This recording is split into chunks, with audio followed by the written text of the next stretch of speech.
pain I ever felt. It made me think, what will happen with the people I love when my time is up? That's why I have life insurance. Ethos makes it easy. It's all online, take about 10 minutes, and you can get up to $3 million in coverage. Get your free quote at ethos.com/save. That's ethos.com/save. Paid testimonial. Time spent on application may vary. Online health questions required. Don't miss The Education Show with Dom Giordano every Sunday morning at 5:30. Find out how you can help your child or grandchild succeed. Sponsored by New Hope Academy. Does your home never seem to have enough hot water? With a Bradford White Infinity Tankless Water Heater, you'll never run out. The Infinity Tankless heats as much water as you need, whenever you need it. Plus, they're super efficient to save you energy and money. And like all Bradford White water heaters, they're built to be the best for years of reliable performance. So ask your plumbing professional about going tankless with a Bradford White Infinity Series Tankless Water Heater. Visit BradfordWhite.com today to learn more. Pastor Brad Lacey here, First Baptist Church, Conshohocken. Join us Saturdays for the great message and be blessed. 5 a.m. right here on Talk Radio 1210 WPHT. This is Paul Cozy from Cozy Jewelers in Newtown Square. Your wedding band should last a lifetime, so why settle? We're family owned and design every piece ourselves. When you work with us, you're getting quality jewelry crafted with care, and you're working direct with the designer, me. Step up to the fifth seat and get a wedding band you'll treasure forever at Cozy Jewelers. That's color, cut, clarity, carat, and cozy. D&K Appliances is a family-owned and operated business for 3 generations located in Newtown Square and Flowertown. D&K Appliances offers one-stop shopping, providing delivery, installation, and service of top brands like GE, Thermador, Wolf, Bosch, Speed Queen, KitchenAid, and Whirlpool for your kitchen or laundry. D&K Appliance Sales Associates are industry experts, supporting customers every step of the way. Visit D&K Appliances, the dependable difference. Newtown Square and Flowertown showrooms, or visit DKAppliances.com. Think O'Reilly Auto Parts for all your car care needs. Get the parts and service you need fast from the professional parts people at O'Reilly Auto Parts. Fox News, I'm Sue Guzman. Maine Democratic Senate hopeful Graham Plattner withdrawing from the race after a former girlfriend accused him of rape. I'm immensely proud of what we have built, and I have the utmost faith that we will continue to build. And we will continue to move towards a better future. The U.S. launching new airstrikes against Iran early Thursday, hitting 90 targets. Tehran responded by targeting Bahrain, Kuwait, and Qatar. Federal judge ordering President Trump to pay author E. Jean Carroll the $5.8 million owed from convictions of sexually abusing and defaming her. Lawyers for President Trump say he can't pay E. Jean Carroll the $5 million civil judgment she was awarded because proceedings are still pending before the Supreme Court. The president is asking the court for a rehearing. Fox's Tanya J. Powers. America's listening to Fox News.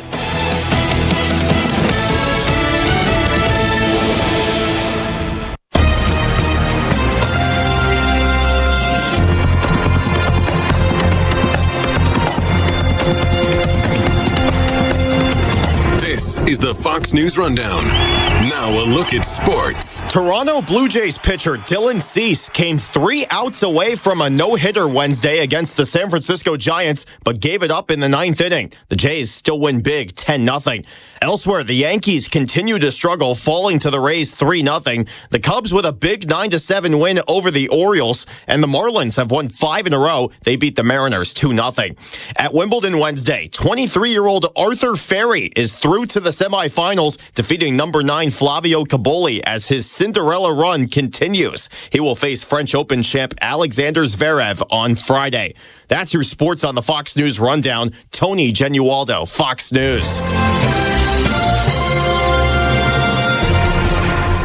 Dawn Stensland here. There's a feeling that comes with driving a Mercedes-Benz. A feeling of confidence, craftsmanship, and arriving exactly where you belong during the Mercedes-Benz Welcome Home celebration. Discover exceptional offers on a selection of new vehicles, including the GLC and GLE SUVs. The Welcome Home celebration happening now. Mercedes-Benz of Westchester, Wilmington, and Atlantic City. YazAutogroup.com, PIAZZA. Tell them Dawn sent you. this piece is perfect, but I'm just not sure about the color. Honey, this is Bucks County Estate Traders. They're a one-stop shop with their in-house upholstery service. Their design team can help us customize it to fit our living room perfectly. Even if I'm thinking bright purple? Okay, let's talk about this. Bring your vision to life, however bold it may be. With Bucks County Estate Traders' in-house upholstery service, our craftsmen can redesign any piece on the showroom floor to make it yours. Visit our Hatfield showroom today or click buckscountyestatetraders.com. The Bloomberg Market Minute brought to you by Monastra Financial Group. Guidance you can trust. This is a Bloomberg Money Minute. Live Golf told employees in the U.S. and U.K. that layoffs could be on the way. The Upstart Tour is filing a Worker Adjustment and Retraining Notification Act notice. That's according to Sportico. The move marks the latest challenge for Live since Saudi Arabia's public investment fund pulled back on its financial support. Samsung's hoping to get a jump on next-gen foldable phones with its Galaxy Unpacked event in London this month, where it'll unveil several models. Apple is expected to introduce its first ever foldable phone later this year. And speaking of Apple, its expanded agreement with Broadcom is expected to top $30 billion. The deal will involve manufacturing more than 15 billion chips in the U.S., supporting hundreds of jobs. And you know how there's a shortage of homes in the U.S.? Well, believe it or not, some say we may soon be facing too much housing instead. The Mortgage Bankers Association warns of a shrinking population and slowdown in household formation as the U.S. fertility rate has fallen to a record low and immigration remains restricted. Erica Herskowitz, Bloomberg Radio. Just hearing the word IRS can make people break out in a cold sweat. No one wants to deal with the IRS, and now you don't have to. The good news is Legal Tax Defense has been successfully negotiating with the IRS for more than 15 years. It doesn't matter how much you owe, whether it's $5,000 or $5 million. You deserve the best in the business on your side, and that is Legal Tax Defense. Even if you're working with someone else and just want a second opinion, there is no cost or obligation to call. They can prevent levies, liens, wage garnishments, even file back tax returns. And the best news about Legal Tax Defense is they won't take your case unless they know they will reduce or eliminate your tax debt. Call Legal Tax Defense right now for a free no-risk consultation. 800-284-1238. 800-284-1238. You have nothing to lose but everything to gain. 800-284-1238.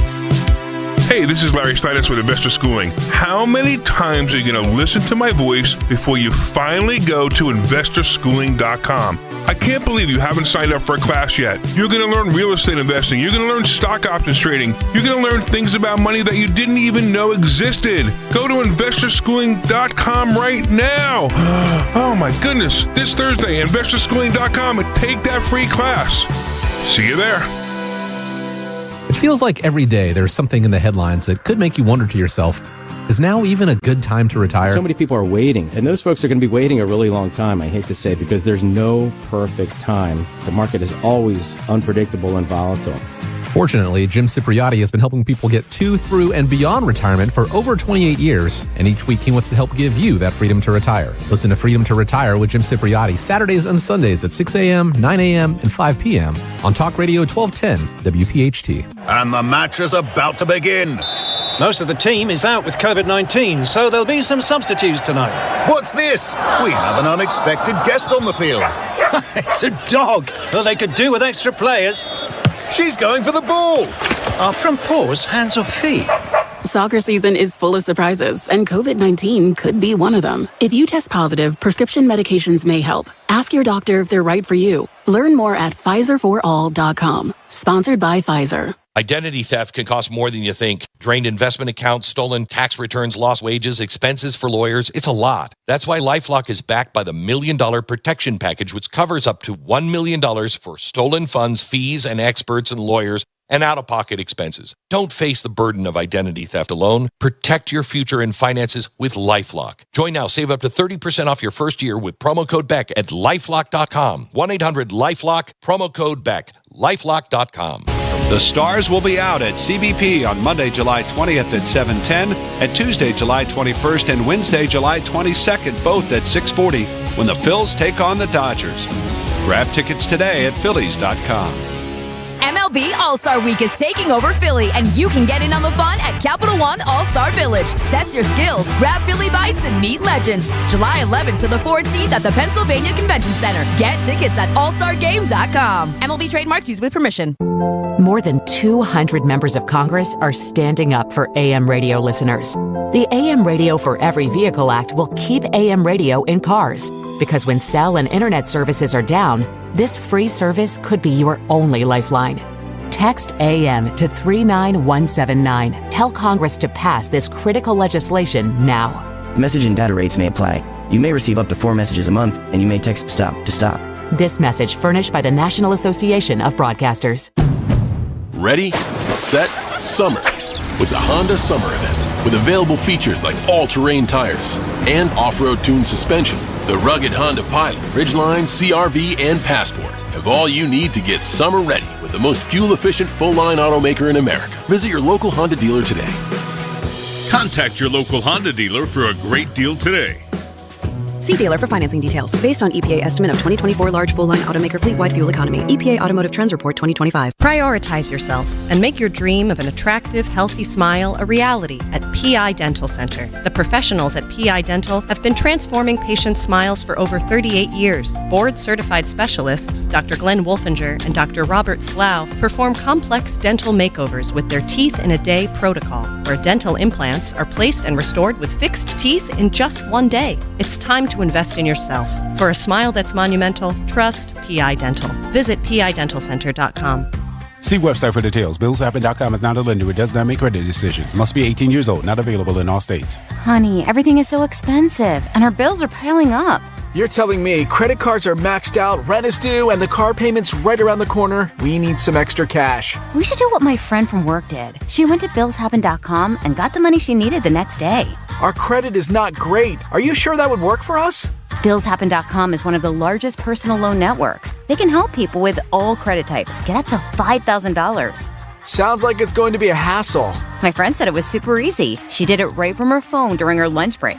If you have a regular source of income, you can be approved for a loan for up to $5,000, and your cash can hit your bank account the next day. BillsHappen.com's lenders have millions of dollars to lend, regardless of your credit history. Guess what? I went to BillsHappen.com, and we're getting our money tomorrow. Wow, that's fast. Problem solved. If you need extra cash, go to BillsHappen.com. That's BillsHappen.com. BillsHappen.com. WPHT, WPHT HD, WOGL HD3, Philadelphia. Always live on the free Odyssey app. From the Piazza Auto Group studios, experience the power of one with 8 brands and 25 locations. Free speech lives here. It's Kayal and Company on Talk Radio 1210 WPHT.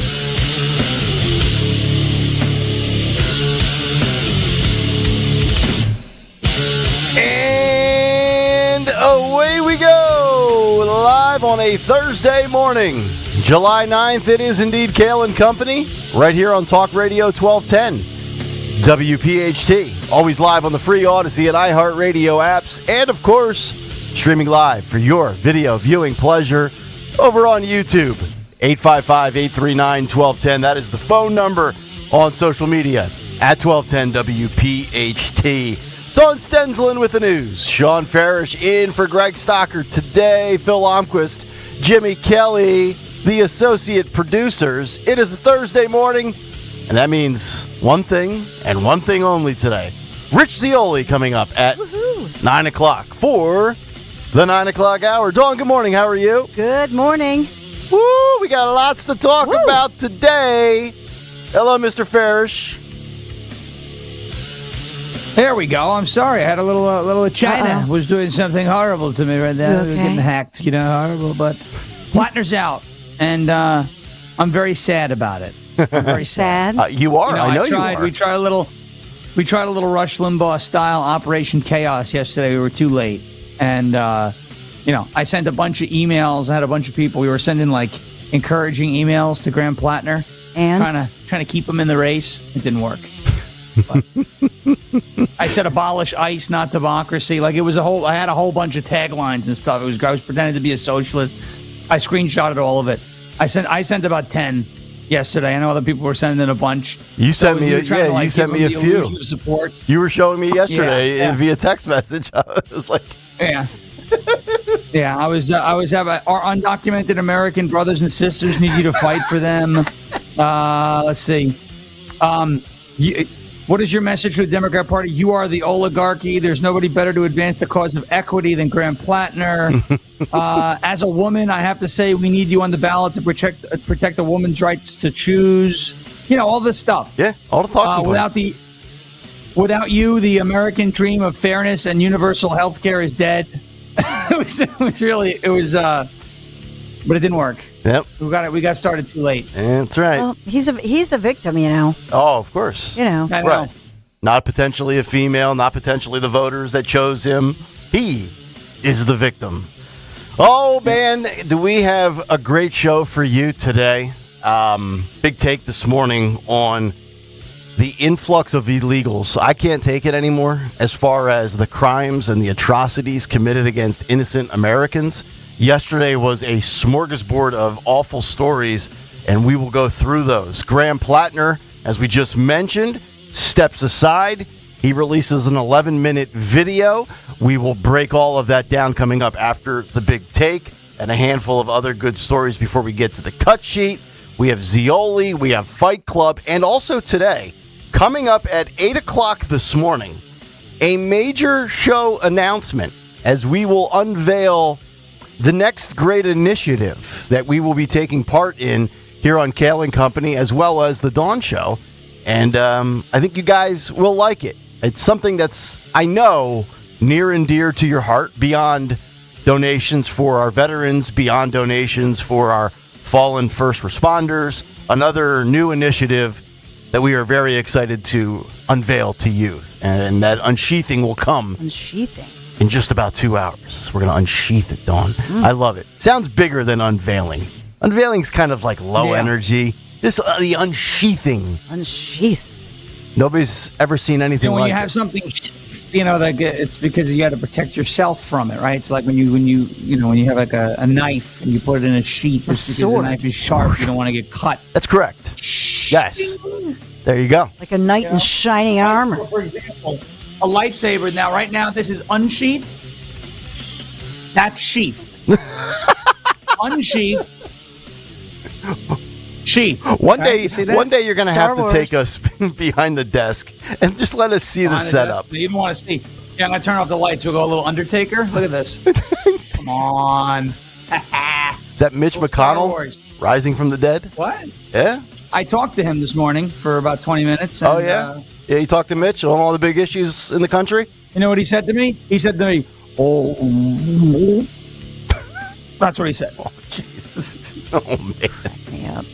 All right, let's get to the news. There is lots of it. Round number 1 at 6:05 as we unsheath the great Dawn Stensel.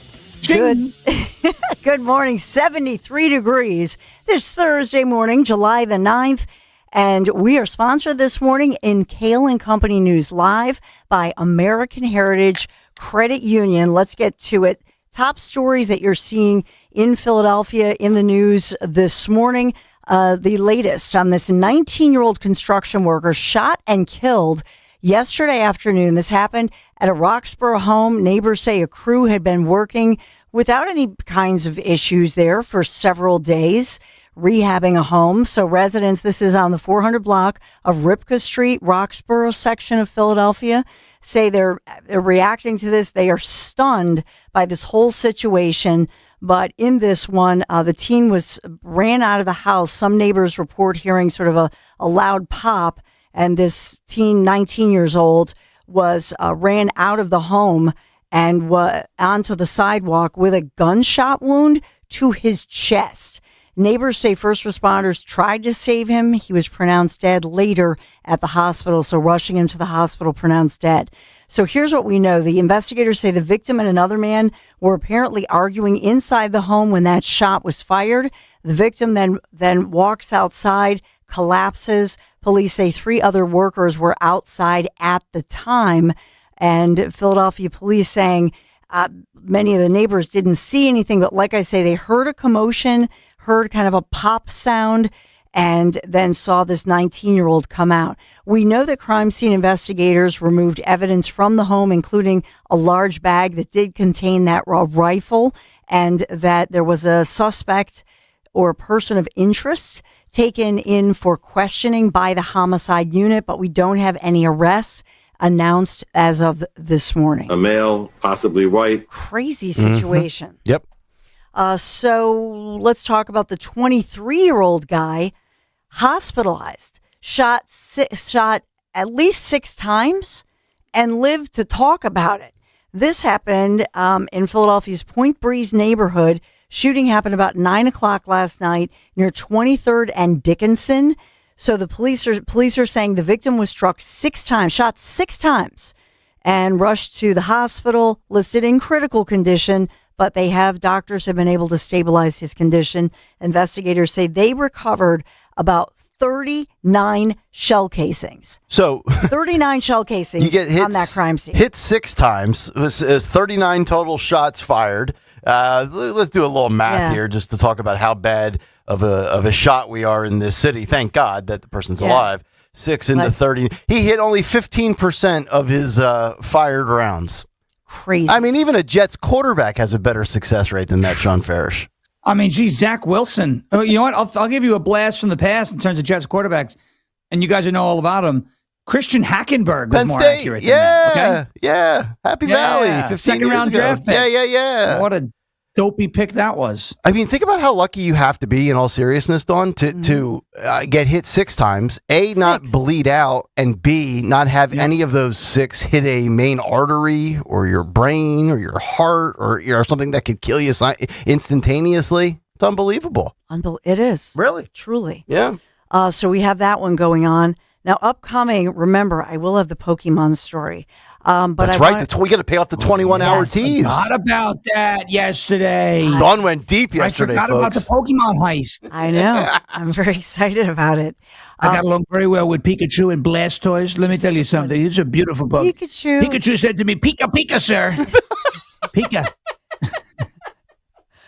My husband, Michael and David have all those cards, and Larry's like, I said, have you heard about this card worth $24,000? And he goes, well, let's go through the collection. Michael and David are like, Dad, you're not going to sell my stuff. So we're looking for the cards. We have like a zillion of those cards. Larry, it's time to liquidate those bad boys, man. Come on, pay for college for crying out loud. Or get yourself a Corvette. So you'll notice that I started with some Philadelphia stories, obviously, and they're developing stories that we're talking about this morning.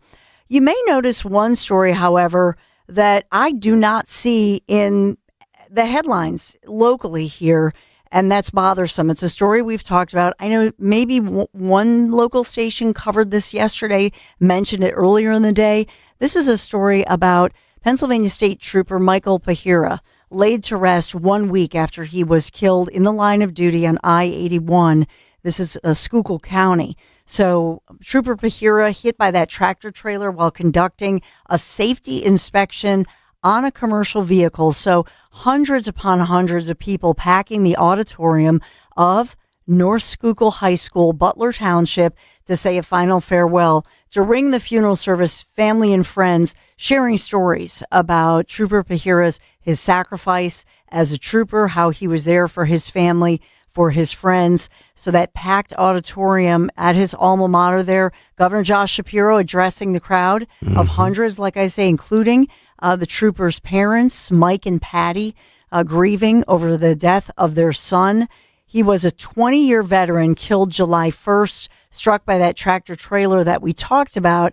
And perhaps it's not as much in the headlines, perhaps because the Department of Homeland Security, and we talked about this, but I'm looking for it locally. I know it's a story out of Butler County, but still, it's a huge story. Oh, absolutely. With a Pennsylvania State Trooper. Yep. But Michael Baum, the driver who's accused of striking him, Haitian national, in the United States illegally, according to federal authorities. And so he entered the United States, we know, in July of actually 2024, after being released into the country. And then the agency says, DHS says he later did apply for some kind of temporary status, but that application was denied. Yep. And he was in Massachusetts, as we talked about, had a CDL, but was here illegally. Don't you worry, Dawn. Josh Shapiro will be in the Big Take speaking about this atrocity, and we're going to pick him apart for his utter nonsense that he says at this funeral coming up. And so, just to talk about the families behind the Badge Children's Foundation, I mean, this is one of the reasons that we support, the families behind the Badge Children's Foundation right here. Yep. This is exactly why we ride 65 miles and beg you for donations, because of Democrat politicians that, in this case, allow somebody into the country that shouldn't be here, who ends up killing a state trooper, presumably because he can't read road signs and has no idea how to operate a major vehicle. Yep. It's exactly right. Preventable, right? Yep. This never should have happened. That's right.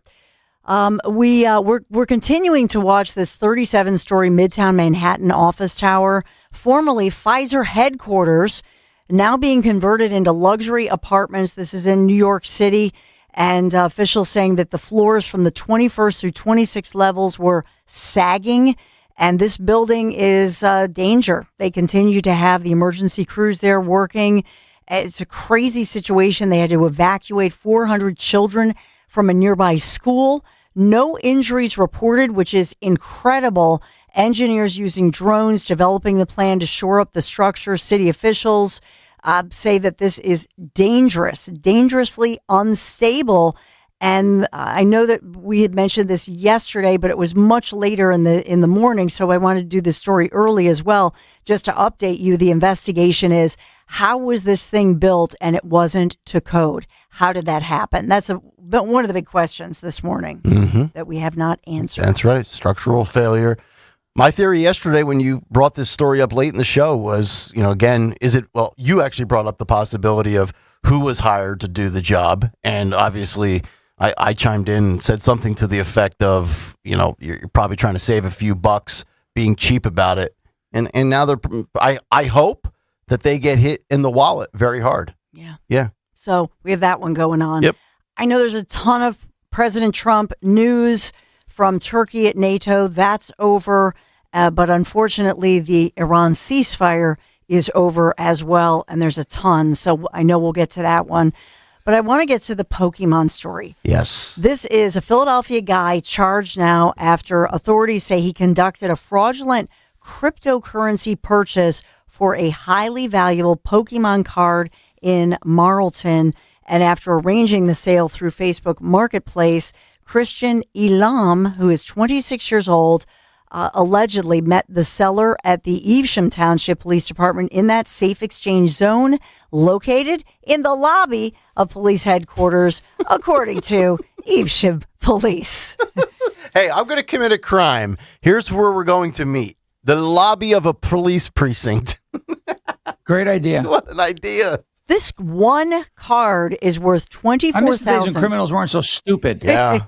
24 grand, you say? $24,200 to be exact. Now, I'm not a Pokemon guy, so is there a set number? Is it like a deck of cards? You guys said something yesterday, I believe. There's only 153 of them? Did somebody say there was that? 152 original Pokemon. Okay. And then then they started with the Fugaziness and they expanded it to like a billion of them. Okay. Okay. But I got along well with the original 152. They said to me, "Sir, you got to catch them all, sir." And just don't release Pikachu them. said, "Pika, sir." Bulbasaur said, "Bulbasaur, sir." They don't say anything but their names. It's very interesting. Imagine if I walked around saying Donald, Donald, Donald. That's what's happening. I'm going to sound very old here, but are they like baseball cards? Are they made out of like some sort of thick paper? Or are they like aluminum? No, they're made out of solid gold. That's why he got $24,000 for it. Yeah. Well, it looks like but it's shaped. I guess it's about that size. It's very similar to a baseball card. It's got, it's like any card game. It has a picture of the beautiful Pokemon. Okay. Got along well. Right. Okay. And then it has like their attack, their defense, and then like the points that you score. I don't even know how to play the game, but I used to have a bunch of cards. Yeah. Okay. When I was a child. And Don, you're saying Lara and the boys, they're all into it? Oh, yeah. Okay, interesting. So the stolen card was a Japanese 2016 Pokemon XY promo poncho-wearing Pikachu card. Was it in mint condition? Pikachu. I told you it was Pikachu. Pika, Pika, Pika. You were right. Did very well. He was teasing around about it, but you were right. It's a 10-year. Pikachu's the most popular Pokemon. But this one was a special XY promo wearing a poncho Pikachu card. A poncho? God. Pikachu doesn't usually wear a poncho. So what causes the value of it to go up? The rarity of it. Okay. This one's 10 years old, and I think that's a piece of it. So do you think this was for all the Pokemon experts out there, was this like the correct strategy? Sell it at 24 grand, or do you think it could have continued to rise in value if this person would have held on to them? And also they wouldn't be in jail, right? Well, I think that part of this situation, and we've seen this, we haven't had a Pokemon, technically a heist, if you will, but we've had stores here, New York, across the country, where thieves go in and they will break into a store or hold them up at gunpoint. They know what they're looking for because these things are so incredibly valuable. Yeah. Okay. But in this case, so I know that Homeland Security was involved here, and the suspect was taken into custody after returning to the United States from overseas, now being held at the Burlington County Jail. Is this person an illegal? So that's all the information that I have at this point from Homeland Security. And the name is Christian Elam? E-L-A-M. A male, possibly white. So I thought that was curious. Okay. So is this part of a bigger story, either way you look at it?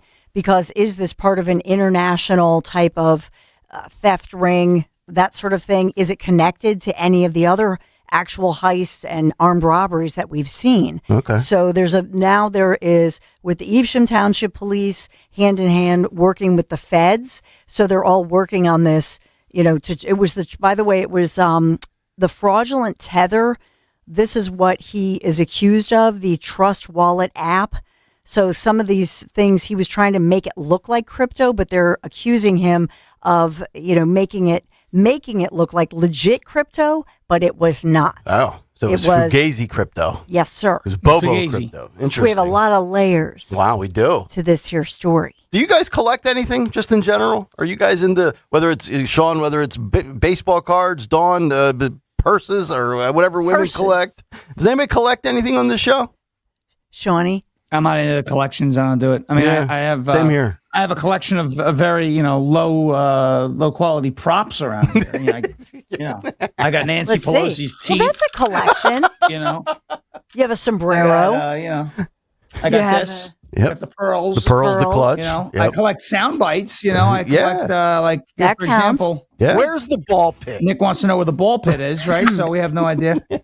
I have a Karen button. Right? But I don't really have I got hedgehogs, the likes of which nobody's ever seen before. Look at this. Right. I got one hedgehog with the Santa hat, another one. I got another one over here. The Kamala word salad over fork. here. I got a hedgehog mug. Yeah. Okay. Joy I Reid got glasses. Huge hedgehog on the ground. Yeah. Where's my? I love that it. one's all the way over there. I got the Joy Reid glasses, the word salad fork. I got the middle finger. I got the poop. Most people have pens and staplers on their desk. Sean has props. Anything else, sir? What about the hat collection? Yeah, where's your Davy Crockett stuff? Yeah, I got my Star Wars, diecast 1979 Star Destroyer complete with the blockade runner in there because we need that. Beginning of episode 4, folks. We have a ton, folks. It's None show of this and stuff tell. is worth anything. It is. The Star Wars thing might be worth something. It's Sean It's Sean and Tell. It's Sean and Tell. We have a head. You see the head? It's a beautiful head. God. Excuse me, sir. He was Pikachu thick. said to me, he was thick then. Kika. I have to say. Oh, man. I love it. All right. I love it. I may have to do like a TikTok. I may have to get active on TikTok again now because if the Pokemon thing is really still a thing with the chillins, right? Yeah.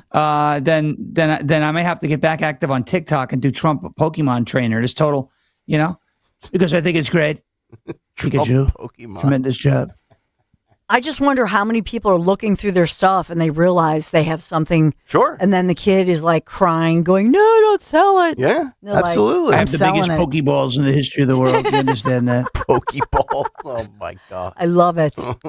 Well, we are sponsored by American Heritage Credit Union. With American Heritage Credit Union, you enjoy a 24-month certificate, 4% APY. Just visit them, AmericanHeritageCU.org/savings. Learn more. Insured by NCUA. Additional share insurance provided by ESI. Not a member? No problem. Join today. Thank you, American Heritage Credit Union. We'll talk about the flood watch and the timing of the storms in a sec, but here is the one and only Phil Almquist.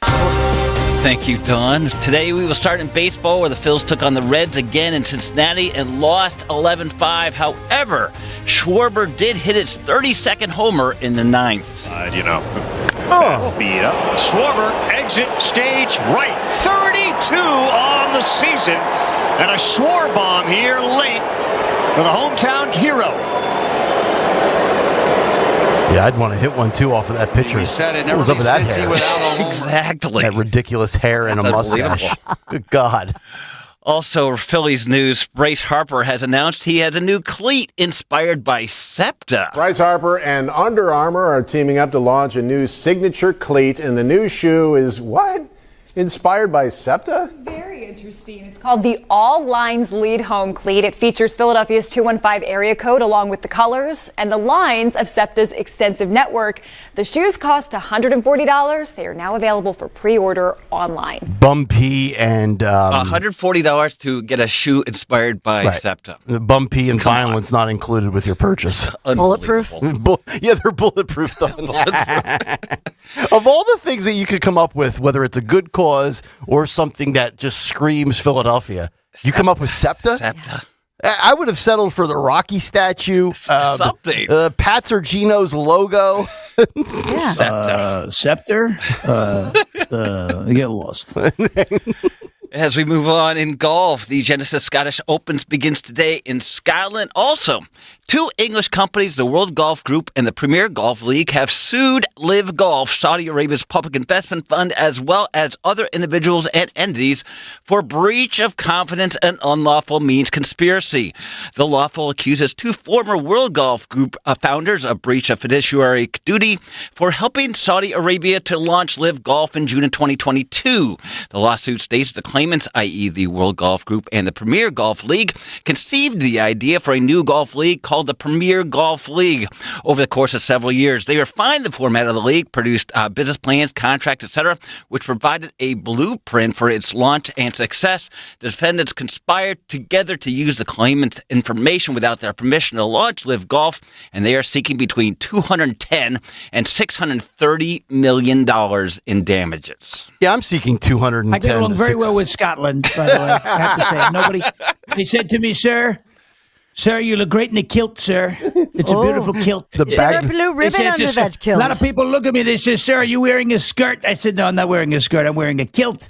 But in a couple of years, we're going to wear a skirt. I'm going to be Donald Trump. We're going to run for it that also third could be term. why that It's the gonna Live be Golf is fantastic. now warning employees of possible layoffs. Yeah, well, shocking that the Saudis are involved in corruption. I never thought that was possible. Exactly. So, Ferris, you want to break if you want to break X, you need to do a video of you wearing a kilt, imitating Trump and playing the bagpipes.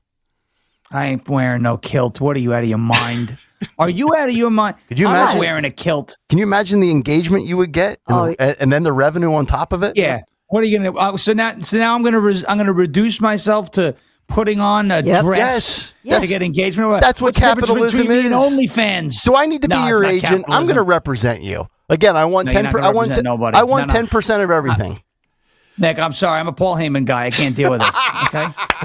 Also, lastly, related to sports radio, assault and harassment charges against Mike Missinelli were withdrawn yesterday. Oh, wow. Yes. I never saw that coming.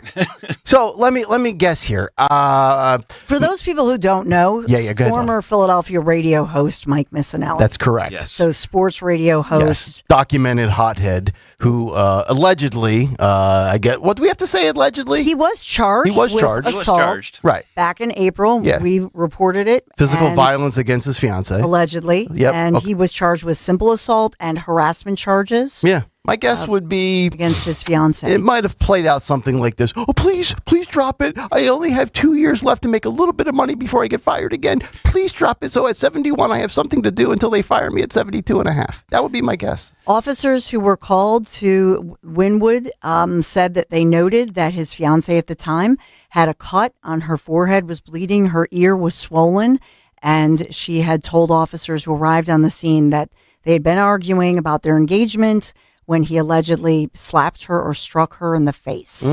So prosecutors are announcing yesterday those 2 charges against Miss Anelli have been withdrawn. Well, now he's free to resume his TDS tweets on social media. That is correct. That is Sports for Kayal and Company. All right, Almquist, thank you very much. By the way, I called you Almquist. You did. Where did that come from? Thank you. I have no idea. It's the first time ever. Thank you, H-Chair. You're welcome. I meant to say H-Chair, but the Almquist came out. Philly weather, 72 degrees. We're going up to 84 today. We have scattered storms in the forecast this morning and then becoming more widespread in the afternoon. Potential heavy downfalls of rain, and that could lead to more of the flash flooding that we have seen here in the last handful of days.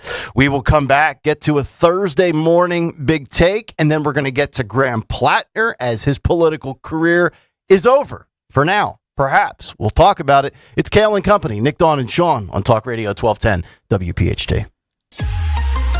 Time now for today's Spotlight on Health Trends, sponsored by Ethos. Nearly half of Norwegian adults use sleep tracking apps, but these tools may increase stress and negatively affect those with insomnia. A study from the University of Bergen, published in Frontiers in Psychology, reveals that while sleep tracking apps help some users prioritize sleep, they can trigger orthosomnia, a harmful fixation on sleep data that has prompted researchers to caution individuals with sleep problems against relying on them. I'm Margie Schaefer. My name is Whitney Allen, and I'm a widow. My husband, Ryan, died. We never thought we'd ever have to use life insurance, but the unexpected happened. With Ethos, signing up was fast and 100% online. You can get a quote in seconds, apply in minutes, and get same-day coverage. No medical exams, and you can get up to $3 million worth of coverage. I'm grateful we were prepared. Get your free quote at ethos.com/radio. That's ethos.com/radio. Paid spokesperson. Time spent on application may vary. Online health questions required. The intense July heat is here, and Philadelphia humidity is peaking. Don't wait for your energy bills to skyrocket before realizing your windows are failing. Call the pros at Window Nation now. Right now, you can get 50% off all window styles plus 0 down payment and no payments or interest for 2 years. Get the energy-efficient windows from Window Nation installed in 1 day or less without the hassle. Beat the heat, protect your home, and start saving today. Schedule your fast free consultation now at windownation.com. Politics, the stock market, the Fed. How do you protect your 401k? Tune in to the Retirement Spectrum with Alan Cohen. Saturday afternoons at 3 on Talk Radio 1210 WPHT. Have you been putting off going to the dentist or addressing that complex dental procedure you've been putting off? Well, stop procrastinating. I want to talk to you about my friend, my dentist, and the undisputed master of dental implants, Dr. Mike Veneria. Hey, it's Rich Zioli. Dr. Mike is my dentist, my family's dentist, and he is the dentist that other doctors and dentists go to and refer their patients to. He's the guy the experts call the expert in handling complex dental surgeries and procedures. He's been recognized by his peers for 12 years in a row as the master of complex dentistry. See, with Dr. Mike Veneria, it's not about cost, it's about care. Dr. Mike, it's about compassion and commitment to your health. So when it comes to your health, including your dental health, which is key, you want the best. You deserve the best. Bridget got a beautiful smile upgrade from Dr. Mike last year, and Mama Zioli discovered him for our family, and the whole Zioli family goes to see Dr. Mike Veneria. With 2 offices to serve you in Cinnaminster and Woodbury, make your appointment today, veneriadental.com. Summer is such a special time to get engaged, and at Cozy Jewelers in Newtown Square, I'd love to help you find the perfect ring for that moment. I'm Paul Cozy, and whether you're looking to create something completely custom or want help selecting a beautiful diamond and ring that's ready to go, I'll personally work with you every step of the way. Everything we do is handled in-house right here at Cozy Jewelers, which makes the process personal, comfortable, and truly one of a kind. If you're thinking about taking that next step this summer, come see me at Cozy Jewelers, and let's make the ring that's meant for your future fiancé. Hey, John, why so glum? I just got let go. The company's downsizing. This is the 3rd time in the last 2 years. I'm done with this. Have you thought about My Computer Career? I've heard they can train you for a career in IT in just a few months, including cybersecurity and the basics of AI. And you don't need prior training or experience. Now that's a recession-resistant career. Wow, thanks. I'll check them out. Go to mycomputercareer.edu and take the free career evaluation. Mycomputercareer.edu, an Elite CompTIA certification partner. Financial aid is available to those who qualify, including VA benefits. My name is Whitney Allen, and I'm a widow. My husband, Ryan, died. We never thought we'd ever have to use life insurance, but the unexpected happened. With Ethos, signing up was fast and 100% online. You can get a quote in seconds, apply in minutes, and get same-day coverage. No medical exams, and you can get up to $3 million worth of coverage. I'm grateful we were prepared. Get your free quote at ethos.com/radio. That's ethos.com/radio. Paid spokesperson. Time spent on application may vary. Online health questions required. I've always wanted to learn French, but the app I tried didn't help. If you want to memorize words in another language, there's an app for that. But if you want to really learn another language, there's Babbel. Babbel was designed by over 200 language learning experts to be the most effective way to learn another language. With other language learning apps, I was just playing games. I wasn't really learning. Babbel's different. Every time I open the app, I can choose to work on my writing, speaking, or listening. And it saves my mistakes for me to review, so I'm constantly improving. Babbel feels like it was created intentionally by people who really know what you need to learn another language. Before Babbel, I thought I just wasn't good with languages. But now I'm speaking French. Tout ça, c'est grâce à Babbel. Want to really learn another language? Save up to 50% on your Babbel subscription when you sign up at Babbel.com. That's Babbel.com to save up to 50%. Babbel.com. Keeping free speech alive. Odyssey's #1 talk station. Talk Radio 1210. WPHT. WPHT. Oh, what a morning we have on tap for you. 6:33. Welcome back in. It's Kayal and company on this Thursday. Nick, Dawn, and Sean Farish is in for Stocker this morning. Graham Plattner is out. We'll get to it. The cut sheet, 7:45. Major show announcement coming up at 8 o'clock. Plus, Rich Zioli at 9 o'clock and Fight Club at 9:10. But first, Jimmy Kelly, you know what to do. The Big Take on Kayal and Company. Brought to you by Bucks County Estate Traders. The Big Take, irate over influx of illegals. Done intentionally. To defend it, irrational. Harm, injury, and death to the innocent. Families, understandably, inconsolable. An invasion instructed by the Democrats, influenced by the media. And I got to be honest, I am done playing nice in the sandbox. The hell with professionalism. Jimmy, have the dump button on standby if my tongue catches fire. Phil, get the fire extinguisher in case I spontaneously combust. I want justice for these families. I want death for illegals who kill Americans. I want it to be painful. I want it to induce fear.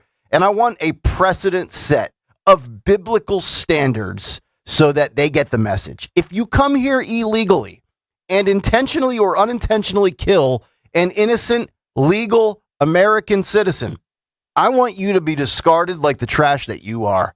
An eye for an eye. Yesterday, we had an influx of illegals headlining the news, and every American should be irate. From the local tragedy here in Pennsylvania, Schuylkill County, to another travesty in Ohio, to the punishment of a judge or lack thereof in Wisconsin, to a pair of news stories in Michigan and North Carolina. Oh, by the way, 4 of the 5 states I mentioned, they just happen to be swing states. Let's begin locally. Pennsylvania Governor Josh Shapiro had this to say in regards to the death of State Trooper Michael Pahira Jr., whose funeral was yesterday, as Dawn headlined in her news, after he was killed by an illegal alien driving a tractor trailer who hit him while the trooper was conducting a commercial vehicle inspection on I-81 in Schuylkill County. Listen and watch this. Somewhere, I hope, in Pennsylvania today, a child will ask their parents why the flags aren't all the way up on the flagpole. And I hope their parents will tell them that it is because of Trooper Pahira and how we honor law enforcement in death and in life here in Pennsylvania. They'll learn about a true public servant and to learn about the courage and compassion and heart it takes to be a Pennsylvania State Trooper. As your governor, I am grateful for Trooper Bear's service and the service of every law enforcement official in this Commonwealth, from our state police to our municipal to our federal, local, and state partners at every level. We appreciate you. To the entire Bear family, you now join another tight-knit, loving family that never, ever, ever wanted to be brought together. But you are bound by the pain of losing a loved one in the cause of service. That family extends, sadly, to every corner of our Commonwealth, and it's made up of too many good people who have lost a loved one in the line of duty. Today, I make the same promise to you that I've made to others, that if your family needs anything in the next day or week or month or even decade, we will always be there for you. Everything that man just said there is bull, sugar, honey, iced tea. Every last syllable. And guess what, Joshua? Another kid should ask their parents why the flag is flying half-staff. And a good parent should say because Democrat politicians like Joe Biden and Josh Shapiro are complicit in allowing a man to enter this country illegally, and in a state like Massachusetts, and a trucking company goes on to allow an illegal to obtain a commercial driver's license and then kill an officer on the side of the highway. You don't stand with law enforcement or his family. You know what takes precedent? Importing illegal voters to win swing states. From Pennsylvania to Wisconsin we go. An update on this story from Milwaukee that we headlined months ago. You may recall the story we discussed on the cut sheet where a rogue judge decided to assist an illegal alien in avoiding ICE. Well, the punishment has been handed out, and this should make your blood flow. Here was the breaking news yesterday on Fox. Listen and watch. Well, this was a landmark case in the fight over the Trump administration's immigration crackdown, and this sentence came down no prison time and just a $5,000 fine for former Milwaukee County Circuit Judge Hannah Dugan, which is far less than the 5 years behind bars that she was looking at. U.S. District Judge Lynn Edelman explained that prison time was not necessary given Dugan's decades of public service, saying there is no indication the defendant acted for personal or private gain. This isn't like the cases of public corruption. This is a situation where an otherwise good person, upset by immigration enforcement in this country, a sentiment widely shared, made a bad decision in the moment. Ahead of that sentencing, we also heard from Hannah Dugan for the first time since her trial started back in December, and the former Milwaukee judge expressed no remorse for guiding federal agents away from her courtroom and sending the illegal immigrant they were waiting for out a back door. In fact, she told the judge her acts that day were consistent with community concerns at the courthouse, and she said, "I will not let those minutes define my life's work. It is my intent to return to public service." Now, that return to public service could be any number of things, including a possible return to the bench if her defense team is able to get this verdict overturned on appeal, which is what they've said they are now going to try to do. Oh, so being an activist, perhaps aiding and abetting, is now defensible by saying, I was upset? Get out of here. Complicit in the commission of a crime? Cry out about the community concerns and get off with a slap on the wrist? A complete failure of the justice system. Now the latest heartbreaking story of a young promising life snuffed out again because of Democrats and politicians. In Ohio, a 21-year-old college soccer star has been killed by, wait for it, another illegal alien. Transportation Secretary Sean Duffy tweeting this yesterday. Tobias Toby Forsyth was just 21, a star goalie of the UMass Lowell soccer team with his whole life ahead of him. On Sunday, his life was stolen. A massive semi-truck driven by Bevzod Azrarov rammed the back of Toby's car on I-71 in Madison County, Ohio, killing him instantly. At the crash scene, the truck driver ripped out his dash cam and hid it in his pocket. He failed his English language proficiency test, and state troopers had to use Google Translate to talk to him. Duffy goes on to say, we cannot let truckers like Azrarov, who can't read our road signs or speak to law enforcement, drive 80,000-pound rigs on America's highways. I am praying for Toby's family and loved ones after this horrible loss. We will never stop fighting to keep these dangerous truck drivers off the road so no other parents have to endure this unimaginable grief. And Phil, if you could, please post the photo of Toby on YouTube. Another preventable death as a society S-stain destroys another family. And shocking, he can't speak English. And shocking, he can't read road signs. Probably the exact same circumstances which led to our state trooper dying here in Pennsylvania. But wait, there's more. Fox News, Bill Maluzhin breaking the details of another death in Michigan yesterday. Phil, please post the mugshot for YouTube as I read these details. Bill Maluzhin reports DHS confirms that a suspect arrested for murder after he allegedly stabbed his coworker to death at a Michigan meat plant is a Haitian illegal alien. Just a little side note here. Instead of bombing Iran, why don't we just bomb Haiti? How about that for an idea? Who was caught and released at the Texas border by the Biden administration in 2024. Where have we heard that before? Boy, 2024. ICE has placed a detainer on Valmir Gillespie, and he's now charged with murder. DHS issued this statement, quote, this illegal alien barbarically stabbed his coworker to death. This murderer was released into American communities by the Biden administration. If it weren't for the reckless open border policies of the Biden administration, this criminal would have never been in our country in the first place, and his victim would still be alive.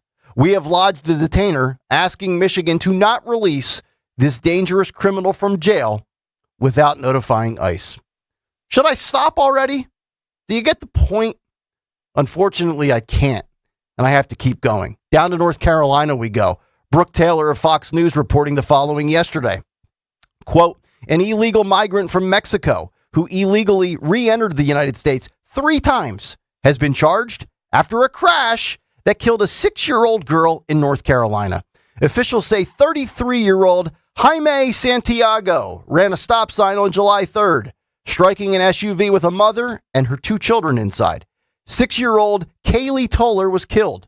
Her mother and 4-year-old sibling were taken to the hospital. DHS tells Fox News that Santiago illegally re-entered the country 3 times, a felony, and was released by the Biden administration in what year? Let's take a guess. 2024. North Carolina State Highway Patrol, the lead investigating agency, says he was also driving with a revoked license. Corona is charged with misdemeanor death by vehicle, failure to stop for a stop sign, careless and reckless driving, driving while license revoked. ICE has lodged a detainer on Santiago, who's currently being held in a detention center in Greenville, North Carolina. And Phil, let's post his mugshot as well as the little girl who died. Look at that little girl in her dance outfit. That was once my twin daughters 5 years ago. Illegals behind vehicles with zero command for the English language are a bigger threat to America, in my opinion, than Iran is. I want you to absorb that as you look at the picture of that little girl. So Tom Homan, border czar, what are we doing about this? Listen and watch. We've been moving thousands of illegal aliens with CDLs. We're working very closely with many states. DHS is working hand in hand with Sean Duffy and his department. So the problem is we're working very well with red states. Blue states is still a struggle, right? Places like New York, I mean, ICE and CBP can't even get access to the DMV database to run the checks. So, you know, the continuation of sanctuary states, sanctuary cities, you know, thank God, you know, Todd Blanche is suing these cities as they come up, and we got to keep suing them. But we're out there, you know, Dana enforcing law. We're out there looking for these illegal aliens, CDLs. In the last 5 days, ICE has arrested over 10,000 illegal aliens, which is a record for the agency. So we're hitting on all cylinders. There's just a lot of these people to find, but we're out there every day looking for them. The number of illegal commercial driver's license revoked as of May 1st was over 28,000, which seems significant. But out of how many? Like, what do you know what the denominator is? That's a work in progress, because again, getting information from some of the sanctuary states is a struggle, and Sean Duffy's suing, DOJ's suing, so we're trying to get all this information we can. We got a lot of it. We got a lot of people we're looking for. We're actually, some states we're actually working way stations with the troopers trying to get these people as they're coming through. So it's a work in progress. President Trump's serious about this. ICE is out there with the local law enforcement and state law enforcement, wherever they will allow us to work with them, to ID these people and take them off the street. Think about that. 28,000 reckless illegals on the road, and that might just be a fraction of the total out there. We might not even be past the tip of the iceberg. We're talking about what essentially amounts to a ticking bomb that could detonate at any moment in time to any American anywhere across the country. Rear-ended, sideswiped, clipped, or killed. The roadways have never been more dangerous, and it's because people who have no business being here in this country to begin with are essentially driving what could be a WMD. And Phil, please show the audience the 4 lives lost in the last week alone. A little 6-year-old female dancer, a Pennsylvania state trooper, a 21-year-old college athlete, and a coworker at a meat plant. Nobody, and I repeat, nobody is immune to illegals and the influx of harm that could happen at any second in time. And that should make you irate. I sure am. And that's the big take. The Big Take on Kayal and Company. Brought to you by Bucks County Estate Traders, where you can furnish your home and make a statement for summer with one trip to Bucks County Estate Traders. Browse over 16,000 pieces, all high-quality famous brands, meticulously cared for and curated by their experts. Visit buckscountyestatetraders.com or their showroom in Hatfield. 855-839-1210 if you want to jump in on social media at 1210 WPHT. And, of course, your comments in the YouTube chat. Don Stensland, your thoughts on, if I were to just frame it this way, the biggest atrocity committed against Americans in the last 6 years, if I said it was the Biden administration allowing the worst of the worst into this country, would I be wrong? No, not at all. And this could be a turning point or maybe a battle cry within the civil war, if you will, within the Democrat Party because of Josh Shapiro, our governor, who you played in there. And we've talked about, and the governor's office here in the Commonwealth of PA, the governor is in charge of, if you will, the top overseer of Pennsylvania State Police. And so the fact that, the Pennsylvania State Police, their leadership, many families as well, wives and family members of Pennsylvania state troopers calling on Governor Shapiro, do something about this. And the statement was, this is not about politics. It's about right versus wrong. Trooper Pahira, who I talked about earlier in news, and we've certainly talked about, but is not leading the news here in Philadelphia. There's a omission, if you will, but Trooper Pahira was a hero, and his family, fellow troopers, and the public deserve answers. This is a statement from Pennsylvania State Police, and they say that we need to know why. Yeah. Why the person accused of this senseless killing in the U.S. illegally was granted a commercial driver's license in Massachusetts. So putting these sanctuary municipalities, whether it's the city of Philadelphia, Pennsylvania, Massachusetts, whatever, but just saying this should not happen. Yep. And so will it be a change for, will this be a moment when if Democrat Governor Josh Shapiro, who's, yes, he's obviously rerunning for his office as gov, but it's the worst kept secret that he's going to run for president. Yeah. So will he choose to take a stand on this? Yeah. Farish, Tom Homan is doing everything he can. He's partnered up with Sean Duffy, transportation secretary. But the numbers are so massive that no matter how much effort you put into this and how much of a passion you have for it, you can only do so much so quickly, right? Well, exactly. That's the thing. And I feel like obviously everybody who is like on our side of the issues wants the illegals out, right? I don't know anyone who's like, it's okay. It's not a problem. Like, it's a problem. It's clearly a problem. You got them on the roads. You got them, competing for housing. You saw the report out of the Fed, right? It was like 30% increase, which is obvious. Again, we talked about this, I think, this week, where when you add, millions of people more to the demand side of the supply demand equation, you're going to see costs go up. And it's just basic economics, right? So like everyone wants the illegals out. Even when you look at Gallup polling and some of these public opinion polling, 56% of all Americans polled want every illegal alien deported. But it's a lot easier to say deport them all, which I say all the time, because that's what we have to work towards, and then actually getting it done. If you're dealing with, 10 million, 20 million, 30 million, 40 million plus, that's going to take time. We've done between involuntary and voluntary deportations close to 4 million, but that's only a tenth of what we need to do. And that's taken a year and a half. So it's like, well, that's not fast enough. Well, 4 million people is a lot of people. The problem is there are so many in here that in order to keep getting them and keep getting them out, plus the judicial issues, judges, stalling things and all of the obstacles that are thrown in the way, it's going to take a while. I commend the efforts of Homan and Department of Homeland Security for moving at the pace that they're moving. I'd like to see it increase, but it's not. We have to have realistic expectations that it's not going to happen overnight, and we have to support every move that they make in terms of getting them out, right?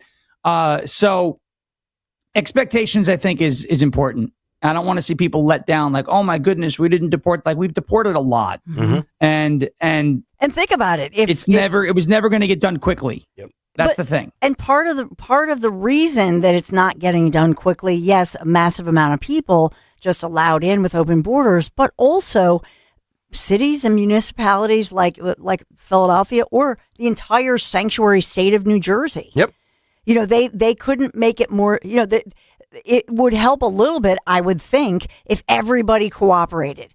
And that's really I think the cry for answers and the cry out by grieving Pennsylvania state troopers and their leadership yesterday saying, this is not political. Everybody needs to be on the same page. We need to understand this, and this should never happen. Yep. So will that start to be a rally cry to Democrats to say this is a losing issue, it shouldn't be political, and these sanctuary cities and states have got to go?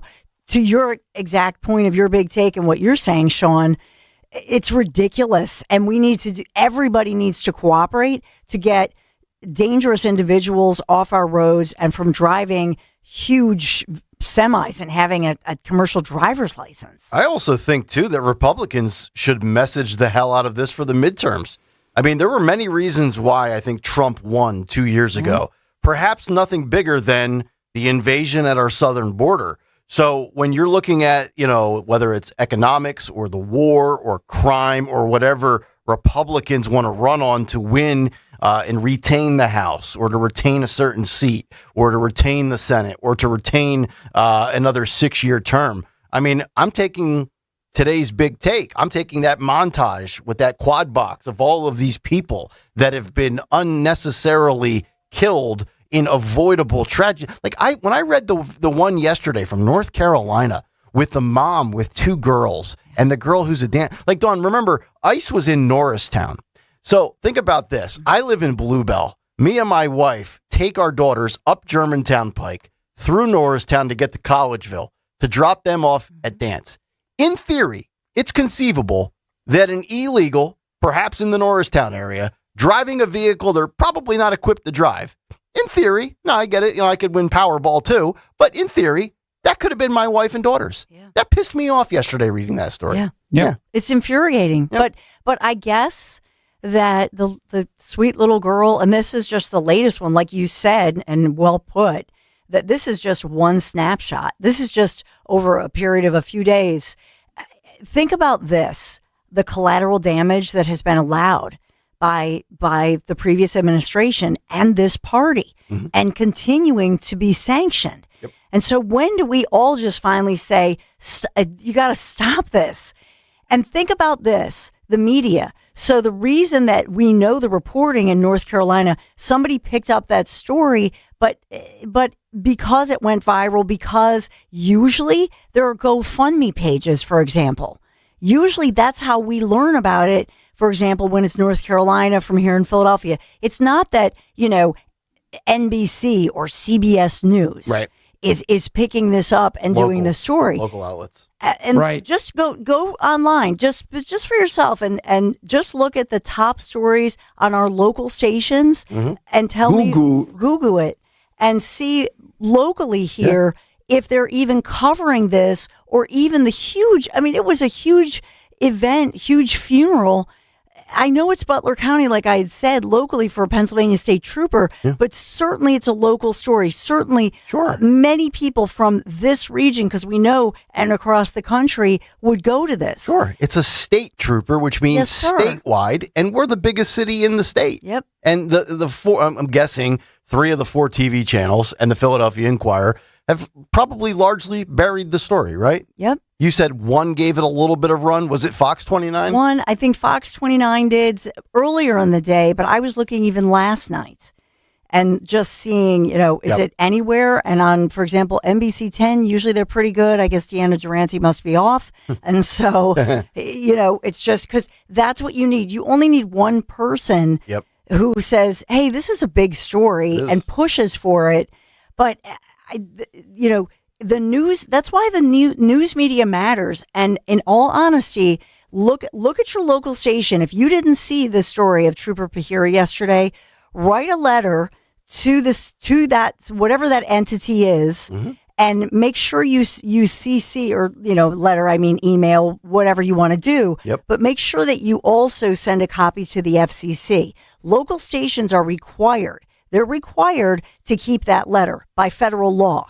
So this is something, it's a call to action. Everybody can participate in this and say, why isn't the media covering what Nick Kayal just covered in the Big Take? Why isn't the local media covering a huge funeral in Pennsylvania for a state trooper? Yep, I agree. Well said. And start to, because the FCC will then ask the question and investigate. That's right. 855-839-1210. Hour 2 on the way as Graham just got Joed. It's Kayal and Company. 7 o'clock hour next, but first a word from our friends at Piazza Auto Group. Summer is here, and it's a great time for a new, certified, or pre-owned vehicle from our friends at the Piazza Auto Group. And did you know that Piazza, they carry over 3,500 new vehicles and 1,600 pre-owned vehicles at any given time. Think about all the brands, all the dealerships across the Delaware Valley, and in New Jersey and in Delaware, you name it, they've got you covered. Over 5,000 vehicles. That means something for everybody. And that includes the brands that you've heard us talk about, like Honda, the flagship brand, Acura, Mazda, Hyundai, Volkswagen, plus almost any other auto brand you can think of. Now that's selection. Visit PiazzaAutoGroup.com to search Piazza's new and pre-owned inventory, or to find a dealer near you. And if you stop out in person, make sure you tell them Nick Kayal sent you. Hi, I'm Chuck McDowell, the timeshare cancellation guy and founder of Wesley Financial Group. And I want to set the record straight. I am not an attorney. I've never wanted to be an attorney. And the truth is, I really don't even like attorneys. If I sound like an attorney, I'll apologize. But what I've learned in my 15 years in the timeshare cancellation business is you don't need to be an attorney to get folks out of their timeshare. After 15 years and over 50,000 cancellations, I can tell you with confidence, we know how to get you out of your timeshare. Call us today and we'll send you our timeshare exit guide absolutely free with all your options for cancellation.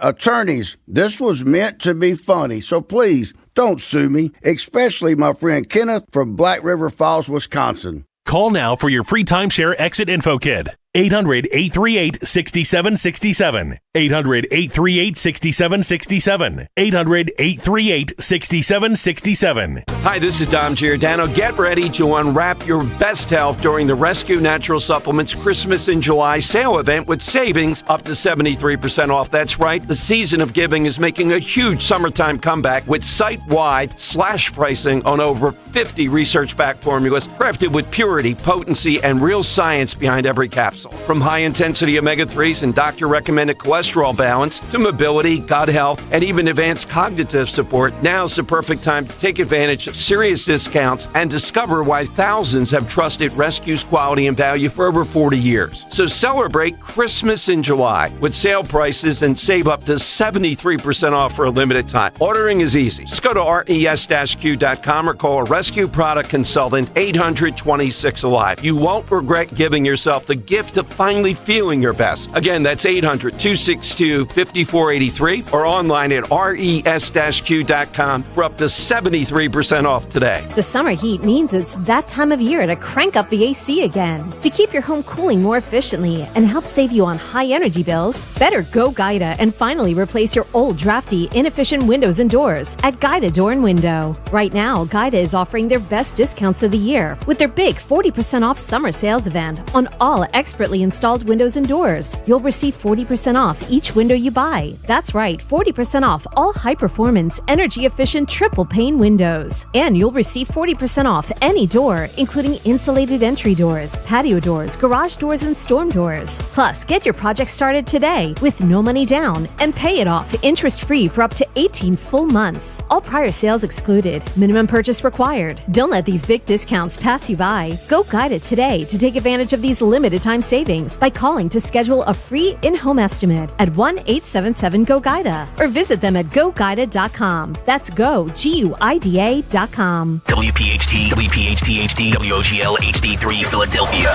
From the Piazza Auto Group Studios, experience the power of one with 8 brands and 25 locations. Always live on the free Odyssey app. Dawn Stensland here. There's a feeling that comes with driving a Mercedes-Benz. A feeling of confidence, craftsmanship, and arriving exactly where you belong during the Mercedes-Benz Welcome Home celebration. Discover exceptional offers on a selection of new vehicles, including the GLC and GLE SUVs. The Welcome Home celebration happening now. Mercedes-Benz of Westchester, Wilmington, and Atlantic City. YazAutogroup.com, PIAZZA. Tell them Dawn sent you. Carpal tunnel syndrome, heart failure that doesn't improve with common medicines.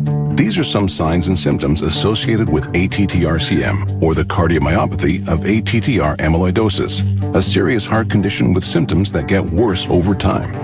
Amvuttra, vutrisiran, is a prescription medicine given by a healthcare provider that treats ATTR-CM in adults to reduce heart-related death, hospital stays, and urgent visits.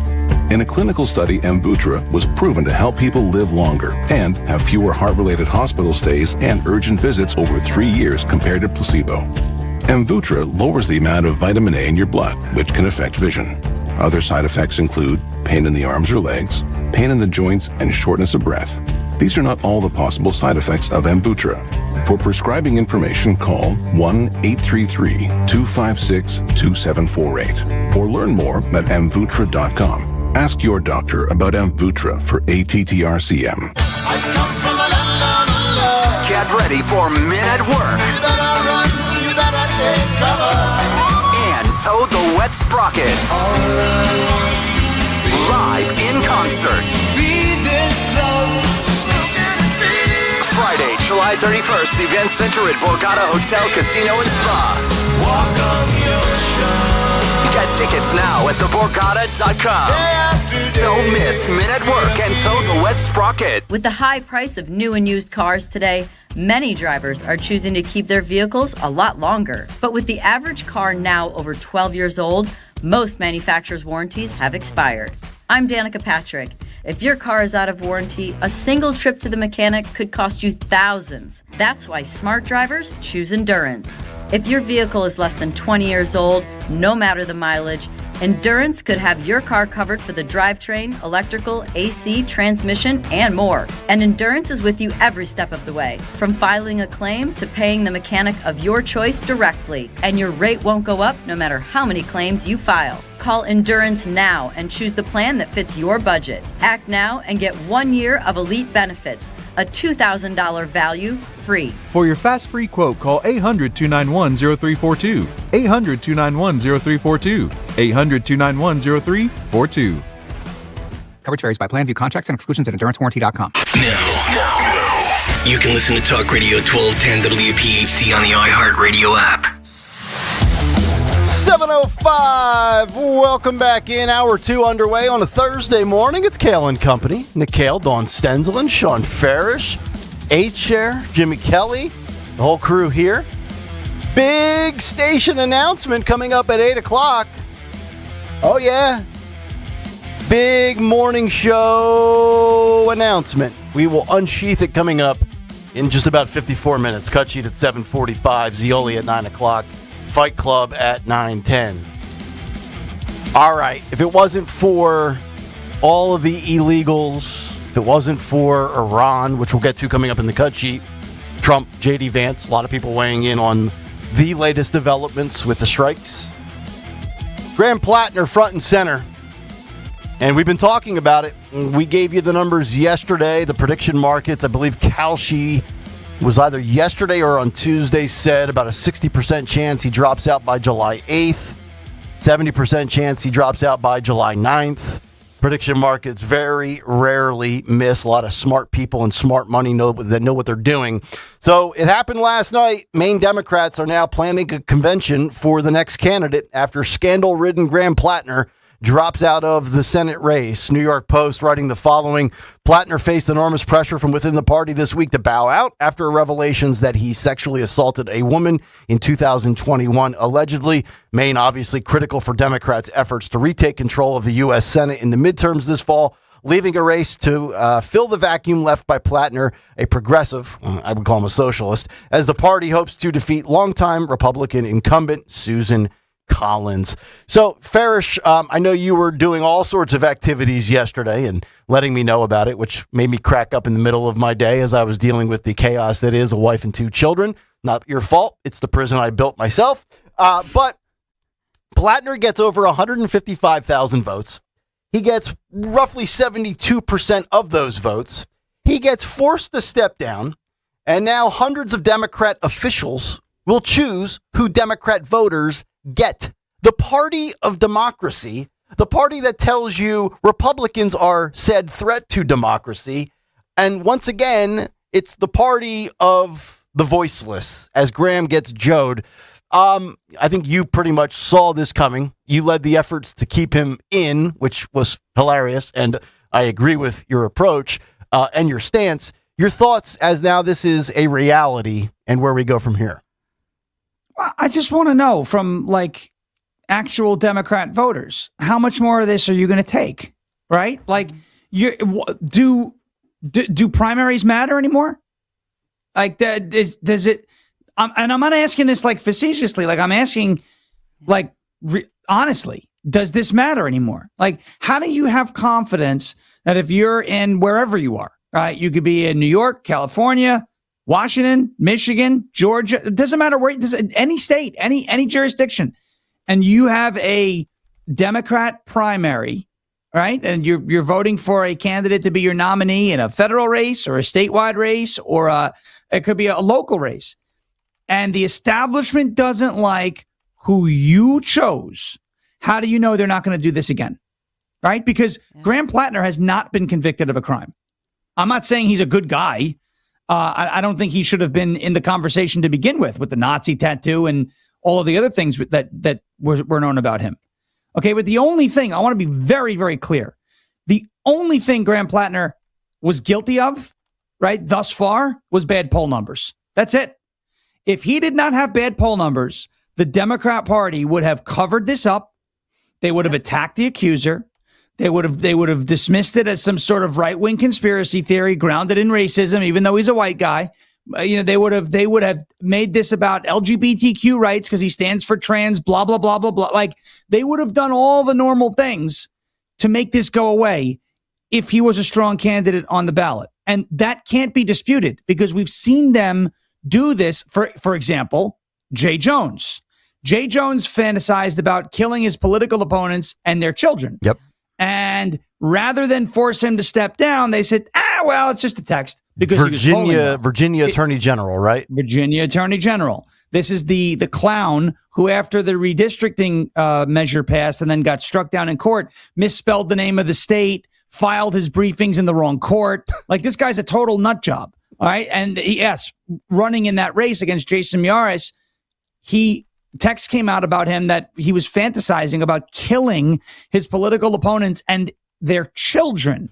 And the left said, well, whatever. It's just who hasn't sent a text like that? Me. I've never been like, it'd be great. This guy that I don't like politically, if he and his kids died, I haven't sent that. Now, granted, I'm not running for office, but I would never send a text like that. Right. But they will make these things go away if they believe the candidate will still win. Jay Jones won. Jay Jones is the current attorney general in the state of Virginia. Graham Plattner couldn't win. And so, again, the only thing he was guilty of was bad polling. I bet you're not going to see charges filed on this.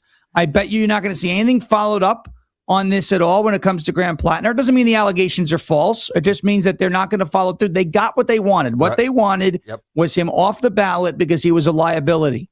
My question to Democrat voters, and I ask this honestly, I'm not asking this to troll. I'm not asking this as some sort of bit. When will enough be enough? Because Bernie 2016, they did this. Bernie 2020, they did this, right? Not in the exact same way, but Clyburn's endorsement of Biden before Super Tuesday in 2020 essentially sunk Bernie's chances. He had the actual organic grassroots momentum in 2020, and they destroyed it.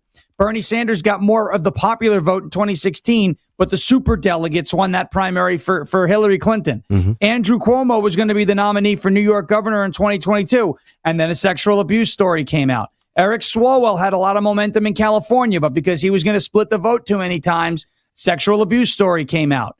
Where are the charges there? Joe Biden, he won his primary in 2024. But then he made a complete ass of himself on the debate stage, and everyone realized, oh my goodness, he's old and he has a problem. So they said, yeah, the guy who you chose, who they, by the way, stacked the deck in favor of in 2024, he's off the ballot. Right? How much more of this are you willing to take? Because all this allegation, Trump supporters, Republicans are in a cult. You're the ones who are sipping on the Kool-Aid every single cycle. But the Kool-Aid is actually a huge wad of spit they keep lodging in your face. Yep. That's what they're doing, the Democrat Party. So my question here is, how much more of this are you willing to take? Because they're going to keep doing it. If they don't like who you chose, they're going to choose somebody else, and you're not going to have any say in the matter. What happened to no kings? Is this what democracy looks like? Yeah. Right? You're right. Because it certainly looks like you are governed by oligarchs, like actual oligarchs. Right. There are people in a room who believe they know better than you. There's going to be 300 to 600 people in Maine who are going to choose a new nominee. 155,000 people chose Graham Plattner. I'm not saying they made a good choice, but they made a choice, and the will of the voters should be respected. Yeah. Now, if you're going to boot some guy from the ballot, it better be because he was convicted of something, not just accused of something. This sets a very bad and dangerous precedent, in my opinion. Yeah. And Dawn, state law requires the Democrats name a replacement candidate for Plattner by July 27th. So they have 18 days, and they will have more than 100 state committee members vote to hold a nominating convention if Plattner, which he has now, withdraws from the race. I love how they say Donald Trump threat to democracy, yet here you are, and doesn't like Dawn, like Sean just said, okay, you nominated a bad guy, but it was your voice, and they are basically telling you that if we don't give it the stamped, signed, sealed delivery of, yeah, we're going to ride with this guy, we will override you. That to me sounds like a threat to democracy. Yeah, and so the July 13th, which by the way, I think of Butler, PA, two years ago, 4 July more days. 13th, that's Monday. But the Monday deadline in the state of Maine, that is the state's legal cutoff for the general election candidate for him to voluntarily withdraw. So it makes it easier for everybody if he just withdraws now. I just found his statement, I know you'll get to it, but his long statement that he made, my thinking was, he's angry, and what he's doing is sort of an Alex Jones-ish way of, I'm not looking for a fight, but if you want one, you came to the right place. Exactly. And he is saying that this is us against them. Mm-hmm. This is, the swamp. Basically, that's what he's saying. This is the swamp, and they've cut me off at the knees because they've cut off the structure. They've cut off all the money. So how can I possibly run? And by the way, I did none of this. This is all a big lie. This is a big setup. My wife and I were ordinary people. And then when I watched this, I thought, oh man, I thought of what I think, Sean, you said yesterday, the day before, when you were talking about him talking about the fact that he was involved, although he has distanced himself, but he's involved with some groups that are known to be kind of fringy groups. Yep. And so was this sort of led those groups? Yeah. Led the them. Socialist Rifle Association in Maine. Was it a rally cry to his group to say, "Hey, I'm they're taking me out because I'm going in there to bust up the swamp and I'm fighting for you, and now I'm victimized by the machine, the man." Mm-hmm. Yeah, I couldn't help but think that too. I watched that whole 11-minute thing because I wanted to hear it, and he was definitely angry. Well, let's get to it. He stopped short of calling for anything, right? But he planned. I couldn't help but think. And you saw that coming. You said that yesterday. That your worst case scenario is that this guy goes rogue. Well, that's what I said. I said, I couldn't help in the back of my head say, what if he plants a few seeds here? I mean, who he's dealing with, this Socialist Rifle Association. How many of these people are on, drugs? And, I'm not saying like meth. I'm saying, the hormone stuff and the trans and all. I mean, I hope it doesn't happen. I really do. I hope it doesn't happen. But he was angry, and that came through in that video, that he was apparently the victim, and he's playing this martyr card and, almost like avenge me, but not. He didn't say that. Yep. But there was a little bit of that like undertone in that message. I mean, watch the 11. I had it on. I've never listened to this guy speak before okay. I said, I got to listen to this whole thing. Mm-hmm. And there's undertones. I'm not saying that he called for violence, because he didn't. But he was absolutely angry, and he was making it clear that like you, the people, 155,000 of you, got snubbed. But he's not wrong. He's a bad candidate. There's no doubt about it. But he's not wrong when he mentions that 155,000 people made a choice, and their choice was rejected by the party over allegations. This is at its face true. Yeah. He was not. I'm not saying the allegations aren't credible. Mm-hmm. I'm not saying I don't believe them. I think there's an overwhelming likelihood that he did the things that he was accused of. Agreed. But we live in a country where you're innocent until proven guilty. Right. Okay. Where an allegation should not be what causes your entire political career to be upended unless there's an investigation. And Plattner points this out in his message too, that the allegations were dropped and then considered to be true without an investigation. And the reason is because they had 7 days to get him off the ballot because he wasn't viable. I'm not saying it didn't happen. The timing and the way the allegations were weaponized was 100% a political hit, and it came from the left. Notice Graham Plattner did not blame Republicans. He blamed his own party in that long message. He blamed the Democratic Party and the establishment on the left, not the right, because this did not come from Republicans. This came from people on the Democrat side of the aisle who knew that this guy could not win. And if you for a second think that they did not know about these allegations in his quote unquote file months ago, I want whatever you're smoking. I guarantee you it's not legal, but we can arrange something under the table because I'm looking for a good time. All right. That whatever you're on that you think they didn't know about this, I don't know what to tell you. Yep. They knew, just like they knew about Jay Jones. Yep. And if this guy was still viable, we would not know. The only reason we know about these allegations is because they want us to know. They wanted to create pressure. They wanted to get him out of the race because they know he can't win. That's all it's about. And anybody defending this, the Democrats made the right decision getting him out. That's not for your party to make. Yeah. It's about the voters. The voters made a choice, and you told the voters to go F themselves. How many times are you going to get spat in the face without swinging back? Stand up for yourselves. For once, Democrat voters, stand up for yourselves. They keep doing this to you, and you keep letting it happen. Well, they're the and party, that's why they keep doing it to you. Stand up for yourself. As Fetterman has said, they're the party of TDS. They're governed, they're ruled by TDS. I actually don't even know if they really care. In fact, I would think most Americans probably don't even know that Graham Plattner, who was chosen, has been kicked to the curb, and that they haven't even arrived at the conclusion that their voice doesn't matter. All they say in the era of Trump is, give us whoever, we'll take it, we'll bend over, give it to us. And as long as that person beats anybody aligned with Trump, we're good with it. But you know who else needs to stand up? Susan Collins. Does anybody find it weird that I always talk about omission, that, all the, especially conservative leaning media, but all the media is covering this story. Mm-hmm. And why don't they have Susan Collins on? Get her. What is your reaction to all of this? Is it smart for her to be quiet right now? Because she's watching her competition, the entire team that she's battling, the Democrats in Maine, she's watching them self-destruct. Do you almost just sit back and say, you know what?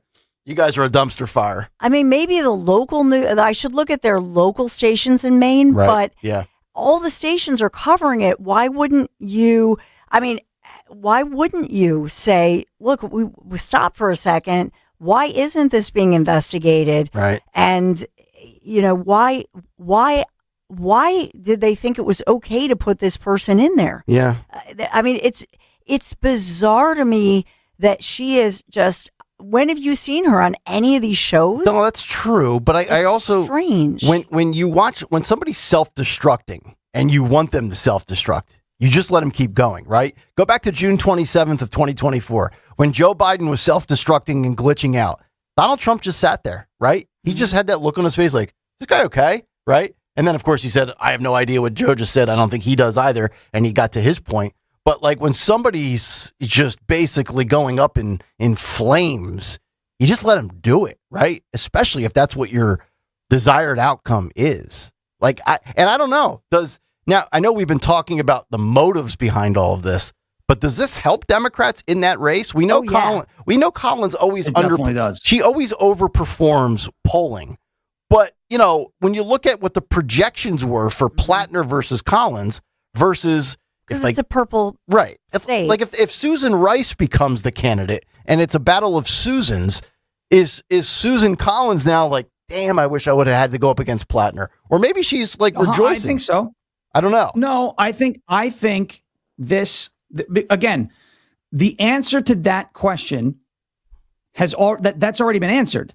If Graham Plattner was a viable choice and a viable candidate that could beat Susan Collins, he would still be in the race. Yeah, their internal polls must have looked bad. Yeah. The headline internal polling must have been a Biden level disaster. Yep. And it may have been impacting down ballot races. It may have. Look at Politico. And they may have looked at it and said, maybe there's a congressional seat in there that was flippable or something, right? Where that could determine control of the House or something, or governor, whatever it might have been. Now, my biggest issue, again, and I'm looking at comments in the YouTube chat and all that saying Graham Plattner was a bad guy. I'm not saying he wasn't a bad guy. Sure.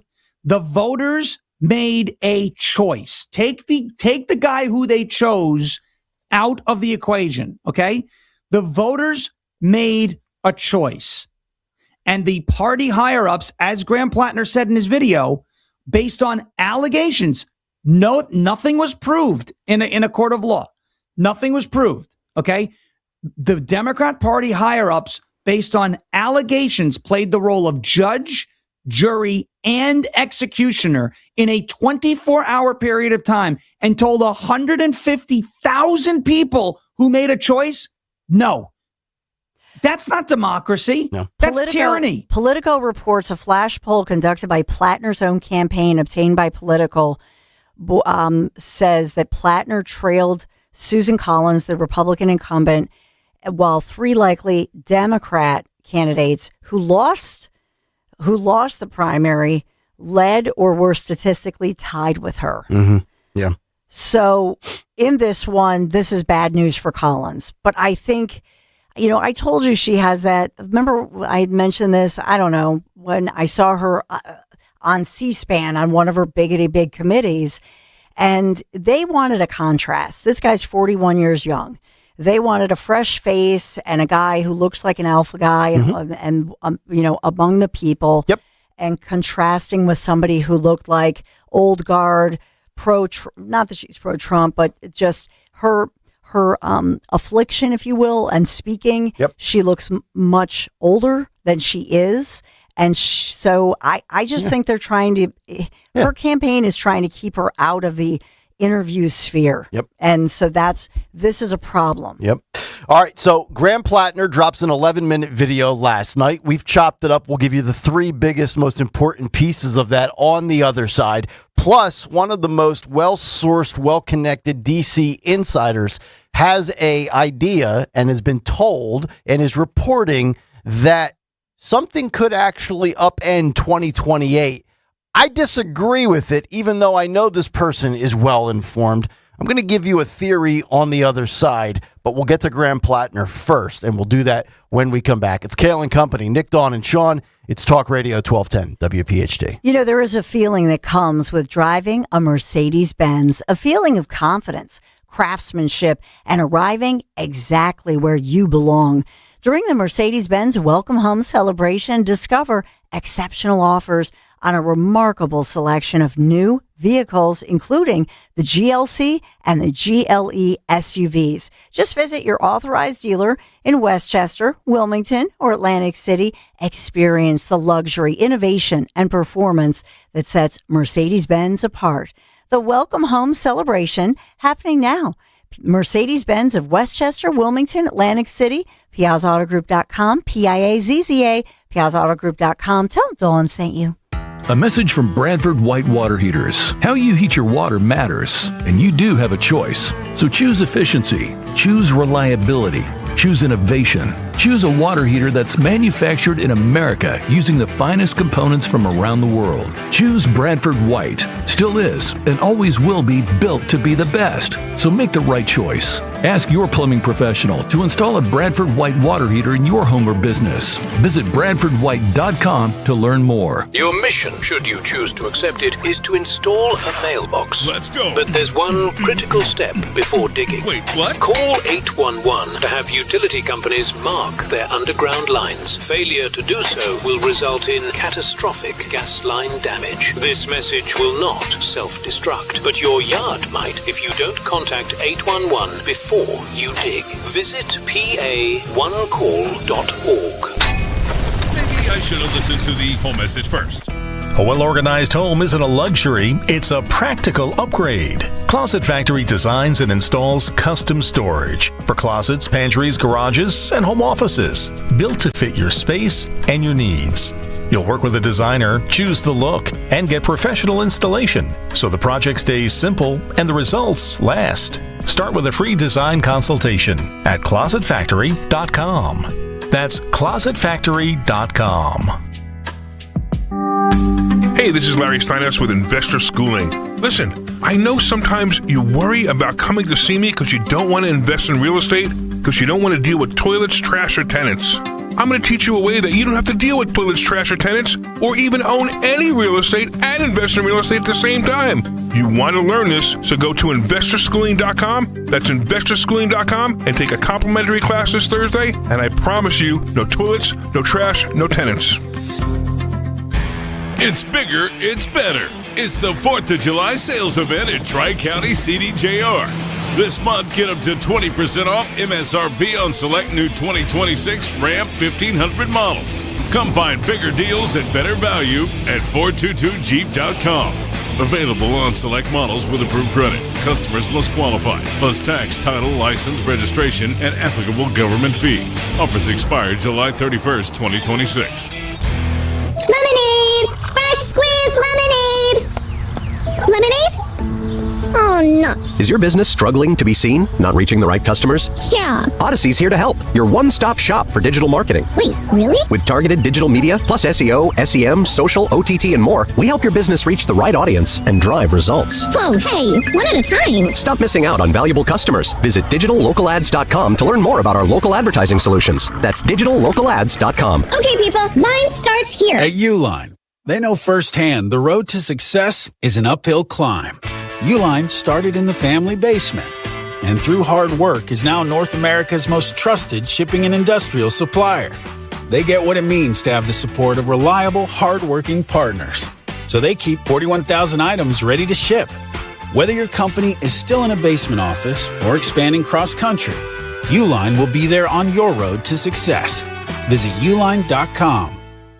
Are you having trouble hearing? Hearing loss can devastate the quality of your life. Now, there's an affordable fix for you or your loved one. Rated the best hearing aids of 2026 by Forbes Health, Audion Hearing has the highest quality hearing aids at the lowest prices, starting at just $98 a pair. I actually like them better than my old $5,000 hearing aid. I could not believe how my hearing and life changed. Join over 1 million happy customers by going to audionhearing.com. That's AUDIEN hearing.com.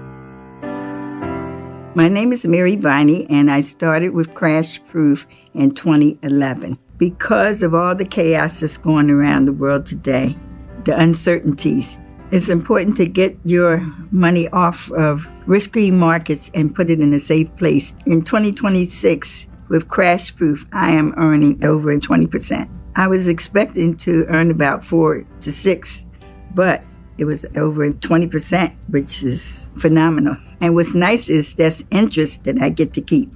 It makes me feel good that I'm earning money, especially with the market going up and down. So this is the time, if you don't want to be under a lot of stress or pressure about your money, Crash Proof is the way to go. Schedule an appointment or register for our next event at the Copperfield Inn in Limerick, PA on Wednesday, July 22nd. 800-722-9728 or crashproofretirement.com. Follow Talk Radio 1210 on Instagram and Facebook at 1210 WPHT. 7:32, Kayal and Company. Very busy Thursday morning. Nick, Dawn, and Sean. We have the cut sheet coming up in less than 15 minutes. Big show, big station announcement coming up top of the hour. Rich Zioli will be here before you know it. Fight Club, Today in Music History, the Big Three, all still on the way. All right, so we're talking about Graham Plattner. If you missed it, he dropped out last night. It's official. A lot of other dots to connect here in a moment, but let's hear from the man himself, Graham Plattner. He posted an 11-minute video on social media last night explaining his suspension of his campaign, how he intends to withdraw, and the ballot line belongs to Maine voters. A handful of clips we'll play for you.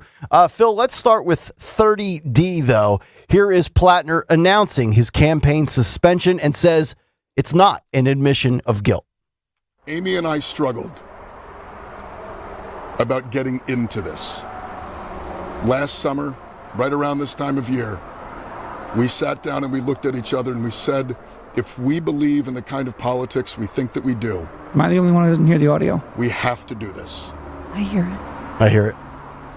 Over the past couple days, really yesterday and today, I don't hear any of it. we have had to have that exact same conversation. Jimmy, see if we can pause it. Just pause it real quick. Yeah, Jimmy, can we make sure that that everybody can? By the way, Sean, were you able to hear the clips in the Big Take? Yes. Okay, good. I'm not really sure why you're not hearing them now, but if we can, all right, let's restart this again. Amy and I struggled about getting into this. Last summer, right around this time of year, we sat down and we looked at each other and we said, if we believe in the kind of politics we think that we do, we have to do this. Over the past couple days, really yesterday and today, we have had to have that exact same conversation.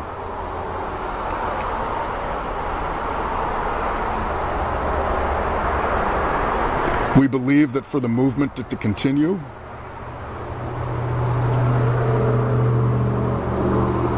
it can't be made. And for that reason,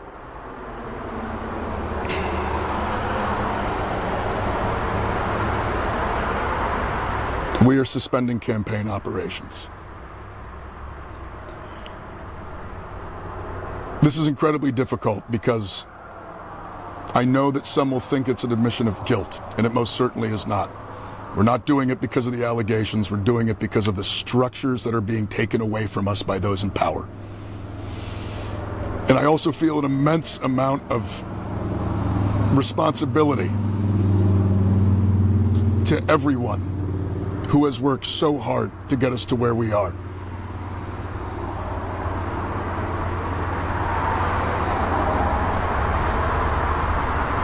We went toe-to-toe with one of the most entrenched political systems in the history of the world, and we won.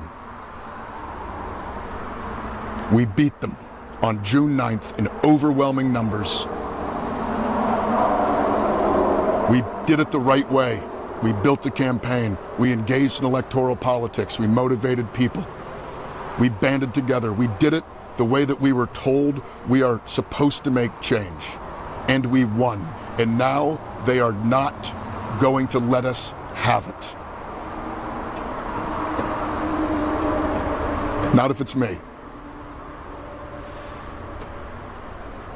Well, here's my takeaway from that. He sounds angry. He sounds emotional. He sounds upset.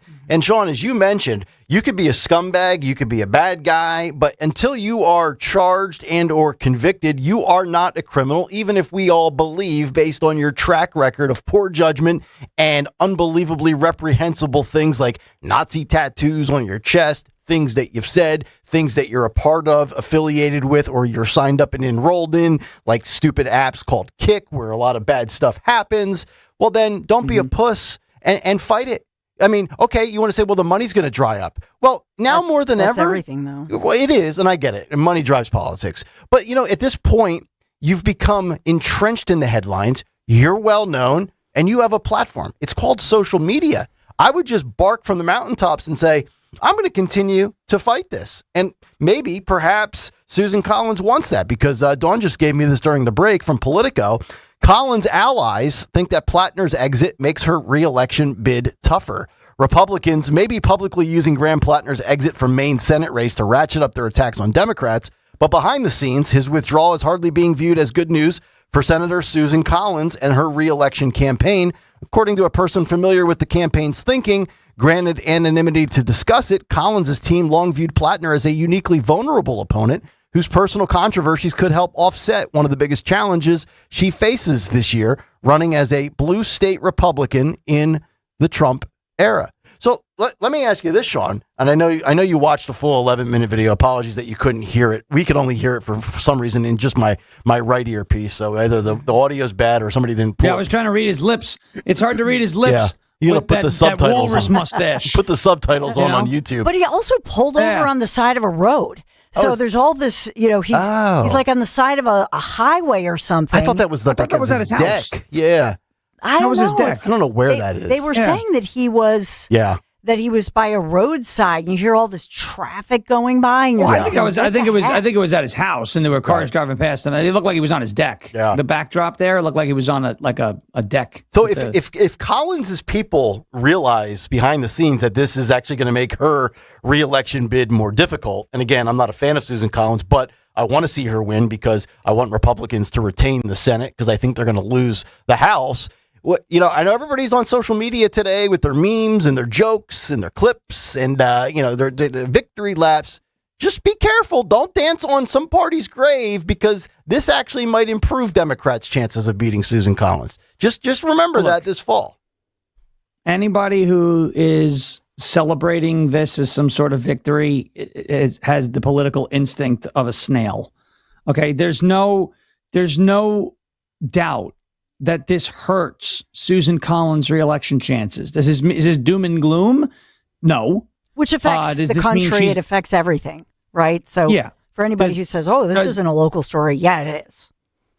It's a big deal, right? Because federally, this could determine who controls the Senate. Now, I still think Susan Collins is going to win because the Democrats are in disarray. The next person they're going to put up is not going to have the name rec of comparable to a guy like Plattner, who, just say what you want about him, motivated 155,000 people to go vote for him in a primary, and he did so at the grassroots level. You know what I mean? Like, this guy ran an effective campaign. There's no taking that away from him, despite what the Nazi tattoo and everything else.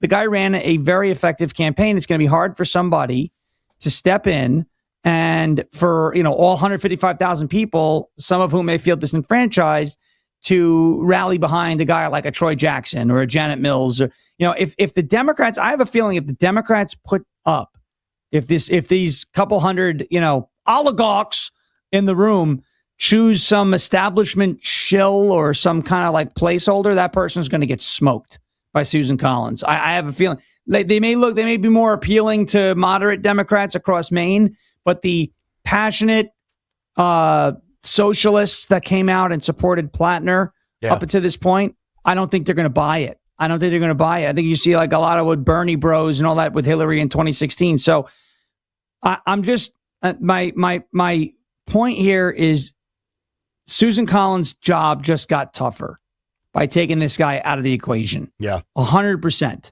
Susan Collins' job just got tougher. Yeah. But I don't think it means that she's definitely going to lose. Yeah. But anyone celebrating this as some sort of victory lap, I think, is going about this the wrong way. This is not the time for celebration. No. This is the time for condemnation of what the Democrats just did to their voters. Yep. That's the angle you want to take here, I think, is the angle that will resonate most effectively, especially with moderates and independents, and say, look, again, you are supposed to be the ones who pick your candidates. This is a democracy. They call it a democracy, a republic, right? We participate in the process. We are the ones who are supposed to be, and I say we, Americans, are the ones who are supposed to be responsible for picking the candidates who run in elections to represent us. Mm-hmm. And the Democrat Party has done this repeatedly, where now if they don't like who the people choose, they're going to choose somebody else, and you're just going to have to shut up and take it. Yeah. And that is unacceptable. That is an actual threat to democracy. And I have not seen a Democrat come up with a reason, an actual, like, legitimate reason why this is okay. Yeah. Because it's not okay, right, and it's indefensible. And if they could do it to Plattner, they could do it to anybody. Yeah. Anybody. So, but I find it interesting that they did it to Plattner, but they did not do it to Jay Jones. Right. Again, because Jones had better polling than Plattner did. Yeah. Jones could win. Plattner couldn't win. I mean, it's that simple. Yeah. We'll play E and A, the other two clips of Plattner coming up in the cut sheet. We're going to try to re-record those so that Sean can hear them. And then we'll get to the cut sheet on the other side, big station announcement. But just one other element to this. So obviously Plattner was a Bernie boy, right? He was a Bernie bro. He was endorsed by Bernie Sanders. And Mark Halperin is a guy that we will occasionally play on the cut sheet. He's got his own little baggage himself, but he's one of the more connected guys in D.C. with politics, especially within the Democrat Party. And he reported, I saw this from Mediaite, Mark Halperin says that 84-year-old Bernie Sanders is the most likely 2028 Democratic presidential nominee. I think that's a major headline. And I'm not saying he's correct. In fact, if you would say, Nick, how would you quantify the likelihood? I'd give it like a 1 or a 2% chance. But let me just throw this theory out at you as we're talking about these frauds in the Democratic Socialist Party of America. If AOC, because everybody thinks that, and by the way, the prediction markets now have AOC within 2 points of Gavin Newsom to be the primary winner for the Democrat Party, not to win the presidential election, but to emerge victorious. Oh, boy, Greg's going to rub that one in. My God. Greg's on a boy. boat right now rubbing one off to that news. He's going to say, I know everything. I told you. I don't He's doing what Graham Plattner does in porta potties. Correct. I don't doubt Mark Halperin's sources and connections. I just doubt that this would turn into a reality and this would come to fruition. Again, I'd give it like a 1% chance, right? But let's just play this game out right here. If it did, and again, it won't, but if it did, here's how I think it would go. You'd have 84-year-old Bernie Sanders. Say what you want about that fraud and that loser that he is, but he's still at 84. As Joe Scarborough would say, a word that Scarborough used to describe Biden that was not true. He's cogent. Bernie Sanders is still very cogent. Like if I just heard him speak, forget the accent and all that other stuff, I'd be like, I don't know, what's he, like 70, 72? But he's 84. I think Bernie, if he could pull it off, would want to be like Joe originally wanted to be, a one-term stopgap president. And AOC would be on his ticket as either his VP and running mate or she would stay in the House or try to graduate to the Senate, which would set her up. Remember when Joe said he wanted to pass the baton off? And then he started to realize that, like, man, my wife really wants to stay. I'm going to run again. I'm going to get 14 million votes. I'm going to win the primary, and then they're going to bench me for Kamala. Remember how Kamala was going to take the tour? I could see, again, 1% chance likelihood. Remember, Donald Trump had a 2% chance at one point to beat Hillary Clinton. So weird things do happen, right? So you're saying there's a chance. I'm not ruling it out. Like, am I crazy? Is that a crazy theory for taking what Halperin is reporting and what I just said? One-term Bernie, AOC kind of learning from her mentor, right? Because we're talking about Plattner. We're talking about the rise of socialism and communism in this country. You've got Mamdani. You've got AOC. You've got Bernie. He's like the wise man. He's the mentor, grooming the next wave to pull back the Democrat Party from the old guard, the Schumers and the Pelosi's. Is that really far-fetched? Again, I think it is. I give it like a 1% chance. But I had that thought last night. I'm like, this is how I could see it playing out if Halperin ends up being correct. Your thoughts? I mean, his guess is as good as ours, right? I would say, Halperin to me is, he's not bad, but he's sometimes hit or miss. I would say he's hit or miss, in terms of how reliable he is long term. But that's okay. I mean, I could see it. I'm not going to tell you that I can't see it, or that I think what he's saying is far fetched, right? I don't think it's out of the realm of possibilities. And the last thing I'm going to say, and I'm going to continue to rail on this. Who cares who the Democrat voters pick in their primary? Because it doesn't matter. It doesn't matter who they pick. Well, it doesn't matter who voters choose. It doesn't matter. That could change in a heartbeat. So you guys can go out there and vote Democrat all you want. Your voice does not matter, okay? You got to come to grips with that. Endorsements mean nothing. Primaries mean nothing. Your voice means nothing. All that matters is who the people at the top want. You have no say in your party. Except whether you want AOC, Bernie Sanders, or anything, you have no say in your party. Except and that must suck. Except the Democrats are in an identity crisis. And you look at Fetterman last night saying adios trash bag and repeatedly calling Plattner trash.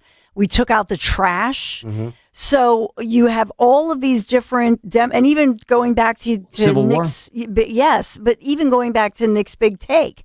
I mean, talking about, the illegals and causing, the ones who, the worst of the worst, so-called. So this is an opportunity for the Democrat Party to define itself, or for Republicans to help define them, or make it, or punctuate how they've defined themselves. Because I think that they've tried to define themselves as one thing, they've lied about it. Well, that's our governor has claimed, many Democrats have claimed to be very moderate. Mm-hmm. Plattner claimed to be just a regular, everyday, everyman guy. Yep. Well, not so much. Yep. And so will they come out and define themselves? And will this be a defining moment? And will this help them or hurt them? Or will Republicans get it together, people? And why don't you use the fact that there's a void here to just go ahead, put it out there, and define the Democrats. Look and say, look, people, look at this. Your local news media is not telling you this. They're not reporting on this. But spend some money, run some ads, and say, is this really who you want? There's a clear choice. Right. Yeah. Very interesting. Do you want safety? Do you want security? Yep. Because guess what? Border security under President Trump, we don't report it locally. Look at our homicide rate. Mm-hmm. In Philadelphia, it's down nearly 30%. Why? Donald J. Trump shut down the border day one. Yep. Why aren't the Republicans talking about that every single day? They're not. Because they're terrible at messaging. No. Yeah. All right. We'll come back. We'll get to the cut sheet and then big announcement, top of the hour. We'll give you the other two clips of Plattner. And then we have a ton of good stuff on the cut sheet. All sorts of juicy stuff, from the big stories to all of the offbeat stuff that probably don't even know was happening in real time. And by the way, Steve Ducey is at the Crayola factory in Easton, Pennsylvania right now. Unbelievable. What a time to be alive. What a gig that is. How do I do that? Back after this. A plane has crashed into one of the towers of the World Trade Center.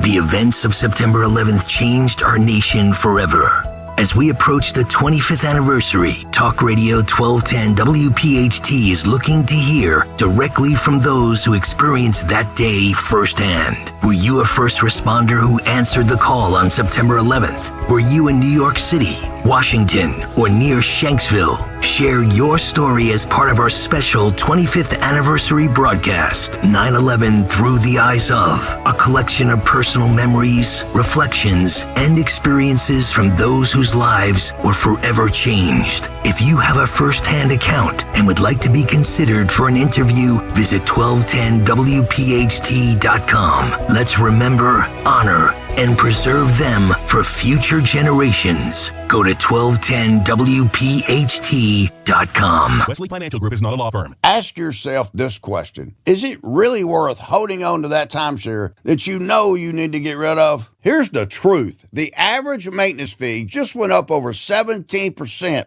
That could have been 117%, and there's nothing you can do about it. When you buy a timeshare, you give them a blank check for annual maintenance and assessment fees. I'm Chuck McDowell, founder of Wesley Financial Group. For 15 years, I've helped over 50,000 families cancel their timeshare. Not sell it, not transfer it, cancel it. Did you buy a timeshare because they told you it was a great investment and your maintenance fees would never go up? That's a lie. Are you ready to get rid of your timeshare once and for all? Simply call us and I'll send you our timeshare exit kit that explains all your options for cancellation. Call Wesley now for your timeshare exit kit. 800-619-3377. That's 800-619-3377. 800-619-3377. No! USA is up 2-0. That is the most dangerous lead in soccer. Relax, Mike. See that, Dan? My left eye is twitching. That's my warning eye. It'll be 2-2 by stoppage time. It's never wrong. With early payout from Bet365, I got paid the second they went up 2 goals. So to me, it's now the safest lead. Early payout from Bet365, huh?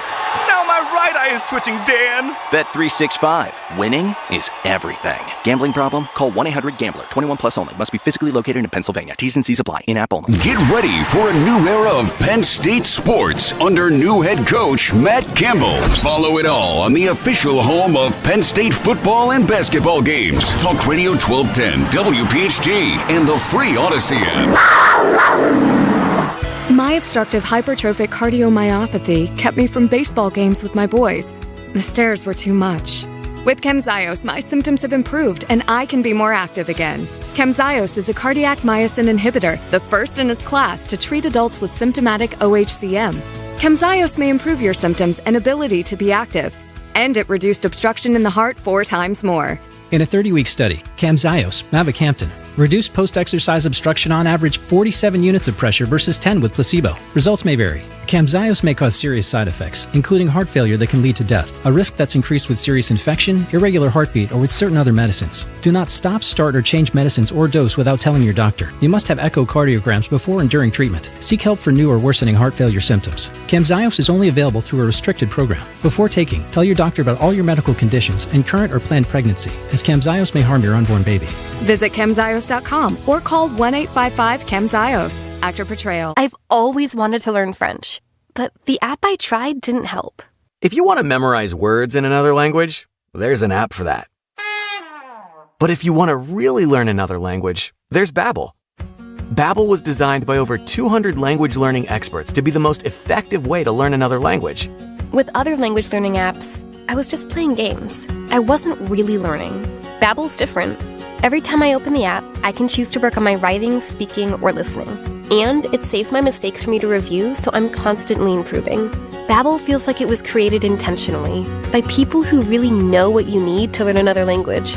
Before Babbel, I thought I just wasn't good with languages. But now I'm speaking French. Tout ça, c'est grâce à Babbel. Want to really learn another language? Save up to 50% on your Babbel subscription when you sign up at Babbel.com. That's Babbel.com to save up to 50%. Babbel.com. You know what I love? American-made products, baby. That's right. It's Rich Zioli. American-made products, and that's what you get from Emmons Roofing and Siding. Owens Corning shingles are made in New Jersey. Certainteed siding made right outside of Philly. Provia windows and doors handcrafted in Ohio. And because Emmons is platinum with Owens Corning, your roof comes with a lifetime workmanship warranty. That's accountability on American-made quality from an American company right in our backyard. EmmonsRoofing.com. EmmonsRoofing.com. You can now tune in to Talk Radio 1210 WPHT on the iHeartRadio app. It is 7:55. Kayal and Company, just about 5 minutes away from a big show announcement. 1 hour from now, Rich Zioli will join us. Fight Club at 9:10. But right now, Jimmy Kelly, we're going to continue with Graham Plattner. We have fixed the audio issues so Farish can hear this as well. Let's kick off, officially, a Thursday morning edition of What's on the Cut Sheet. What's on the Cut Sheet? What's on the Cut Sheet for this Fox News Double Thursday is brought to you by Tri-County Auto. Great deals on Toyotas and Chryslers, Dodge, Jeep, Ram. Stop by both locations. Look for the big American flag. And thank you, Tri-County Auto, for sponsoring What's on the Cut Sheet for this Fox News Double Thursday. Well, it's a Fox News Single Thursday. Jimmy Fallon can't join us. Jimmy can't join us? But that's my fault for not telling you that. But good job. Nice work. Ad-libbing on the fly. Zioli at 9 o'clock. Fallon normally joins us at 8:30 on a Thursday. But the Murdochs have him doing all sorts of busy work. So, hey, girl. I actually texted him that yesterday when I was trying to see, because Stalker's out. So I was like, hey, I said, hey, girl, you good to come on tomorrow at 8:30? And he told me no. So he's got stuff going on with the network. So he dissed us for Fox News, basically. Well, he basically said my 7-figure real job is more important than the 30 minutes I do with you that Greg pays me in ramen noodles for. So I totally understand that. Yeah, I can get that. No complaints here. Yeah, I can get beyond that. Yeah. All right. So let's get to Graham Plattner. This is the second clip, 30E, where he says he intends to withdraw and ballot line belongs to the voters of Maine. Suspending campaign operations. I want to make clear, though, I intend to file my paperwork to withdraw. The process needs to assure that what comes next is reflective of the Mainers who on June 9th turned out and showed that they are desperate for a different kind of politics. It needs to be driven not from back rooms, but by the will of the people. And the decisions that come next must come from that. All we were asking for was health care, was to end a genocide, to use our taxpayer dollars at home to uplift our communities instead of waging war overseas. We were asking for a fair system. We were asking for an end to the corruption, the end to the money in politics. We were asking for real democracy, and we did it the right way, and we won. But now the ball is in the court of the Democratic establishment. My name might be on the ballot right now, but that ballot line belongs to the people of Maine. And on November 3rd, it needs to belong to the people of Maine. And the next Democratic senator for Maine needs to belong to the people of Maine. They need to reflect the will and the values of the people of this state.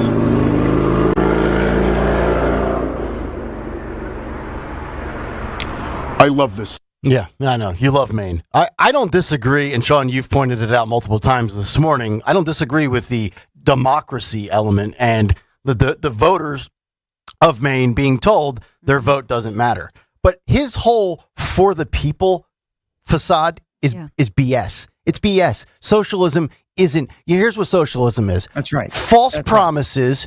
Taking from the people that have earned it, just because you're jealous that somebody's in the 1% and saying they should pay more for those who haven't earned it don't have the skill set, talent, work ethic, hard work, drive, blood, sweat, tears mentality to go get the American dream, and then you come up empty on your promises. The system, the modality that is socialism has failed routinely. So spare me the people stuff. He's not wrong on democracy. He's also not wrong on the money part of politics. But sad reality is, as long as politics are around, the money will drive it. So, like, he's full of crap on the whole socialist stuff for the people. But the other stuff, as you've illustrated this morning, he's not wrong on that.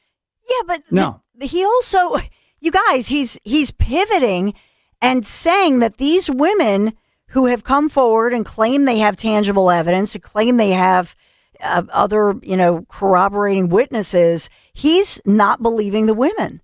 He's calling them liars, and nobody in the media seems to be calling it out. True. So he's saying that he's saying that the accusations were false. They're liars. He's pulled no punches on that. Well, let's play that real quick. The last one, and then we'll be done with Plattner. And then I'm going to continue with what Dawn's talking about here with the actual alleged victim aspect of this, which sadly is like the most omitted element of this, because there could be a real victim. It's amazing. We never really seem to care about the victim. It's the politician that gets all the run. Always. Clip 30A. Let's roll this last one. Hey, everyone. It's Graham Plattner here. I think as many of you know, over the past couple days, I have faced some very serious allegations, and I just want to make it clear. This is all false. The things that have been claimed did not happen. It's not real. It has placed an immense amount of weight on me as I think about what needs to happen now. Amy and I are regular people. We were not looking for this experience. Regular we were people with a not looking Nazi to get into tattoo. politics. Yeah. We had no desire to run for office. I just want you to think about what you would do as a regular person in a position where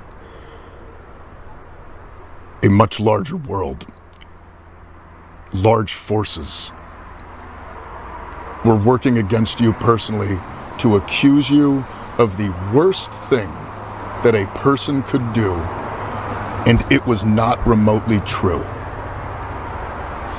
Well, I hate to break it to you, Graham, and again, innocent until proven guilty. The paperwork and the trail of information, of therapy. I mean, this lady that has come forward here at the 23rd hour seems to have a pretty detailed history documented by many professionals as to what she is claiming and alleging. And again, by the way, the blackout drunk thing, that's not an excuse. That's not a defense.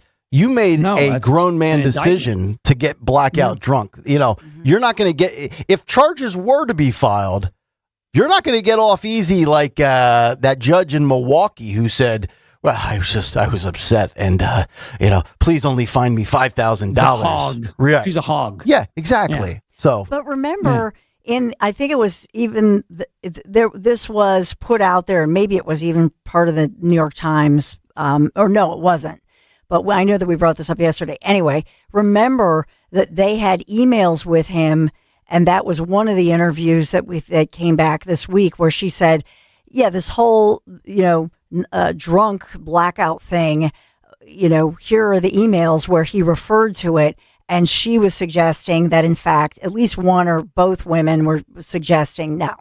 He then admitted, "Oh, well, what about this?" And she said, "I thought you didn't remember anything."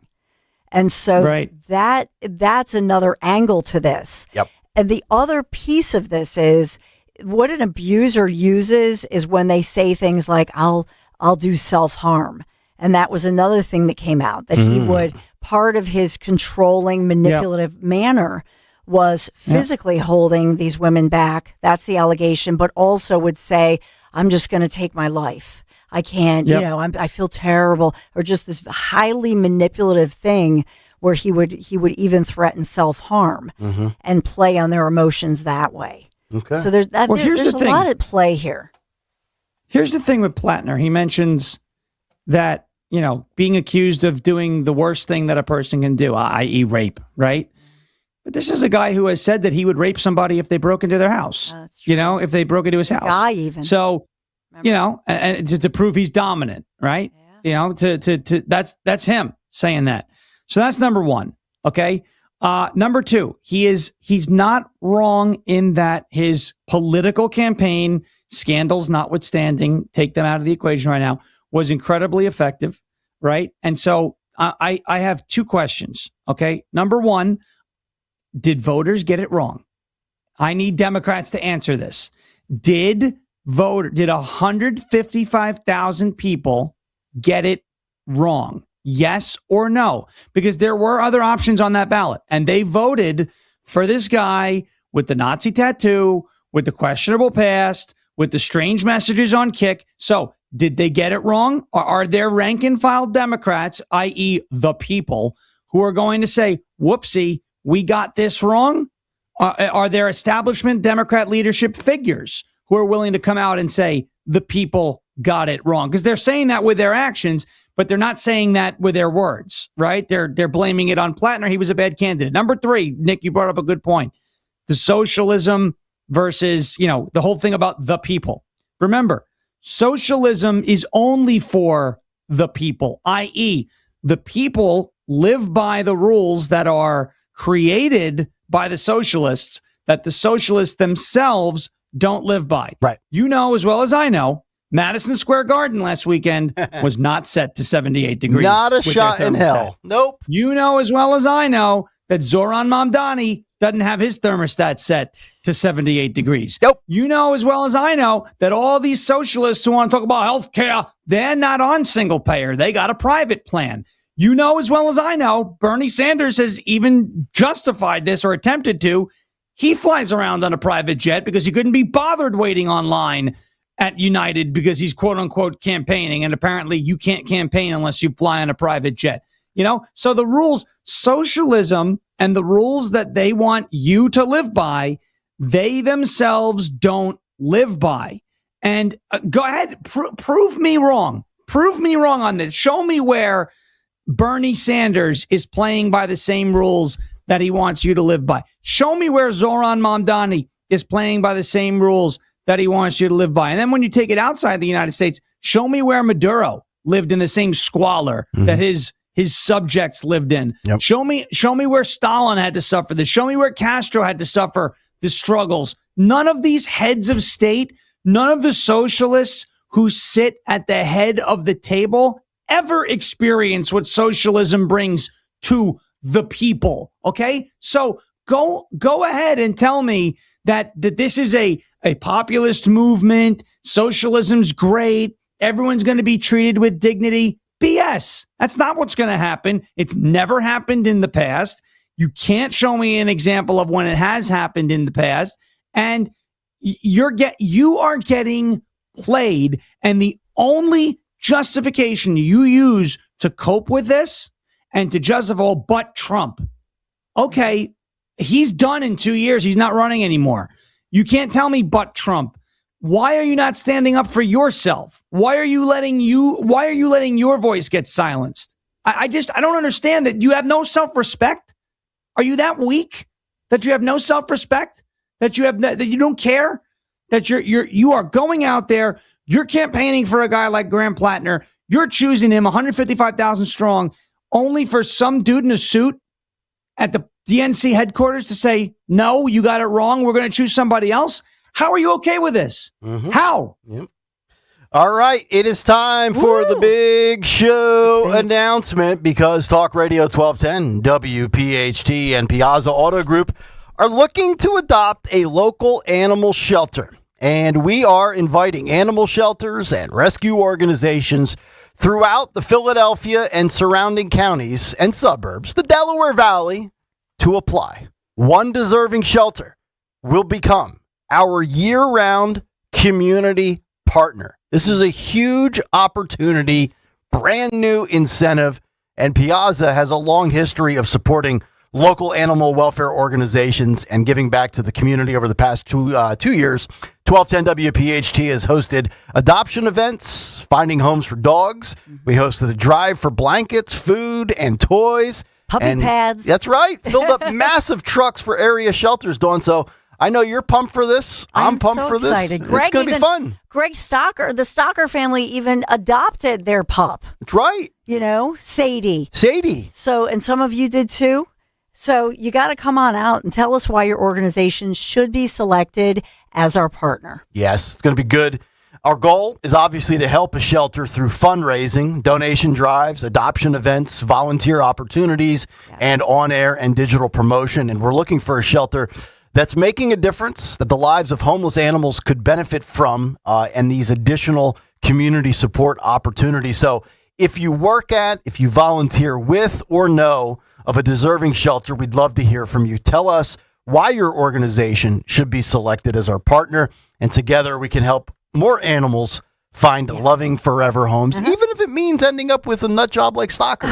It's better than being in a shelter. Speaking of animals, we should find a new home for Joy Behar. Yes. But seriously, we want to thank you. I mean, I love Piazza Pets. We all have come to love Piazza Pets, and for believing that every doggy and kitty cats too deserve a home because of Piazza's support. Dogs and cats and pets across our entire region receive toys, food blankets, so many other necessary pet products. So we love Piazza Pets. Yes, we do. Visit 1210WPHT.com/adopt a shelter. Once again, 1210WPHT.com/adopt a shelter to submit your shelter for consideration and help us spread this word, because when a community comes together, amazing things happen. So true. Yes. So there you go.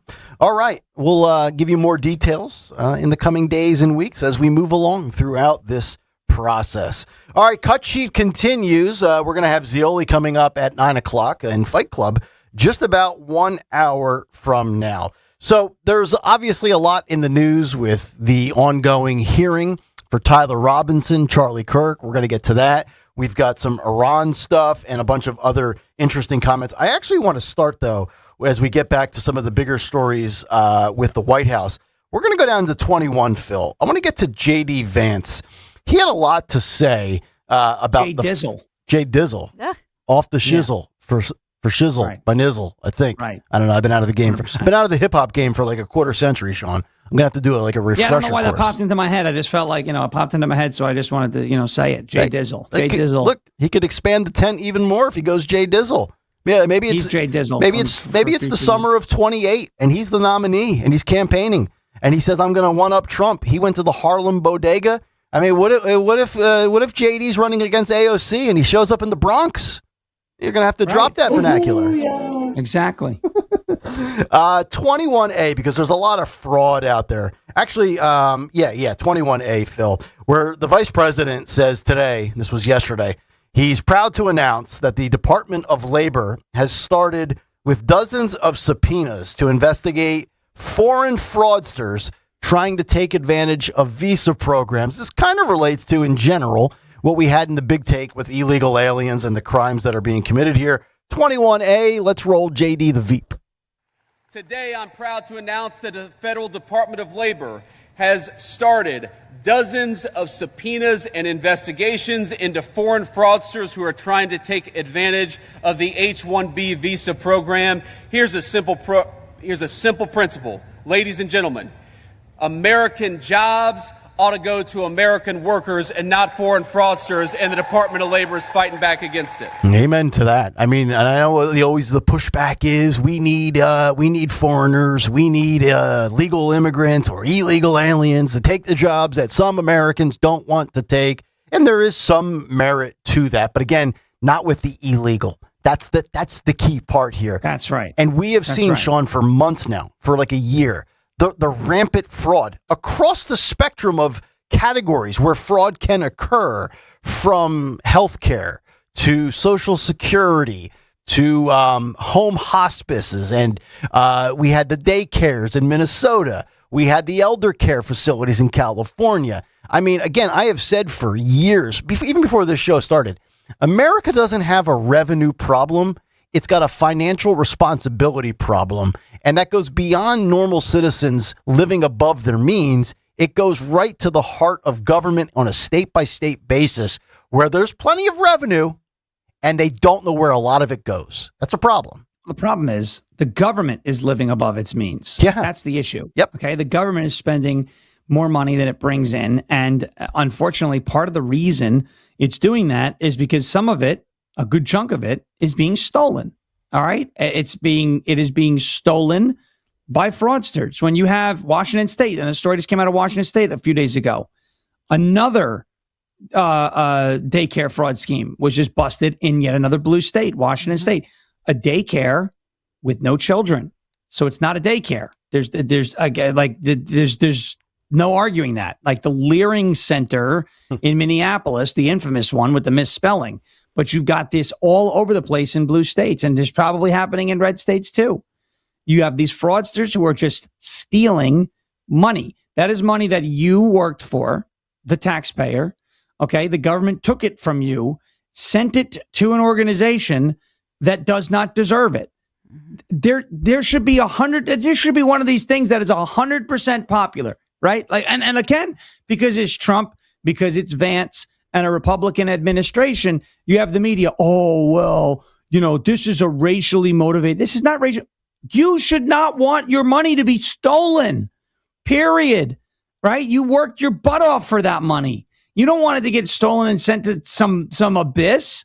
Right? So that you have that aspect of it. And then again, you mentioned the illegals and the immigrant labor. I don't have a problem with legal immigrants who came here the right way and got a job in this country to pursue the American dream in a factory, a meatpacking plant, wherever it might be. If you did it the right way, my problem is not with you. But I don't want to hear this nonsense of, oh, they're doing jobs that Americans won't do. Well, do you know why illegal aliens are doing the jobs that Americans won't do in a field picking avocados? Because Americans aren't going to work for $3 an hour in a field, but an illegal will. It's slave labor, okay? Of course Americans aren't going to do that job on a farm for BS pay.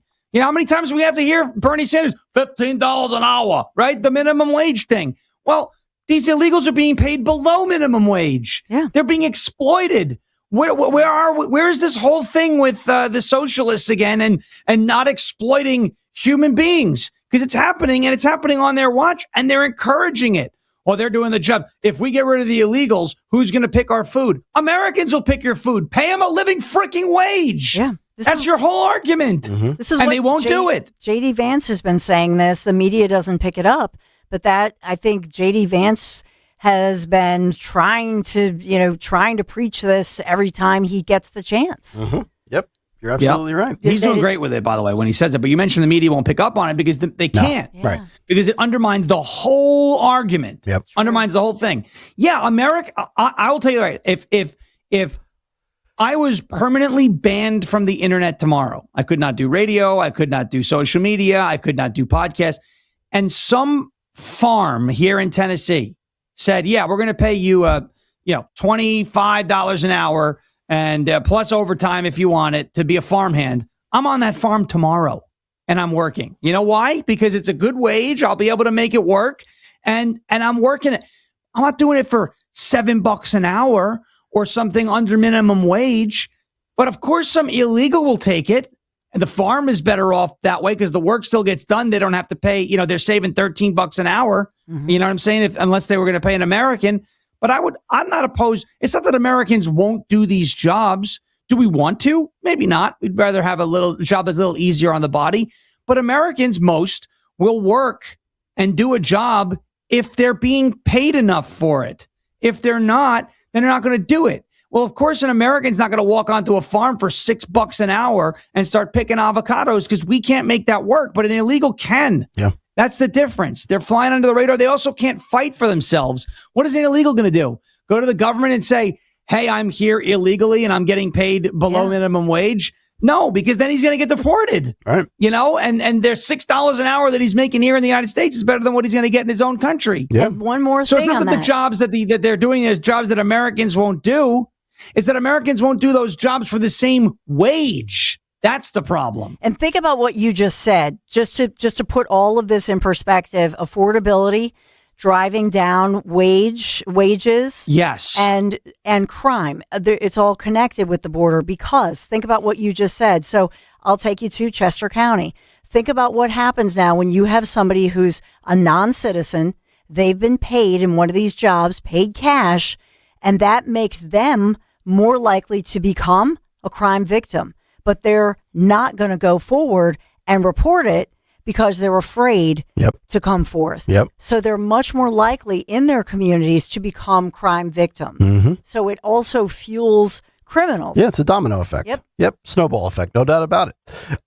One more of JD, and this one hit home with me because my wife and I had an interesting conversation with our financial guy last night about Social Security and where it will be in 2032 and 2033. And when we get to our retirement age, which of course in radio is 100, that's when you're able to retire. Unless you're like me, you're going to die at 61 from a heart attack. But either way, we had the conversation, and the Veep was talking about people that pay into Social Security for their entire working lives, and how JD's worried that if we don't stop sending illegal immigrants Social Security checks, the hardworking Americans are going to be depleted when they reach that point in their life. 21B, let's roll JD. Program. Part of what we're trying to do is to ensure that these programs exist for the next generation. Look, just take one of the biggest federal programs out there, Social Security. People pay into Social Security for their entire working lives. Every single day, or every 2 weeks, I should say, we get a paycheck, and we see on that paycheck the amount of money that is going to Social Security. I am worried that if we don't stop sending Social Security checks to illegal immigrants, the people who paid into it for their entire lives are never going to have access to that money. That's a scam, and it's totally unacceptable. So the most important thing we can do to ensure those benefits exist for the people who earned them is to make sure that the fraudsters don't get them, that the American people do. I absolutely love that, and that really resonated with me because, again, last night my wife and I had this meeting with our financial guy, and we were, looking at our 401k, the 529 we have for the girls, looking at other, mutual funds and index funds, life insurance, long-term disability, and part of his presentation to us was Social Security. And this, I did not know this. And maybe some people in the audience do because we have an older audience, but maybe the younger people in this audience did not know this. From 1940 to 2000, more people entered the workforce than left the workforce, right? And for the last 25 years, since 2000, 2001, because boomers are beginning to retire, more people are leaving the workforce than entering the workforce. And Social Security, as we know it, and it's always going to be here to some extent, but the fear porn is, it's not going to be around. It is, but our financial guy said I think he said 2032 or 2033, the Social Security trust will change to the point of, by the time people my age, 42, get to the point of retirement, you're looking at 75 or 80% of what it used to be. So how do you fund your retirement for the future when you have a 401k, Social Security is smaller, and obviously you go on different healthcare, but all that stuff. So this, I think, is very important because the system is being bled dry, again, by people that should not be here, bleeding said system dry. And I think, and I know a lot of people, when you're young, you don't think about 65, 70, 75. I didn't think about that stuff when I was 22 and 27 and 31. But now that I'm 42, I'm far more consumed by it because I don't want to have to. Again, Dawn, I've said for years, nobody can do nothing better than me. And I want to be able to do nothing. I want to, like I said, I want to throw my phone. I want to get my laptop. I want to dump them in the Atlantic Ocean. And I just want to play golf and never have communication with humans ever again. And if I don't prepare for my retirement, I'm never going to be able to live the secluded life I want to live away from human beings. And JD Vance is nailing it here again. This is it with the government, right? So I think there was a study done, multiple studies done, that the folks who, if you were to take all your contributions to Social Security and instead of contributing it to Social Security, invested it in the stock market, you would have a ton more money by the time you reach retirement age than you would with whatever you were going to receive from Social Security. That's number one. Okay. That's why these Trump accounts, this is a huge step because what it's teaching people is how to invest and compound your investment year over year over year. And you could wind up with a huge chunk of money that's sitting there waiting for you when it comes time to retire. Right. So, obviously, you said like, Social Security is not going anywhere. They're not going to get rid of it. That's just not going to happen. But what people should do is, you're thinking about it. You're 30 years away, 40 years away, whatever. Kind of hedge against it by doing some investments. Put away a little bit of money every year into either some sort of index fund or something like that, where you can compound your investments year over year over year. Let it grow, because Social Security ain't growing. Social Security is shrinking, as you mentioned. So, again, this just goes to show you nobody is more equipped and better equipped to manage your money and your life than you. Not the government, not some central planner. You meet with a professional. You've got a tax guy or an accountant, Nick, a financial guy you meet with. That's what their job is. They're there to show you the options and do this. Not the government.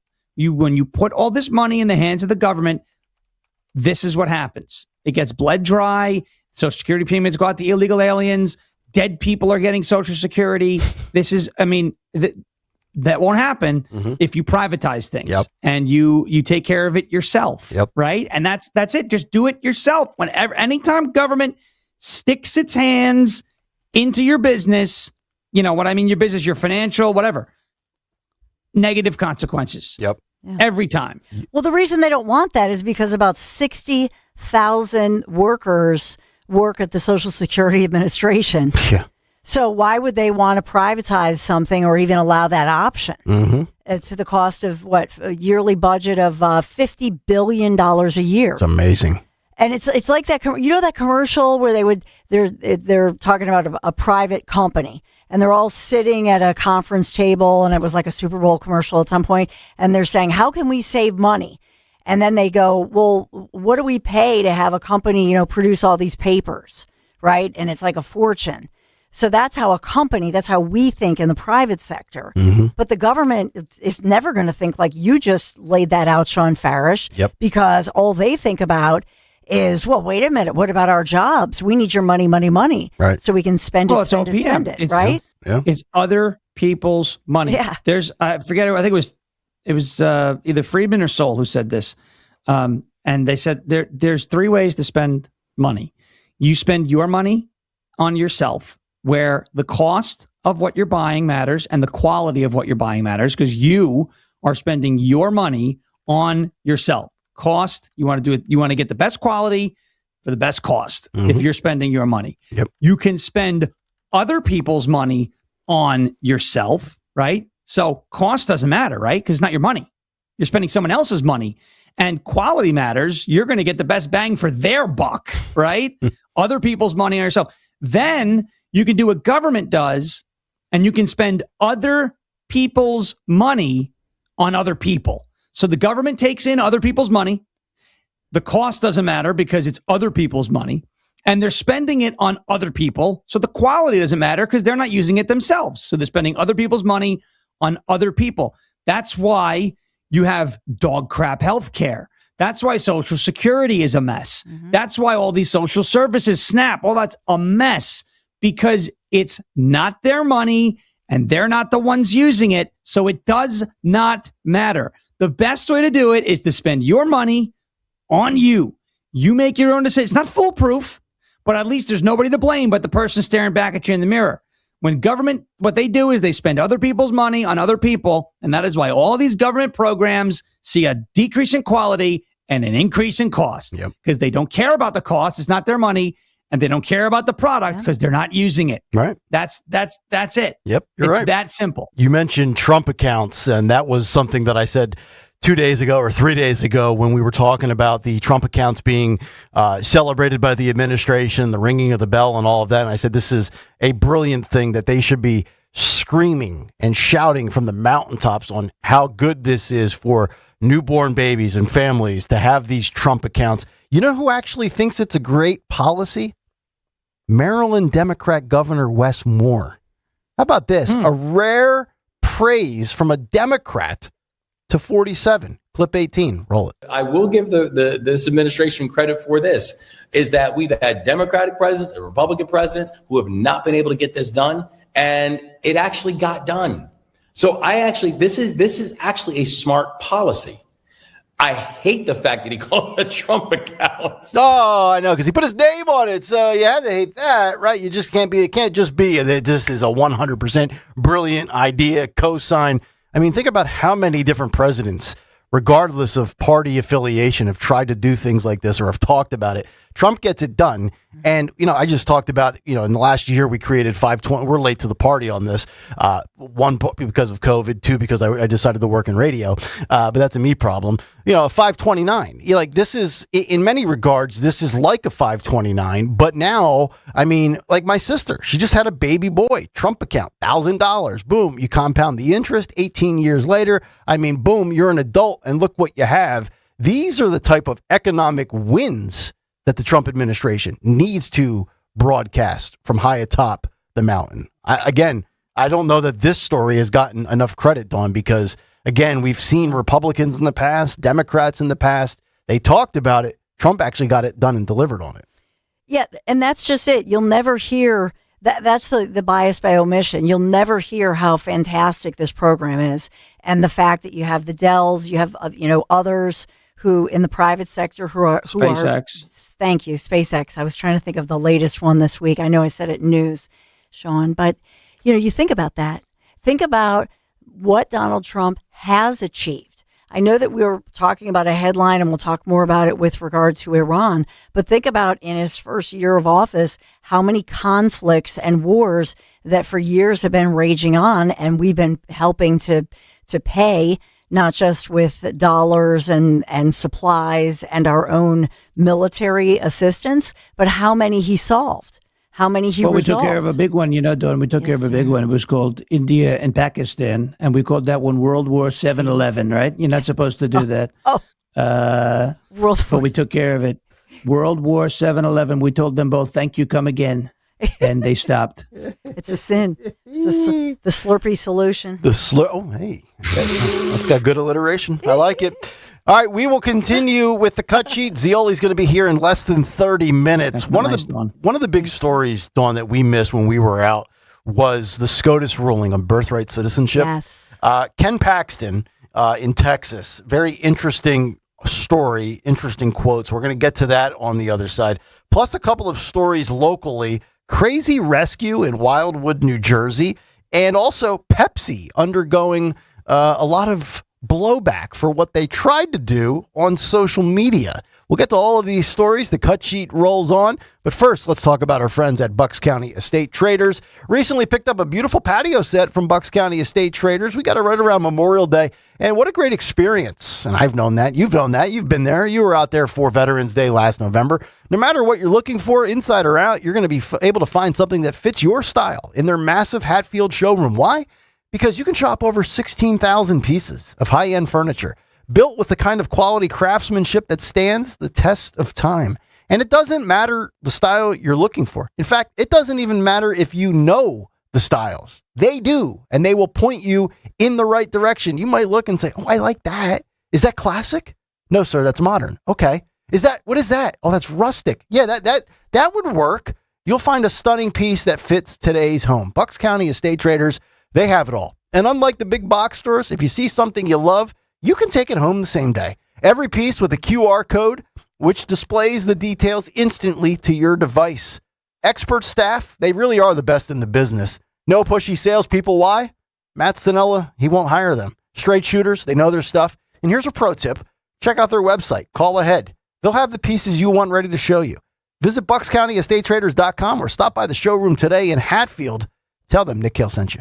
Tune in to the Crash Proof Retirement Show Saturdays at 11 a.m. to hear Joanne Small-Canella and Tracy Stillman. The Crash Proof Retirement Show, Saturday mornings at 11 on Talk Radio 1210 WPHT. Hi, this is Larry Steinhaus, and I want to let you know that I buy houses. I buy houses from people that may be a tired landlord, maybe somebody who's having trouble selling their house, or maybe someone who needs to sell their house quickly. Well, all you need to do is call 855-939-1137. That's 855-939-1137, and I promise to answer the phone and help you with your situation. That's right, your house may be cluttered. It may be a house that a relative left you, or it may just be a house you just want to get rid of. 855-939-1137. I know know that hiring can be challenging. You sort through tons of resumes and you get too many so-so applicants. You're just waiting for someone to match your role perfectly.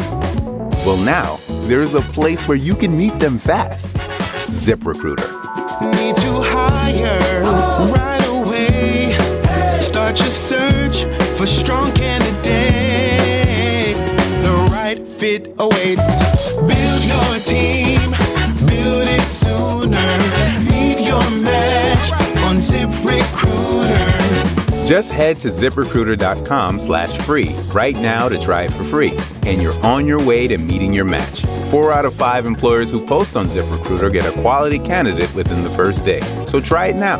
Go to ZipRecruiter.com/free. Once again, that's ZipRecruiter.com/free. Meet your match on ZipRecruiter. Try it free. Your freedom to relax starts at Spring Dance Hot Tubs. Now through July 12th, save up to $5,000 on new Hot Spring and Caldera hot tubs and receive a free freshwater IQ smart monitoring system. Looking for fitness and fun at home? Endless pool deals are hot. Get 50% off all accessories like an underwater treadmill or aqua bike. Plus, for a limited time, buy any 3 hot tub products and get the 4th for just $1. Visit springdancehottubs.com and make this summer your most relaxing yet. See store for details. Offers end July 12th. No! USA is up 2-0. That is the most dangerous lead in soccer. Relax, Mike. See that, Dan? My left eye is twitching. That's my warning eye. It'll be 2-2 by stoppage time. It's never wrong. With early payout from Bet365, I got paid the second they went up 2 goals. So to me, it's now the safest lead. Early payout from Bet365, huh?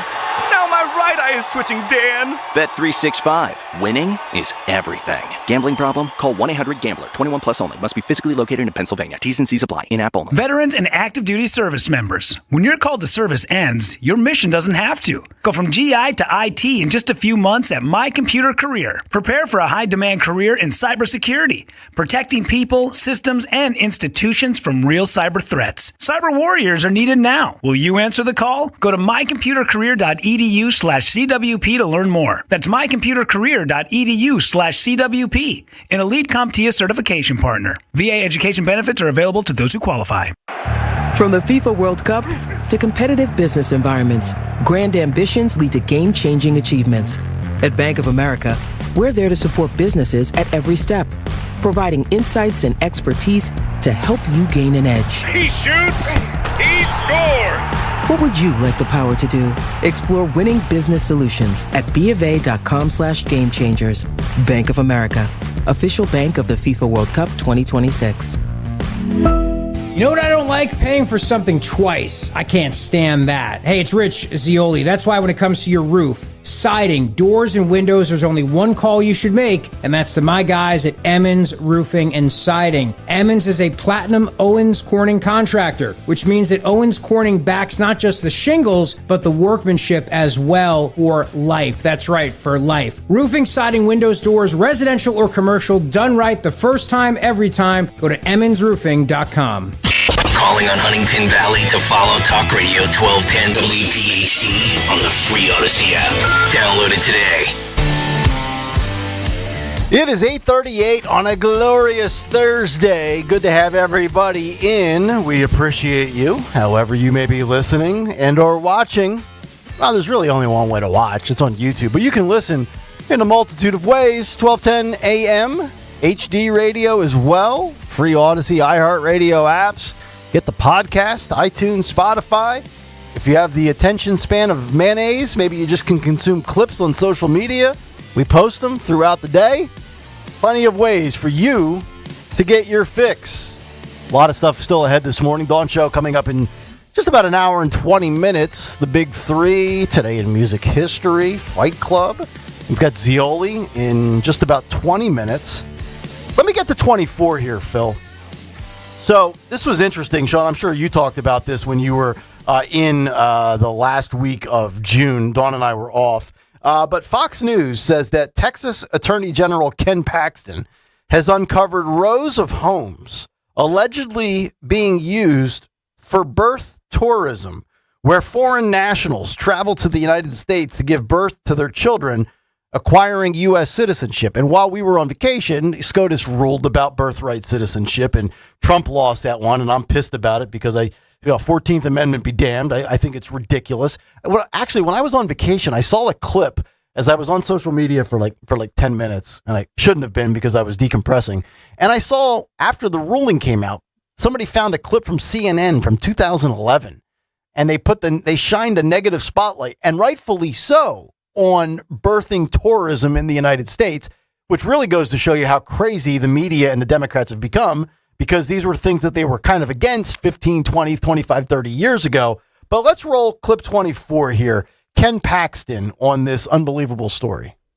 Billboards. You can pay $3,950 if you want to have birth naturally, make your child a U.S. citizen. Are you kidding? Your Oh, yeah. foreign board C-section, $5,525. I spoke with Ken Paxton on this, and he showed me pictures where there are houses in Texas that look residential. So it could be your neighbor's house, and you go inside the house, and there are rows of bassinets where Chinese women are coming, giving birth to a child, then going back to the Chinese Communist Party, educating their child there, and they have U.S. citizenship, which could amount to more than 1 million new voters in this country over time. Only a stupid nation would allow this to happen. They also have a website, havemybabyintexas.com. By the way, this big border advertising right there is miles away from the border. So their audience are people that are crossing back and forth. And by the way, if you think it's just Mexicans, no, that's just a checkpoint right there. People are traveling from all across the world to come to Mexico to go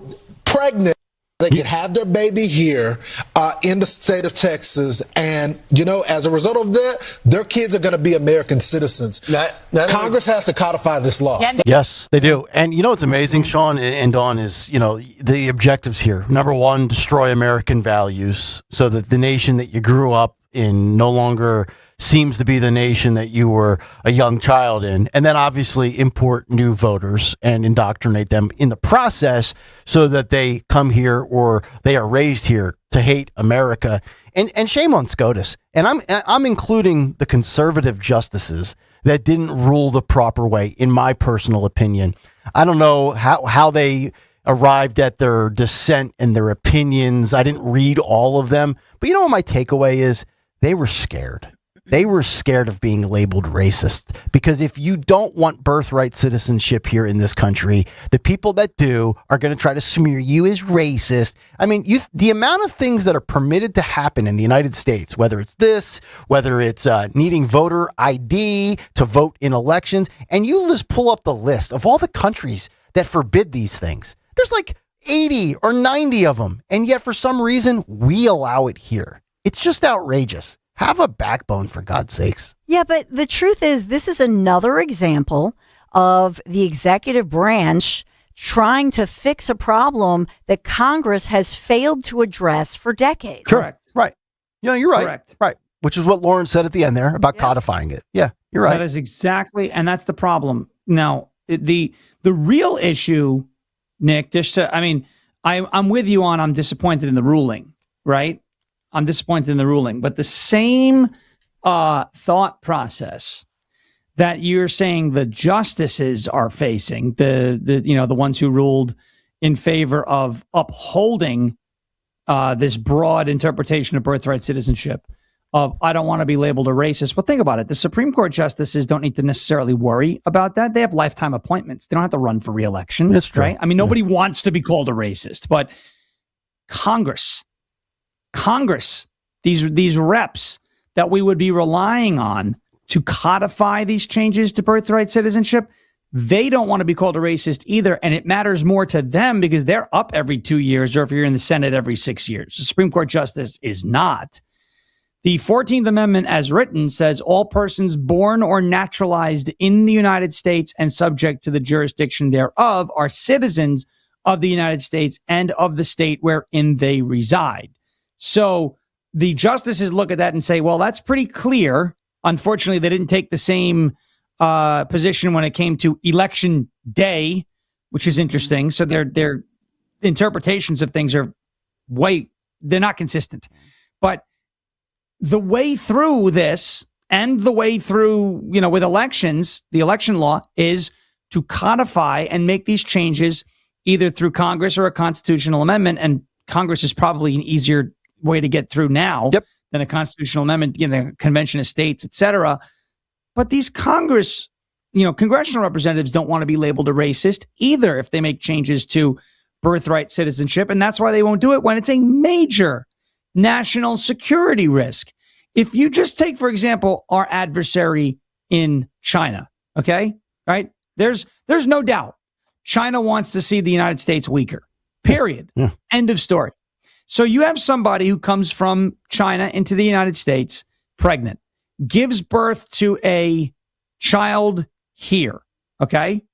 And then that child leaves with the parents, right? Goes back to China for 18 years. Lives their whole life, lives his whole life in China, is indoctrinated by Chinese communist propaganda, which happens, okay? But because he's a citizen, he's got a way back into this country. So he comes back in because he's a citizen. He's allowed to come in. He's afforded all the rights of a U.S. citizen. He comes back into the country now, indoctrinated in Chinese propaganda, and is now spreading that crap here because of birthright citizenship, because that child is now a citizen of the United States as soon as they're born here. Yep. And that's part of the national security issue. Yeah, Not to mention you have ties for now parents and relatives and families and all this that can come in as well and cause all these problems. The Supreme Court didn't seem to care about that. That's what bothered me the most. And Congress doesn't seem to care about that. And that's what bothers me. There is an update this morning. President Trump announcing this morning, I will be asking for a rehearing by SCOTUS, by the United States Supreme Court immediately. This miscarriage of justice will destroy America if they don't change their absolutely insane decision. And he's asking for a rehearing? Yeah, he's asking for a rehearing. And then I believe, was it Johnson? We also have, House Speaker Mike Johnson saying Republicans are, quote, exploring a congressional fix under the 14th Amendment. And it came back 6-3 in the wrong direction, right? Who actually... Are you getting 60 votes if this goes to the Senate? You can't even get the SAVE Act passed. No. Was it Clarence Thomas and two others that actually ruled the correct way? The usual suspects. Right. It was Thomas there was Thomas, Alito, and Gorsuch who ruled the right way. And Kavanaugh kind of did like a half-seat. Yeah. Oh, God. Speaking of outrageous, from birthright citizenship to and I'm going to frame it this way. We're going to play Phil 21C here, J.D. Vance on the Save America Act.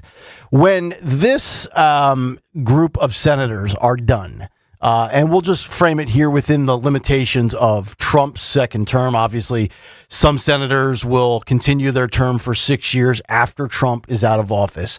But if this majority, obviously controlled by the Republican Party, does not get the Save America Act passed, this group of senators, for failures, this will be at the top of their Wikipedia page, their LinkedIn page, their tombstones. If they don't get what 80% of not 80% of Republicans, 80% of Americans want. Trump said yesterday it was like 94%. So he inflated the numbers even higher. But point being, this is so accepted on a bipartisan front. J.D. Vance, clip 21C. Let's roll this. There's, of course, this big debate about how much election fraud happens in the United States of America. You guys know my views. We're not going to settle this here. First of all, any election fraud is too much election fraud in the world's greatest and oldest constitutional republic. And number two, if Democrats want us to stop talking about election fraud, I make them a simple deal. Pass the Save America Act and get voter ID, and we'll stop talking about election fraud.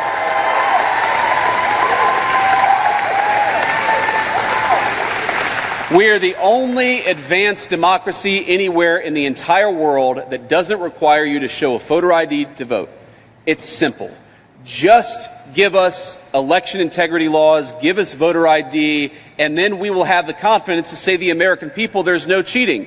But when they say, number one, we don't want voter ID, and number two, there's not that much cheating in our elections, it's natural for all of us to say not much cheating is still way too much cheating, so stop it and give the American people voter ID. Yeah. Thank you. Yeah. I think, it was a small crime I committed. Yeah, you still committed the crime. Well, I gained weight. It was just a little bit of weight. Yeah, you still gained weight, Nick. Yeah, it was only 30 pounds, Kristen. Nick, you gained 30 pounds. Here's the deal. And I was thinking about this. Just bring this back to Graham Plattner for a moment. And Sean, you talked about this with democracy. On one hand, let's stay on subject for just a second here with J.D. Vance and Republicans that don't trust our election system based on voting integrity and cheating. So that's what Republicans, when we talk about my vote counts, your voice matters. Well, we've seen a lot of fraud that maybe eradicates your vote. Then on the Democrat side, if you voted for Graham Plattner in Maine, you were told by the Democrat Party your vote doesn't matter. So I've always thought elections matter. All elections are local. Your vote matters. But now when you look at Republicans' gripes, and if any Democrat with a brain cell in Maine is alive this morning, they realize their vote doesn't count. If somebody comes up to me and says, Nick, I don't really think my vote counts, I'm starting to run out of reasons as to tell them why, no, your vote does matter. Because both sides, for different reasons, do or should feel like they're disenfranchised, right? Right. They should feel disenfranchised.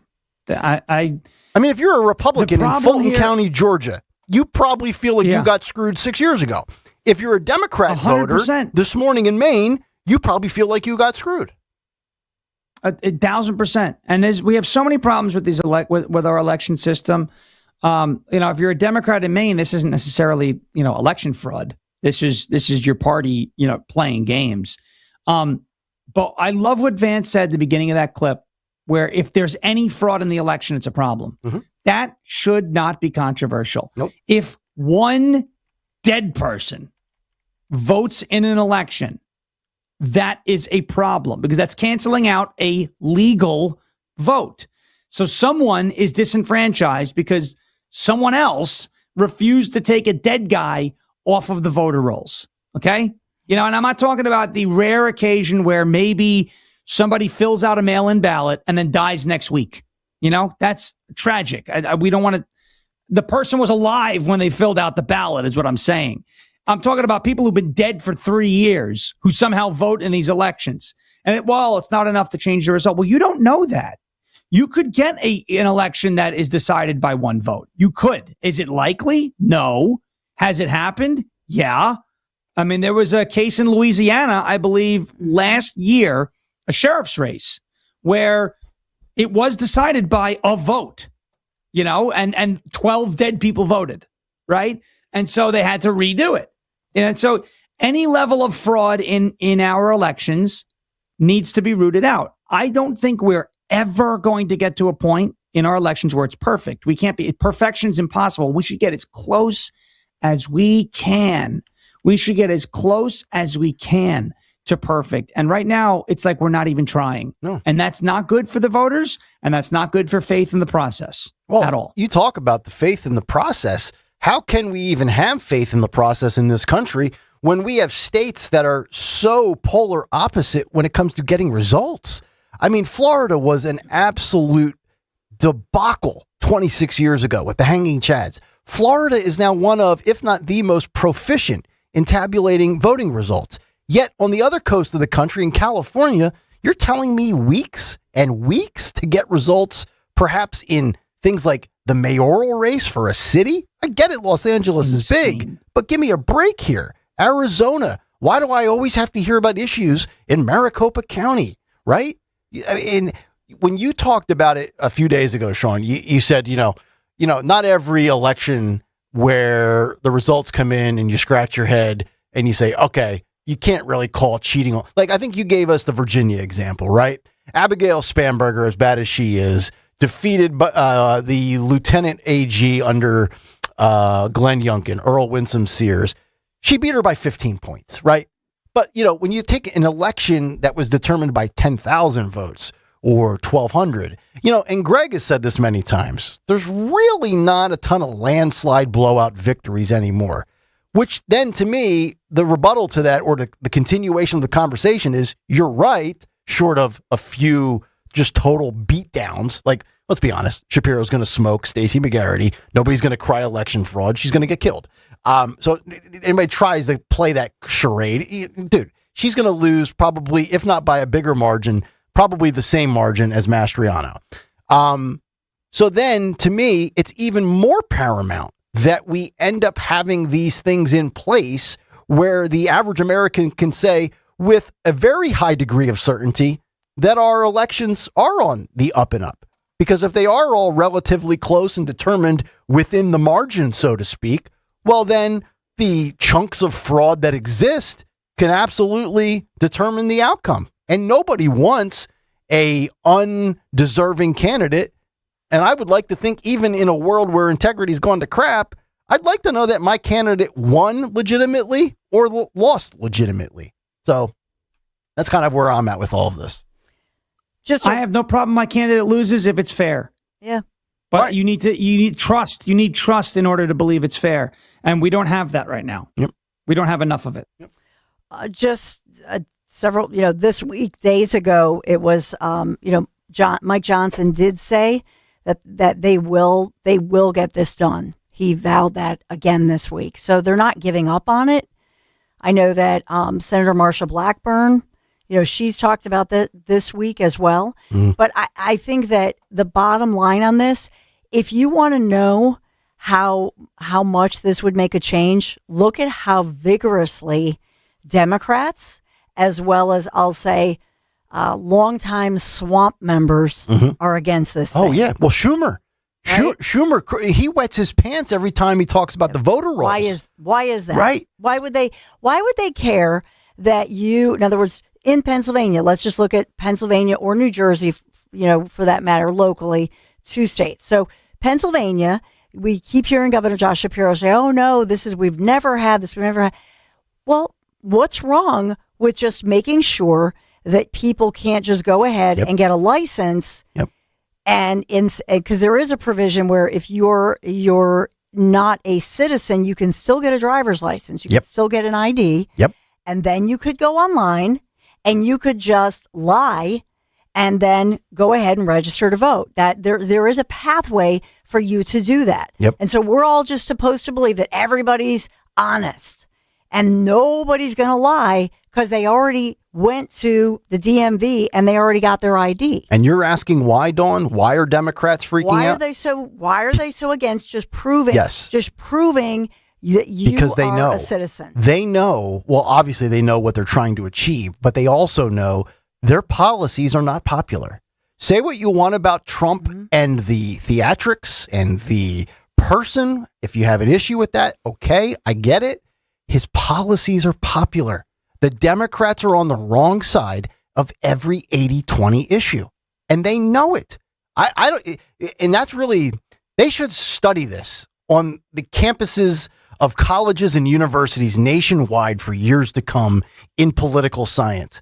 How one man drove one party to the point where their policies were only supported by 1 to 20% of the population.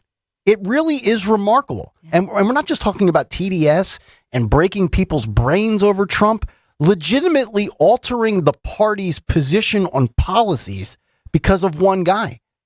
It really is a remarkable. I mean, they should talk about that. That should be, whether it's Poli-Sci 101 or an advanced graduate course on political science, there should be professors giving. Zioli should give a dissertation on that at a local university. Speaking of Zioli, he's coming up on the other side. 9 o'clock hour is almost upon us. We'll get to Rich. We have Fight Club and a whole lot more. Kayal and Company, stay right there. It's bigger, it's better. It's the 4th of July sales event at Tri-County CDJR. This month, get up to 20% off MSRP on select new 2026 Ram 1500 models. Come find bigger deals and better value at 422jeep.com. Available on select models with approved credit. Customers must qualify, plus tax, title, license, registration, and applicable government fees. Offers expire July 31st, 2026. This year, America celebrates 250 years, 2.5 centuries of courage, sacrifice, and family stories passed down from one generation to the next. Hi, I'm Nick Mako. And I'm Adam Baselogger, founders of Legacy Box. Your family's piece of the American story is sitting in an attic or closet right now, trapped on aging VHS tapes, camcorder tapes, film reels, and fading photos. Those boxes hold moments you can never recreate. Your wedding day, your children's voices when they were little, grandparents coming back to life on screen. Over 2 million families have trusted Legacy Box. And we've just partnered with the USO to digitize fragile handwritten letters from World War II, helping preserve American history for future generations. As America turns 250, remember that your family is a part of the American story. Preserving those voices, faces, and moments is a part of your responsibility to the next generation. Don't let them disappear on your watch. Visit legacybox.com/radio for our amazing America 250 sale. That's legacybox.com/radio to save. This is the sound of Lucy, staying on top of her spending. You see, even though she's buying a new pair of jeans, she knows that it fits within her monthly budget. Because Wells Fargo will send an alert if her balance drops below her set amount. Yep, nothing gets past Lucy, or Wells Fargo for that matter.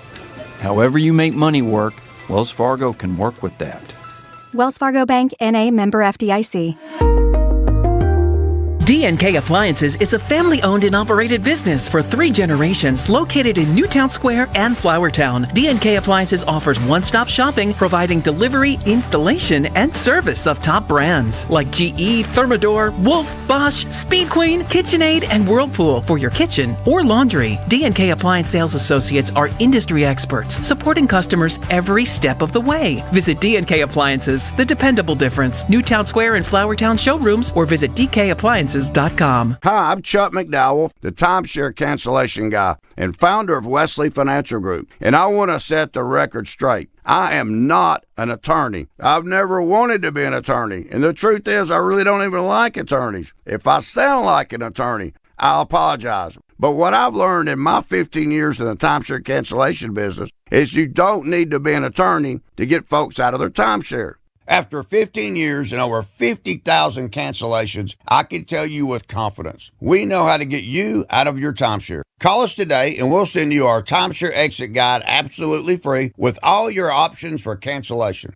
Attorneys, this was meant to be funny, so please don't sue me, especially my friend Kenneth from Black River Falls, Wisconsin. Call now for your free timeshare exit info kit. 800-838-6767. 800-838-6767. 800-838-6767. WPHT, WPHT HD, WOGL HD3 Philadelphia. From the Piazza Premium Automobile Studios, powering your drive with 10 brands and 20 locations. Always live on the free Odyssey app. Life doesn't slow down, and planning your financial future can feel overwhelming. That's where Monastra Financial Group comes in. Whether you're preparing for retirement, managing a 401k, or protecting what matters most, their team offers personalized guidance built around you. With a straightforward approach, they help turn complex decisions into clear, confident steps forward. Take control of your financial future today. Text Mike Monastra at 484-471-4879. That's 484-471-4879.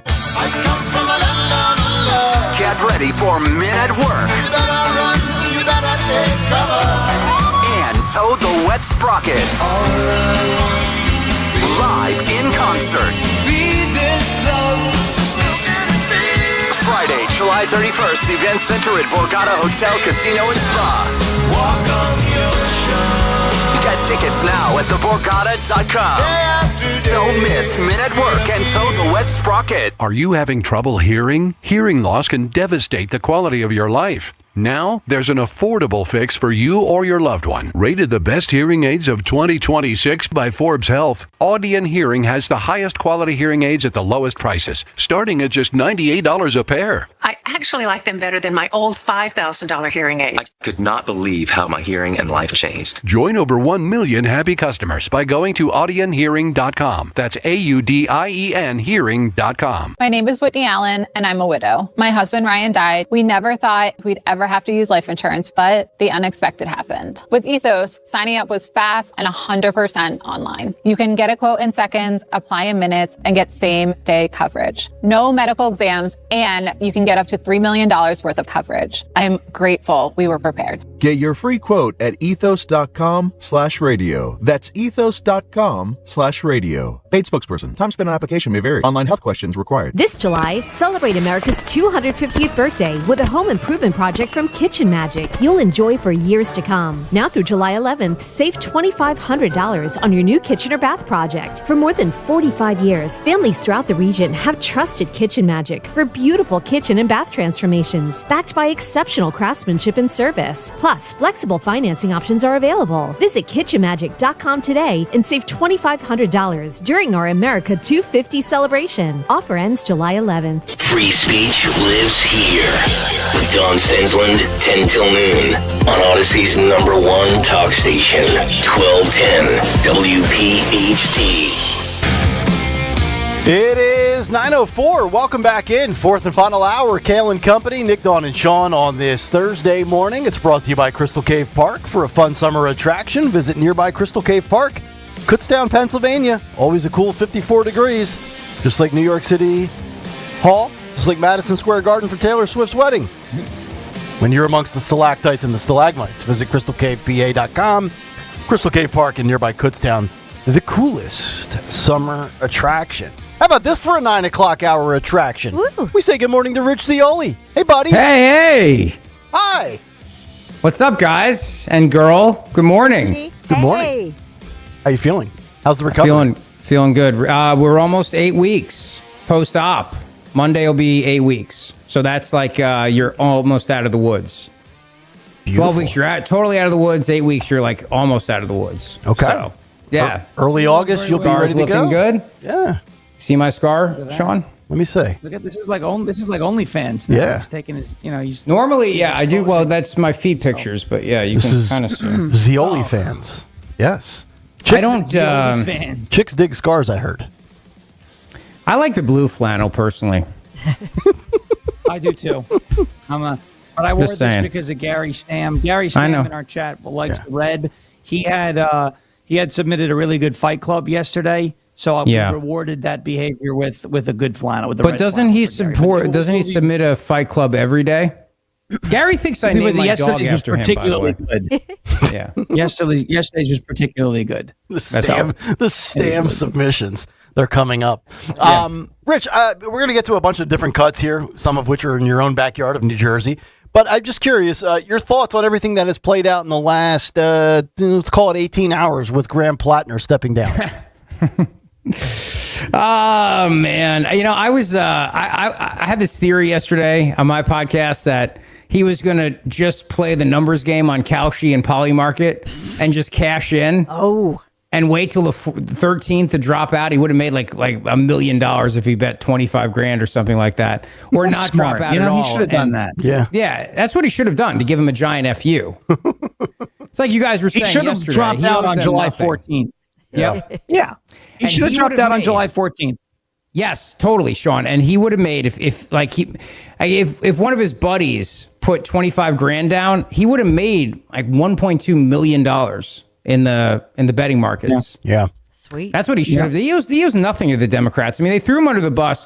What changed versus all the other allegations? I mean, the guy's a scumbag. He's got a Nazi tattoo. He's a rapist. Like, I believe all these women totally. But what's changed about the latest allegation? It's not like there's video evidence. There's nothing. Nothing's changed other than the polls. Yep. The polling numbers show he was going to get his ass handed to him by Susan Collins, and that's the only thing. That's the only difference. Yep. So that's it. That's what I said. I said, Rich, he's only guilty. He's not guilty. We don't know. I mean, we don't know if in a court of law if he's guilty of rape, right? So these are allegations on their face. I'm not saying I don't believe them because he's got a pattern of behavior, and questionable judgment on many, many other issues. But the only thing he's guilty of, Rich, is bad polling. That's what he was guilty of, right? He was guilty of the same thing that Joe Biden was guilty of in 2024, bad polling. It didn't look like he was going to be able to win. So as the Democrats do, what they always do, they look at their voters and they say, nah, we know better than you. And I don't understand how I don't understand if you're a Democrat voter, how you continue to put up with this. Like just for once, I understand if you're a dude and you're a Democrat, you've probably taken estrogen at some point in time. You're presenting as a female. Grow some balls and stand up for yourself just once and say this is not okay. Well, they need to stop watching their wife have sex with somebody else, and they need to do something about it. Yeah, in the chair. They need to stop being a cuck in the closet. No, look, I think that there's only so much abuse a person can take until they say, I'm done. Like I've reached the breaking point. F you, I'm out. Right? In any relationship, Yes. in any business relationship, personal relationship, whatever. It's like, okay, you're not respecting me. I'm out. I'm done. You're seeing that with Democrat voters. You've been seeing that because they've watched this pattern play out for the last literally 10 years. Nobody should forget that Bernie Sanders, left to his own devices, would have been the Democrat nominee in 2016, but they stole it from him. Oligarchy. Yep. And we would have heard about the oligarchy in 2016 over and over again. And who the hell knows? I mean, a Bernie versus Trump contest would have been the ultimate like rampage. You know, remember the game Rampage, the video game where you could either be Lizzie or I forget who the gorilla guy was, but but anyway, and then 2020, the same crap. They did the same exact thing to Bernie, and then 2024, they picked Kamala with a closed convention. The last time the Democrats got to choose their nominee was 2008 when it was Barack Obama. They are in an abusive relationship. That's why the voters are revolting. And what amazes me about this whole Graham Plattner thing, really, truly, is that they find this guy, this caricature of what they think is going to play to white working class voters in Maine. Yes. And the guy doesn't even have a freaking job. He's selling oysters to mommy. Dozens of them. Ew. Dozens of them. Yeah, we know where he was farming those oysters. You know, it's like all the crazy stuff about him too. Like personally, you know, the whole porta potty thing with it's just nasty. That's what you because they had to have known that these allegations were like quote unquote in his file. Like these are this surprised nobody. Okay, nobody. They knew it was in there, and if he was polling 10 points ahead, 15 points ahead of Susan Collins, we wouldn't know. No. This wouldn't have broke on Monday. Nope. The only reason we know about these allegations is because Democrats needed us to know about these allegations. So we make a bunch of noise, people make a bunch of noise, and he gets forced out of the race. That's all that happened. This is Swalwell. They did the same thing to Andrew Cuomo in 2022. I lived in New York when they did this. Oh, all of a sudden, Andrew Cuomo, and again, do I believe he was handsy Andy? Yes. I'm not perverted, I'm Italian, is what he said, which was one of the most deeply offensive things to like 3/4 of New York's population. But it's like, you know, you may not remove your mask, but you must remove all the rest of your clothes. You know, Andrew Cuomo with the interns and the hands and the behind closed doors. They did the same thing to him because I will take this to my grave. If Andrew Cuomo was on the ballot in 2022 for governor, Lee Zeldin wins. Yeah. The only reason he didn't win is because Hochul was a female in the wake of the Roe versus Wade ruling, and she could not be tied to all of the other disastrous things that Andrew Cuomo did. Well, the nursing home, the cashless bail, etc. Rich, that's how you got Bridget at the Jug Handle Inn, right? You said, I'm not handsy, I'm Italian. That's my culture. I said, give me a smooch. It's my culture. I grab butt cheeks in the elevator. It's what we do. I'm Italian. It's called locker room talk. Locker room. They let you do it, by the way. They let you do it. Oh, jeez.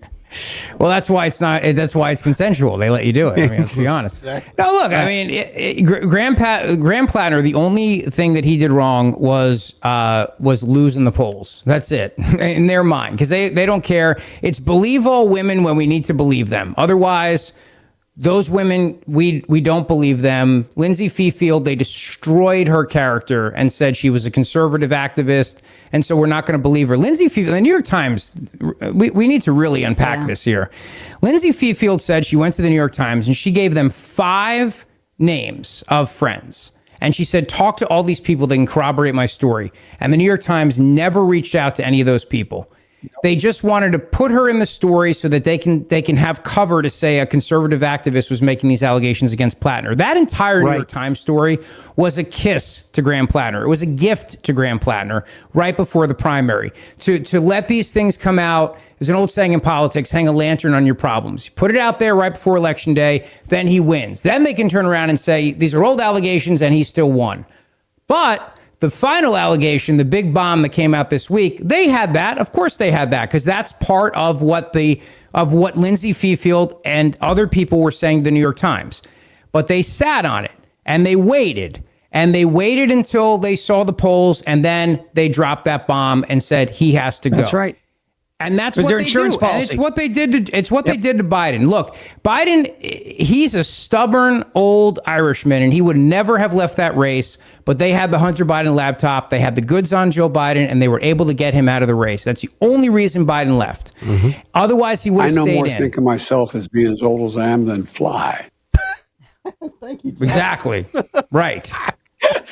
Nobody. That's the only way you can respond to that cut. Nobody knows what that means. No, it's Bidenese. Nobody speaks Bidenese. I no more think of myself as being as old as I am than fly. Then fly. Okay? Yes. That's right. Then fly. Superfly. Superfly. By the way, speaking of Crooked Joe, you know, he was. They had the most damning thing too was called Operation Tootsie Roll at the Vatican. You're not supposed to do that. But he said, it's the only time the Pope ever said, holy sugar, honey, iced tea. I said to him, sir, you're not supposed to say that, sir. Biden dropped the deuce at the Vatican. And we have the prop. It's the official deuce, right? The Crooked Joe, Tootsie Roll. That's a big replica deuce. Yeah. It's a tamarind. Yeah. It looks like a poo, though. So it's good enough. We can roll with it. Yeah. Imagination. We'll roll with it. Yeah. Sure. Dawn, you were going to say something real quick? No, I mean, the only one who looks good as far as a Democrat in all of this, which is sort of, I mean, obviously ironic, is Pennsylvania Senator Fetterman. Good night, everybody. Went all over last night. Wubba dubba, baby. Called him trash. Said we took out the trash. Called out Bernie Sanders. Yep. And saying, you know, that they endorsed him, they stood by him, called out the New York Times. The only guy with a functional brain in the Democrat Party is the guy who suffered a brain injury. Yeah. It's unbelievable.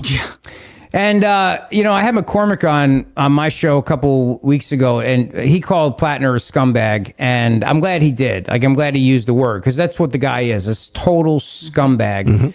But let's understand how he got in this race, because this husband and wife traveled the country, and they recruited candidates to run.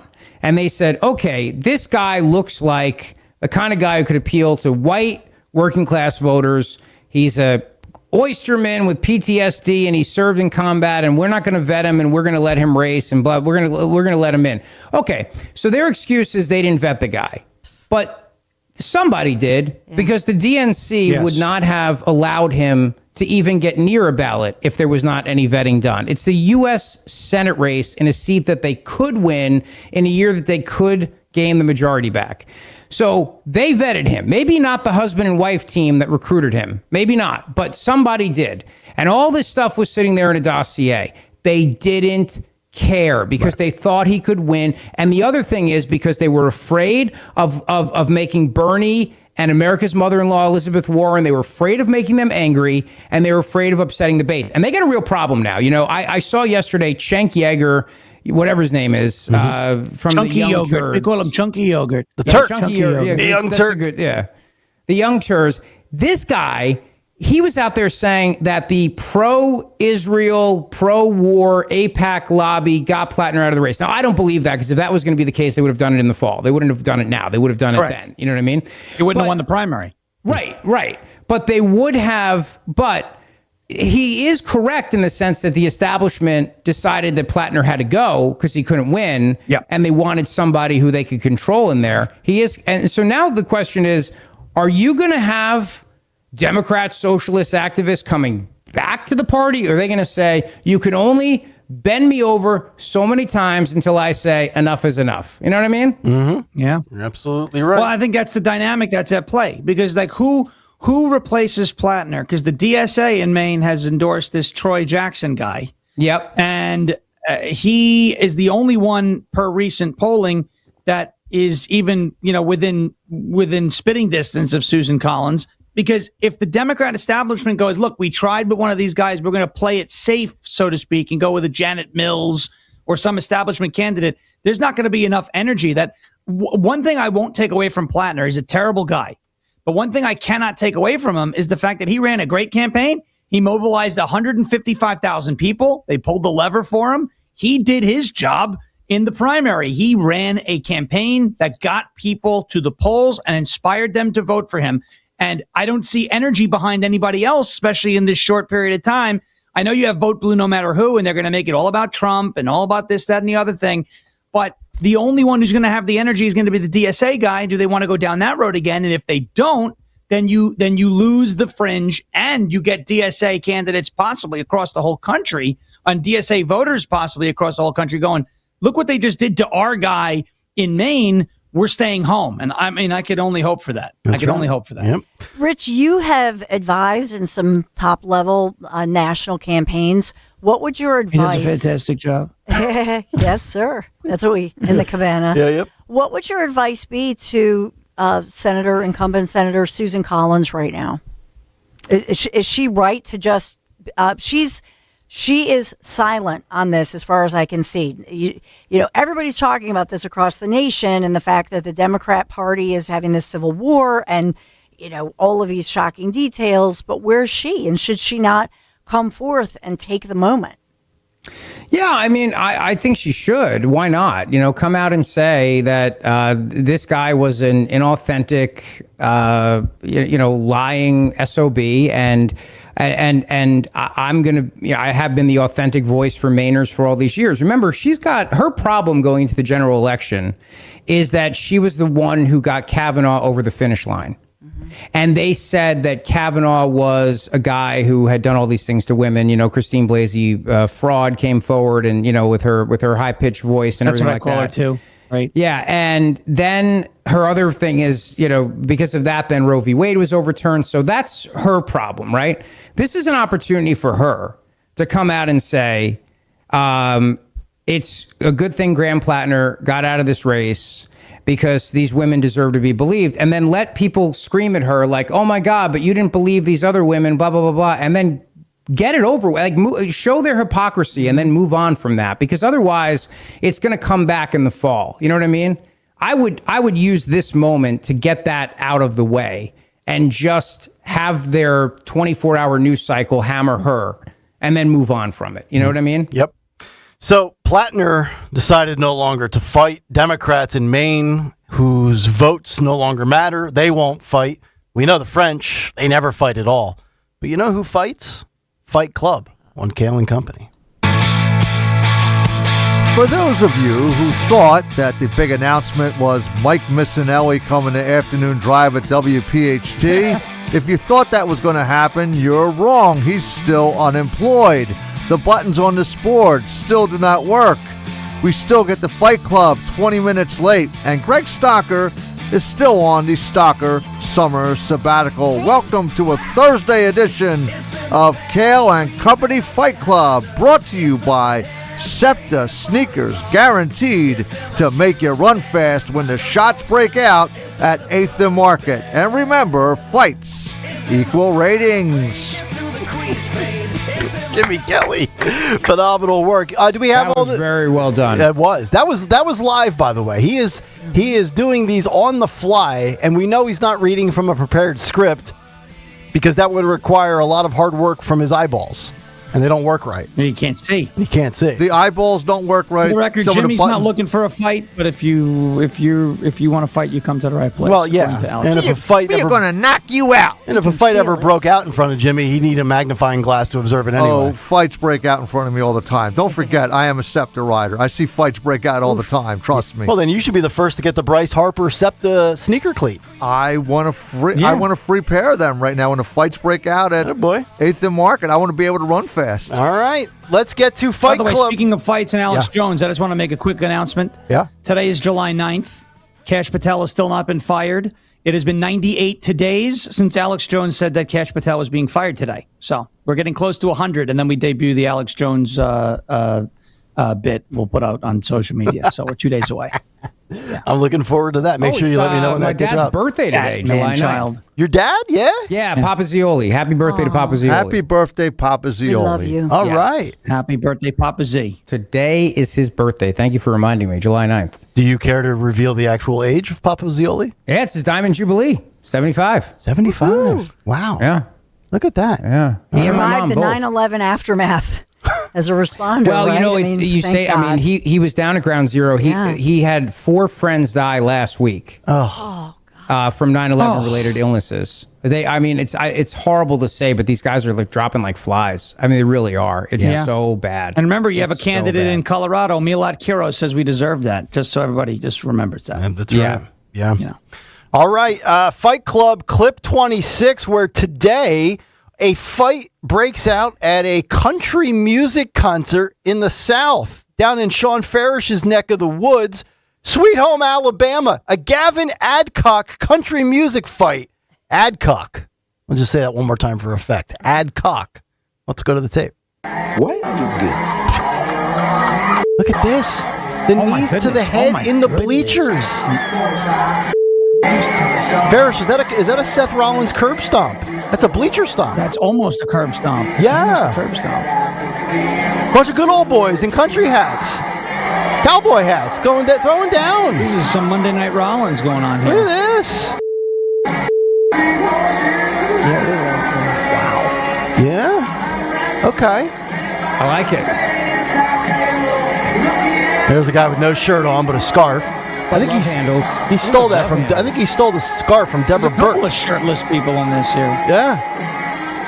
You know, sometimes it happens in places where you would expect civilized people to get along. Now, I've never heard of. I don't even know who Gavin Adcock is, and I tend to like today's country music. Look at that. He's like curb stomping the guy's head on the bleachers. That is vicious. Knee to the head on the bleachers. That is. I'm going to go on a limb here and say a lot of beer was involved in the making of this, or whiskey. Yes. They look like whiskey drinkers. Yeah, actually. these are brown Adult water. Soda. Uh-huh. Yeah. Yep. Yeah. This would never happen if Farish whiskey was there. is the devil, so. Yeah.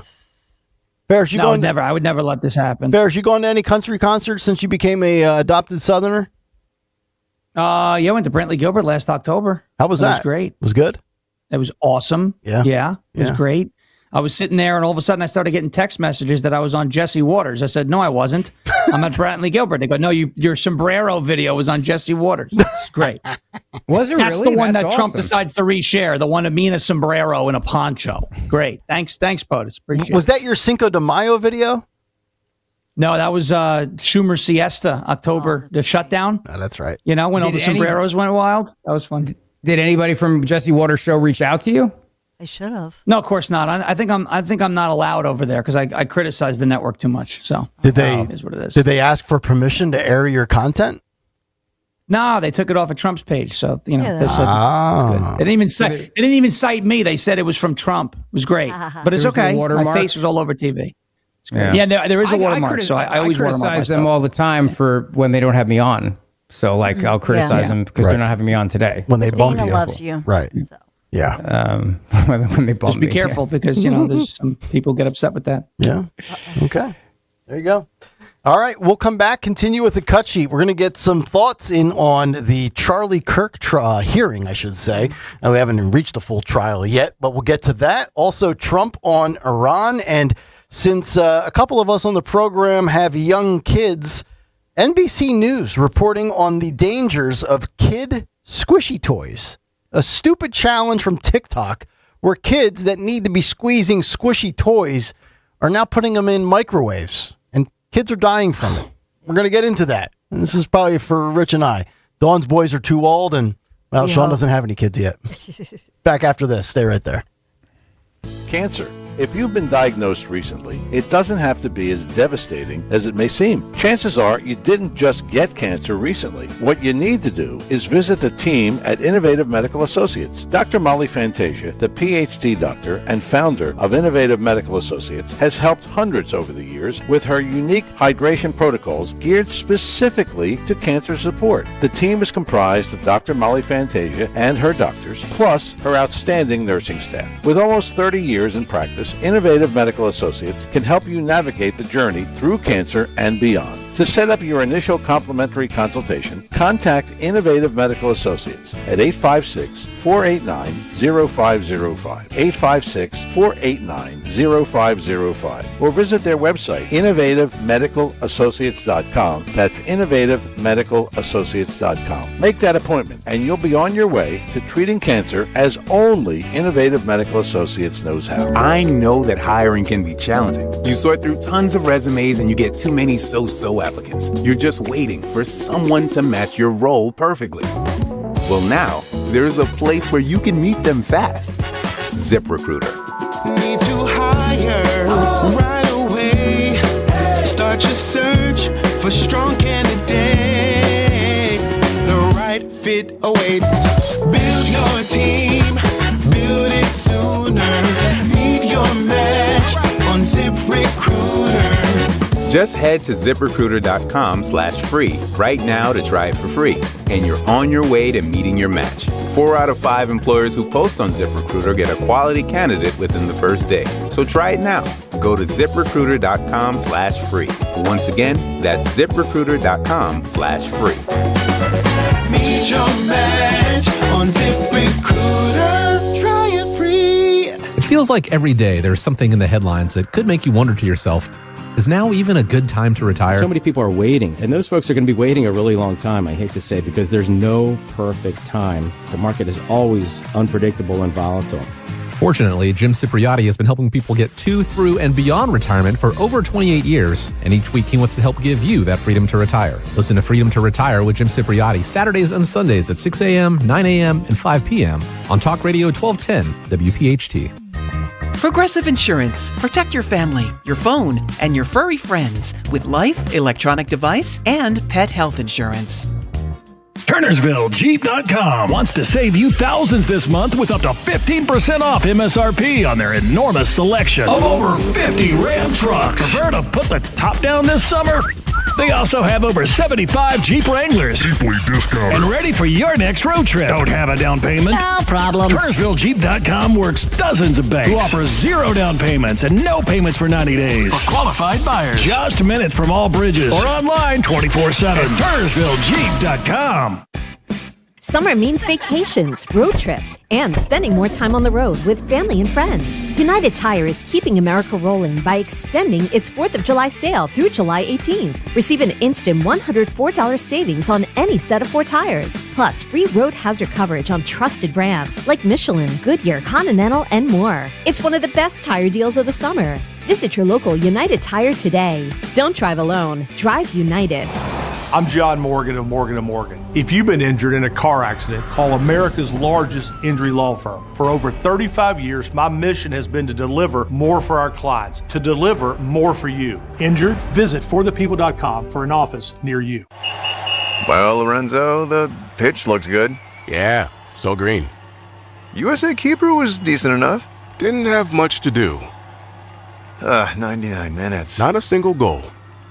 Well, Bet365 sure came through, though. I bet $10 and got $150 in bonus bets, just for signing up. At least someone scored. Bet365. Winning is everything. Gambling problem? Call 1-800-GAMBLER. 21 plus only. Must be physically located in Pennsylvania. T's and C's apply. In-app only. Let me tell you something about insurance. When you sign your insurance policy, for some brokers, that's the finish line. Handshake, commission, done. Then you may not hear from them again until it's time for renewal.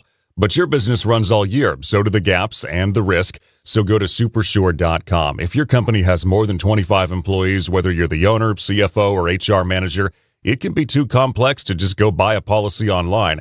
Supersure is the super agency built for you, licensed in every state for your business insurance and employee benefits, all with year-round support for you and your team. At supersure.com, you can access tools like fine print facts. It'll translate your current policy into plain English so you see what's covered and what's not. Plus a business value calculator so you can estimate what your business is worth so you know what actually needs protecting. Go to supersure.com. One super agency, one powerful platform, all your policies in one place. Supersure.com. That's supersure.com. Paid for by Supersure Insurance Agency, LLC, a licensed insurance agency. Now you can listen to Talk Radio 1210 WPHT on the iHeartRadio app. It is 9:32 here on a Thursday morning. It's Kayal and Company. Rich Zioli is with us. Nick, Dawn, and Sean. Sean Farish in for Greg Stocker. And Rich Zioli, I believe you are brought to you by who? The Grand Hotel of Cape May, New Jersey. And I'm very excited to announce our next live broadcast, August 7th. Friday, August 7th, we will be live. And I will be, for one day only, stepping back into my old time slot, 3 to 7 p.m., one day only, live at the Grand Hotel. So 3 to 7 p.m., Grand Hotel of Cape May, New Jersey. And it's a free show. You don't need a reservation. Just come and see us. Well, you can come for part of the show or all the show and hang out. And you should also make your July midweek reservations because they give you resort credits back to use at the restaurant, the beach pool bar, the beach, the cabana stand, the pool bar.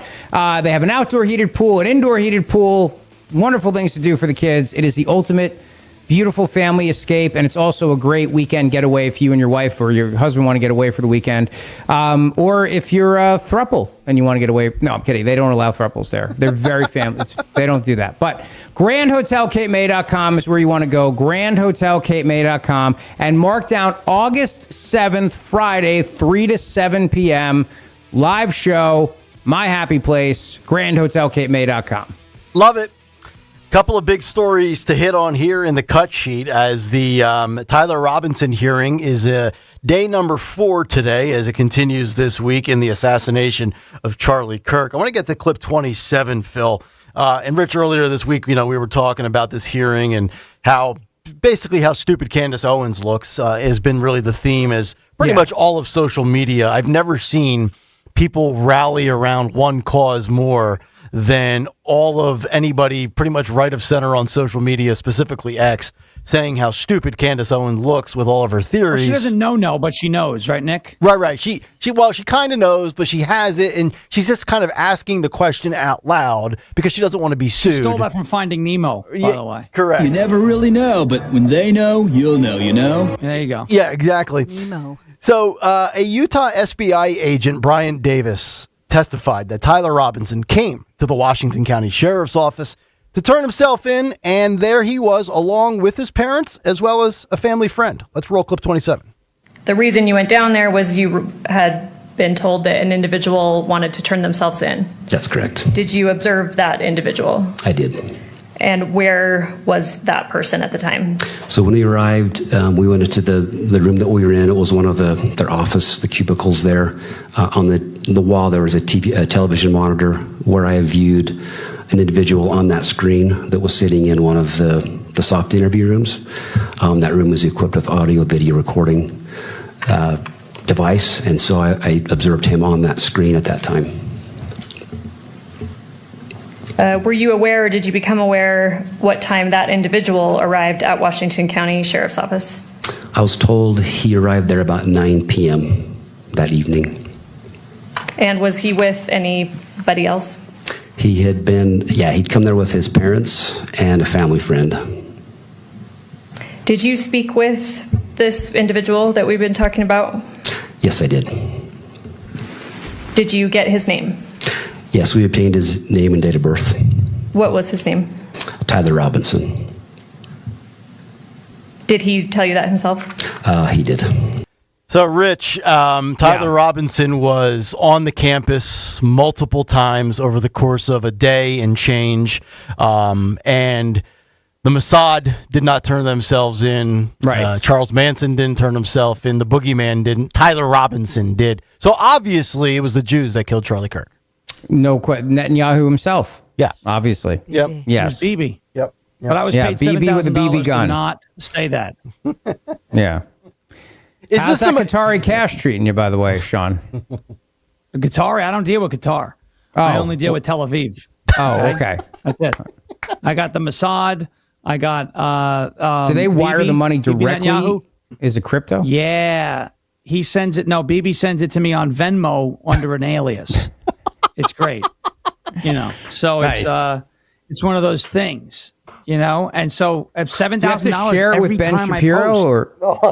No, I don't. No. Ben has no idea. Okay. Ben has no idea. Okay. No, he has no clue. Matter of fact, I actually criticized Ben Shapiro to throw people off the trail, so they think I'm not on the payroll of the Jews. Yes. Yeah. So I'm like, Ben Shapiro, I don't like him. And so not my cup of tea. And they're like, see, he must not be paid by AIPAC. It's an artful deflection. It's a nice psyop. I've got a great relationship with AIPAC. These are. You want the guy? I can get you hooked up with the guy. His name is AIPAC, guy. If you would like some extra money, I mean, I could always use extra cash. I got 3 kids to feed, so sure, send them my way. Why not? $7,000 a post, Rich. $7,000 a post. That's nothing to shake a fist at. You know what I'm saying? Damn good. Yeah. No. Nothing to shake a matzo ball at. I'm just saying. Exactly. Matzo ball.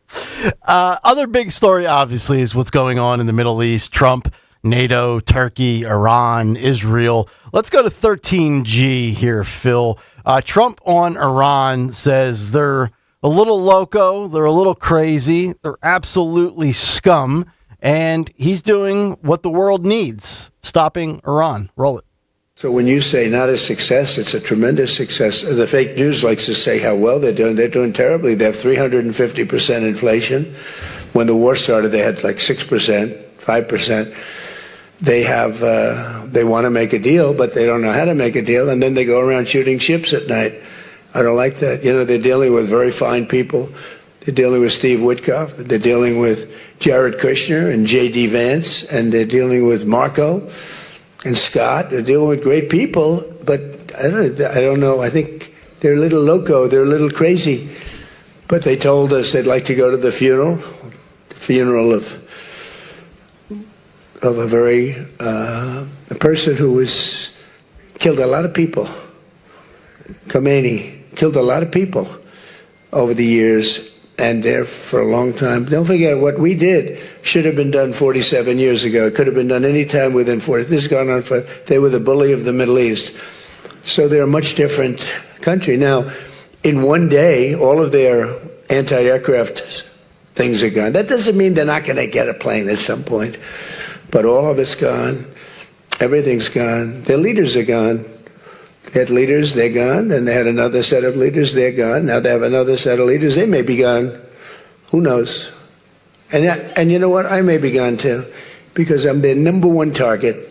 It's out all over the place. I'm their number one because they're scum. That's the way they act, and that's the way they've done it for 47 years. But I'm doing what's right for the country. I'm doing really what's right for the world. They have to be stopped. And they've killed thousands, hundreds of thousands of people. They killed 52,000 protesters over the last 3 months. So when you say we're not doing well, I think we're doing phenomenally well. Our military has been incredible. Plus, we had a blockade. Did we have a blockade? Did you ever see a blockade work that way? For you that said we're not doing well. There's a lot of blockades there in the final 5 seconds. I blockaded everybody. I blockaded. Nobody's ever seen a better blockade. I have a beautiful blockade. We have a blockade. It's a beautiful blockade. We're going to put you in the stockade, too, if you don't shape up, right? We're going to do it. But the blockade is a tremendous thing. Nobody's ever seen anything like it. It's the biggest, they say to me, sir, that's the biggest blockade in the history of the world. You look at Crooked Joe, you look at Obama, he has a tiny blockade. I have the biggest blockade. Nobody's ever seen anything like it. Rich, with this thing kind of activated again, what do you think the options are? Is Trump taking the best option here with the continued strikes? Is it get out? Is it full-blown war? I mean, where are we going here, and what's the impact for the midterms? Well, I was really hoping this ceasefire would have lasted till at least November 10th. Me too. Yeah, I was really feeling good about that last week when I was driving back from upstate New York and looking at the gas prices and thinking like, all right, we can ride this out till the fall. We can make this work. I'm still going to believe there's a chance for another ceasefire to happen. And I think that there probably will be, because, again, there's a lot of pressure on the Middle Eastern countries in that region to get back to making money and tourism. And we're talking about billions and billions of economic dollars that come in from theme parks and restaurants and hotels and casinos in places like Dubai and Qatar and the UAE and all these other countries. They don't want this. And so I think these countries are going to put enormous pressure on Iran. Nobody talks about that fact. But the other fact of this matter, too, is that it's always going to be like this 5 years from now, 10 years from now, until the regime changes. But there's only two ways to get regime change. I mean, the reality is it's either we go in there, boots on the ground, and change the regime ourselves, and then Lindsey Graham can feel it move, or we drop guns and give the civilians the ability to rise up, because you can't overthrow your government with hugs and kisses. You need firearms. I like option 2 a lot better than option 1. Well, I hate option 1. I mean, Lindsey Graham likes it. I don't. Right. I don't want boots on the ground. I think it would be a disaster for us. We've seen how this plays out. This country doesn't have appetite for that. The I only agree. way to do it is if people. Yeah.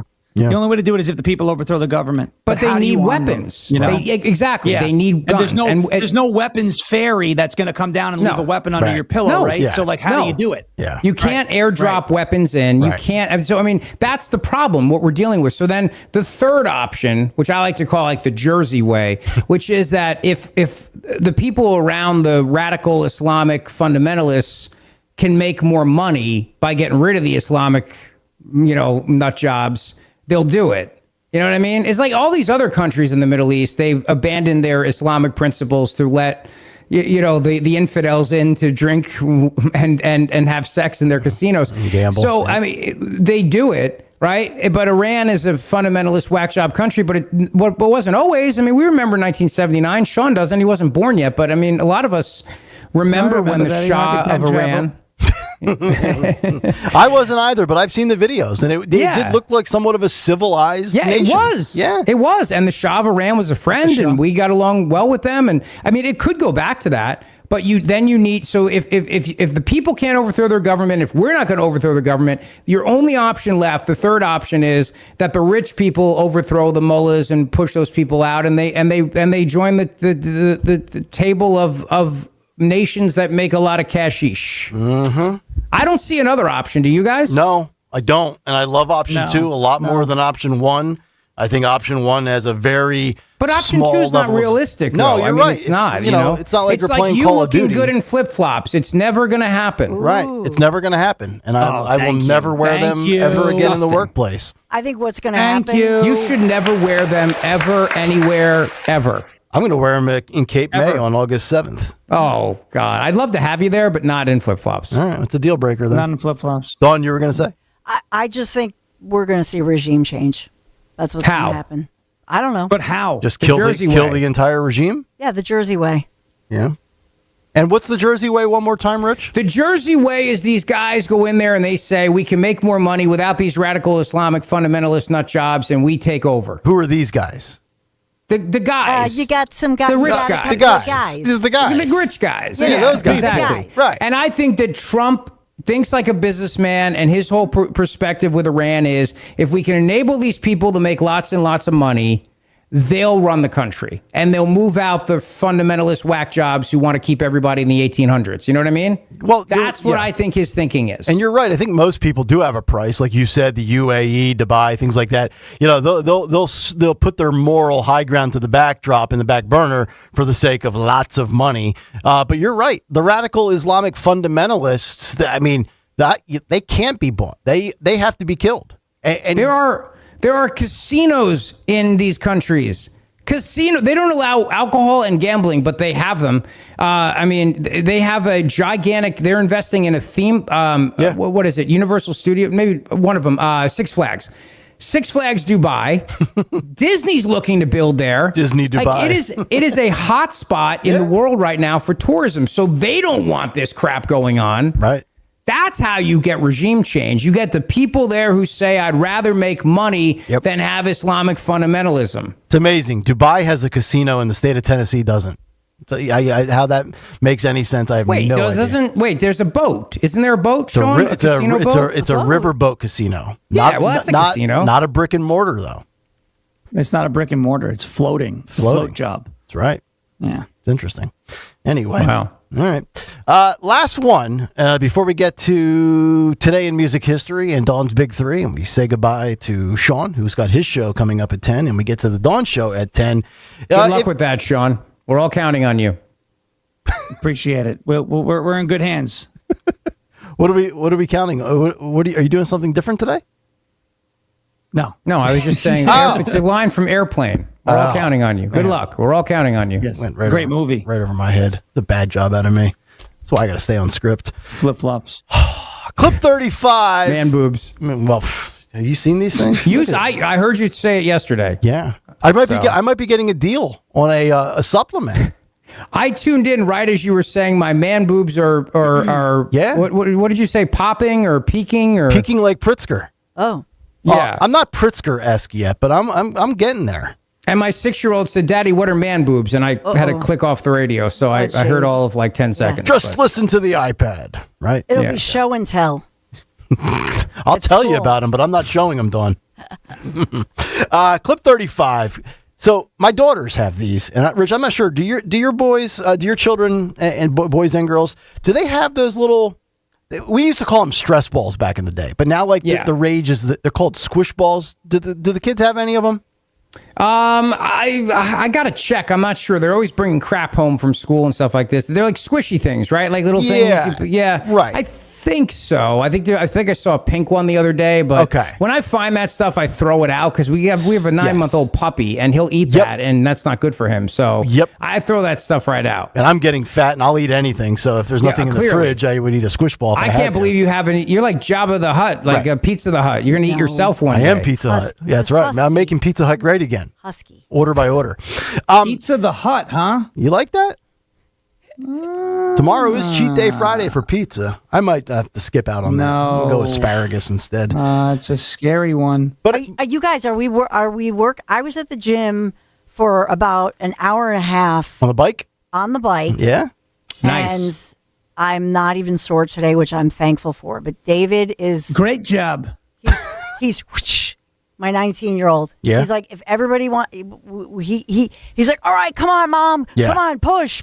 Yeah. He's like Pizza the Hut. Yeah. So you're welcome in. We go to the Planet Fitness in Montgomery County. Yeah. Yeah. Yeah. I still can't lift anything more than 10 pounds till mid-August. Sean Farish. And by the way, when people come to the Grand Hotel, I do my own workouts. I sprint. I'll be doing that again this afternoon. I got a new fan in there now because I'm taking advantage of this built-in air conditioning system the human body has, known as sweat. It's great. Yeah. All right. Great. So, Richie, when people come to the Grand Hotel on August 7th, just be gentle with your hugs. Right. I'm a hugger, but you got to be a little gentle still. Right. Coming up in the Big Three, yeah, we have an important follow-up to a story that actually was, I'll just tease this, a few years back. It was a story involving, let's say, beloved dogs, a story that was broken on the Rich Cioli show, right, at the Cape May Hotel a few years ago in South Jersey. So we'll have some follow-ups on that. I like that. That's my tease with the Big Three. We're going to bag this clip. The hell with this clip. We'll get to it tomorrow. We have another day. Farish has to roll. You have a good show, brother, and we'll talk to you tomorrow. Bye, Sean. Talk to you tomorrow. All right, there he is. Later. Sean Farish. Zioli, I'm assuming you're going to stick around for the Big Three? I'll hang. Please. All right, beautiful. Big Three's on the way. Today in music history next. Dawn Show, top of the hour, Kayal and Company. But first, a word from our friends at Bucks County Estate Traders. Recently got a patio set. Absolutely love it. What a great experience. No matter what you're looking for, inside or out, they have everything you need to complete your home. It could be one piece. It could be one room, multiple rooms, the entire house. Why? 16,000 plus pieces of high-end furniture. All the styles, classic, modern, rustic, or traditional. You'll find stunning. Harper's mom, this logic has a few holes in it. So she helped Harper's mom, this logic has a few holes in it. So she helped Harper open a Wells Fargo Clear Access banking account. With no overdraft fees and tools to track spending, Harper's learning, one heavy metal tea at a time. However you make money work, Wells Fargo can work with that. Terms apply. Visit wellsfargo.com/deposit disclosures for fees and details.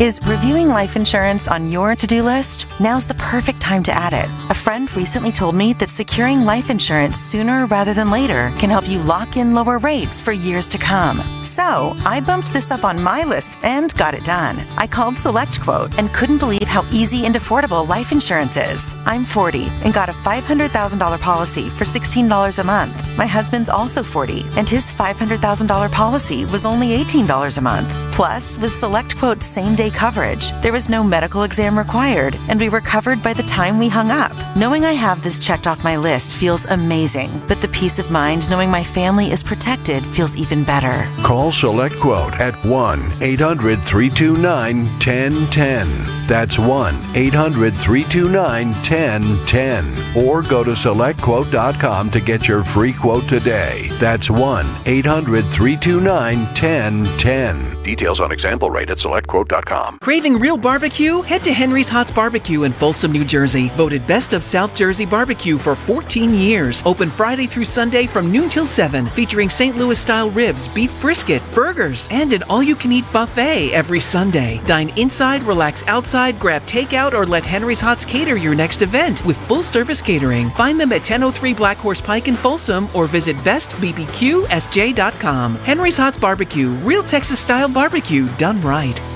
When the doctor informed me that I had to be transplanted, I froze. I was in shock. Mr. Gatling was on dialysis. He had end-stage kidney failure. Transplants are some of the most complex procedures in medicine. I received a kidney transplant at Virtual Health. We are the only transplant center in South Jersey. I can stay in my own backyard. I thank them for keeping me alive. Virtual Health, the only transplant center in South Jersey. Here for good. Learn more at virtua.org. Someone had a birthday. Yep, 50. Can't believe it. 50 years of wisdom. Great segue. We have a health reminder from the CDC. Pneumococcal vaccination is recommended for adults 50 or older. Says here, we're over 6 times more likely to be hospitalized with pneumococcal pneumonia than adults under 50. I don't love those odds. Same.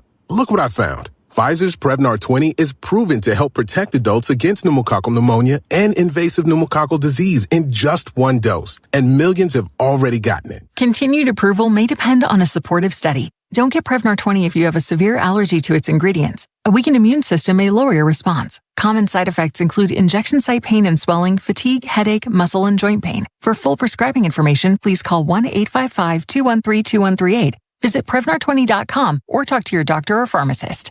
I'm on Prevnar20.com now, scheduling my appointment. Good idea. And happy 50th. Hey, this is Larry Steinitz with Investor Schooling. I've been talking about myself for all these years. Now it's time for you to hear from one of our great clients. Investor Schooling lives up to the promises. Larry's a great teacher, teaches about the whole new approach to thinking about money. I've taken to heart many of the things that he's taught me, and my financial life has improved. Come to Investor Schooling, and you could be just like Charlie and change your financial life. Go to investorschooling.com. We will see you Thursday.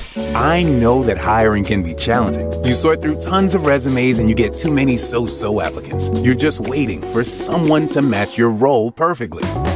Well, now there's a place where you can meet them fast. ZipRecruiter. Need to hire right away. Start your search for strong candidates. The right fit awaits. Build your team, build it sooner. Meet your match on ZipRecruiter. Just head to ZipRecruiter.com/free right now to try it for free. And you're on your way to meeting your match. 4 out of 5 employers who post on ZipRecruiter get a quality candidate within the first day. So try it now. Go to ZipRecruiter.com/free. Once again, that's ZipRecruiter.com/free. Meet your match on ZipRecruiter. Try it free. It feels like every day there's something in the headlines that could make you wonder to yourself, is now even a good time to retire? So many people are waiting, and those folks are going to be waiting a really long time, I hate to say, because there's no perfect time. The market is always unpredictable and volatile. Fortunately, Jim Cipriotti has been helping people get to, through, and beyond retirement for over 28 years, and each week he wants to help give you that freedom to retire. Listen to Freedom to Retire with Jim Cipriotti Saturdays and Sundays at 6 a.m., 9 a.m., and 5 p.m. on Talk Radio 1210 WPHT. Have you subscribed to our YouTube channel yet? Not yet. Do it today. Okay. At 1210 WPHT. All right, 9:57. Kayal and Company winding down, putting a bow on a Thursday show. Zioli is with us. Dawn Show in just about 2 minutes. Big Three coming up.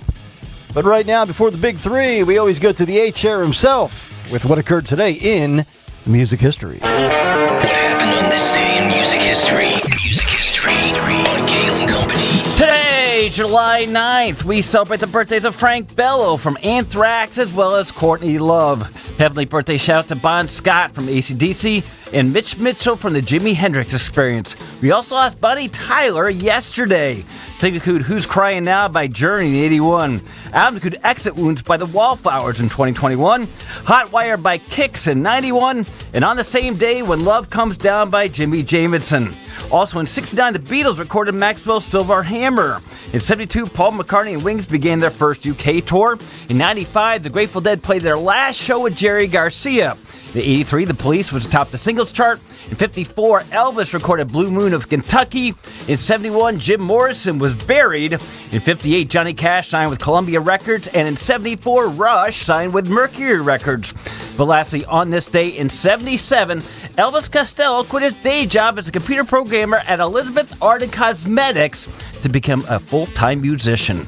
For Kayal & Company, I'm Phil Almquist. There he is, H-Air with the music. Now, Dawn Stensland with the Big Three at 10. It's the Big Three with Dawn Stensland. Just a reminder, flood watches and warnings for later this evening, so we're watching for that. We are sponsored in the Big Three by Franklin Mint Federal Credit Union. Let's get right to it. Number one in the Big Three. Yeah, because we got a lot going on today. So we talked about President Trump. We've talked about the NATO summit. But how did he fly home? A different ride. And you heard President Trump in the clip we played just a few minutes ago alluding to the fact that he feels Iran has wanted to, quote, take him out. And that leads me to the story of Air Force One. Is it safe? Because remember, he had the brand new ride, the biggity big improved Air Force One, the Qatari gifted plane. But he didn't leave. He arrived to the NATO summit in Turkey with the new ride, but he left on an old Air Force One. Oh, safer? So what's going on with that? Let's listen in. Reporters asking President Trump why. Why the different ride? So that we could let them see. I'd like you to address speculation that you're leaving Ankara not in the new Air Force One because of security concerns involving Iran. You've spoken today twice about them possibly assassinating you and possibly being successful. Did that concern have something to do with it? Well, I speak about it a lot because, you know, the life of a president is very dangerous. It's 5.2%. You know what a race car driver is? 1/10 of 1%. A bull rider, that looks pretty dangerous to me. It's 1/10 of 1%. No, it's 5.2% is you don't make it. You should have told me. You're an excellent reporter. You should have told me that years ago. Maybe I wouldn't have run. It's a very dangerous profession. No, I'm number one on the kill list for Iran. They're lovely people. I'm number one. So I don't know. I can't tell you that, but I don't really care because I'm doing my job and I'm doing it, I hope, better than anybody's ever done it because we have a country that's hot and really, really successful. But I mention it only because it's on the list. I mean, it came out. There was another list came out yesterday, and I'm number one on. I like being number one on TikTok better. Yeah, but I'm number. It's the only time in his life he doesn't want to be number one. Right, when you're on a hit list. Yeah, no doubt. Wow. Yeah, he went on to say, so far I've been a little bit lucky, but maybe that doesn't last very long because that's the way it goes. So when he was referencing that number there, Dawn, 5.2%. Very dark music right now, by the way. I know. Dan Borowski. Dan's like teeing up an assassination attempt here. 5.2% is the likelihood of a president being assassinated? I don't know what you guys think. Rich, I know you're no math guy, but I would venture a guess to say that think about all the presidents. Maybe that's the overall average. Yeah. His is probably above that because as he himself, as President Trump has said, when you're doing a great job, but you're rewriting the rules of the game, if you will, as far as look at the UAE. Yep. Look at how he has, taken out the old OPEC cartel and revamping the system, if you will. So I would say maybe that number is higher for him. Yeah. I don't think you're wrong. What do you guys think? We saw 3 attempts domestically in a 3-month stretch. Yeah. 2 summers ago. I think, I mean, it's a real question of, has the Secret Service even reformed itself, really? Have they cleaned up their protocols and everything like that? I don't know. But the story about the Air Force One, very interesting, how they switched that plane out and made the president fly home in the original Air Force One, not the new one from the Qataris. Yeah, but we still don't have all the answers on Butler. Yeah. I mean, we don't. Like, we don't know Thomas Crooks. We don't know anything about the guy, his foreign contacts, his foreign connections, foreign messages. Yep. It is amazing how that is all a black hole. Yeah, and we're coming up on that 2-year anniversary this Monday. Yep. It's amazing. It is. How we don't know more about that. That's why I continue to call BS.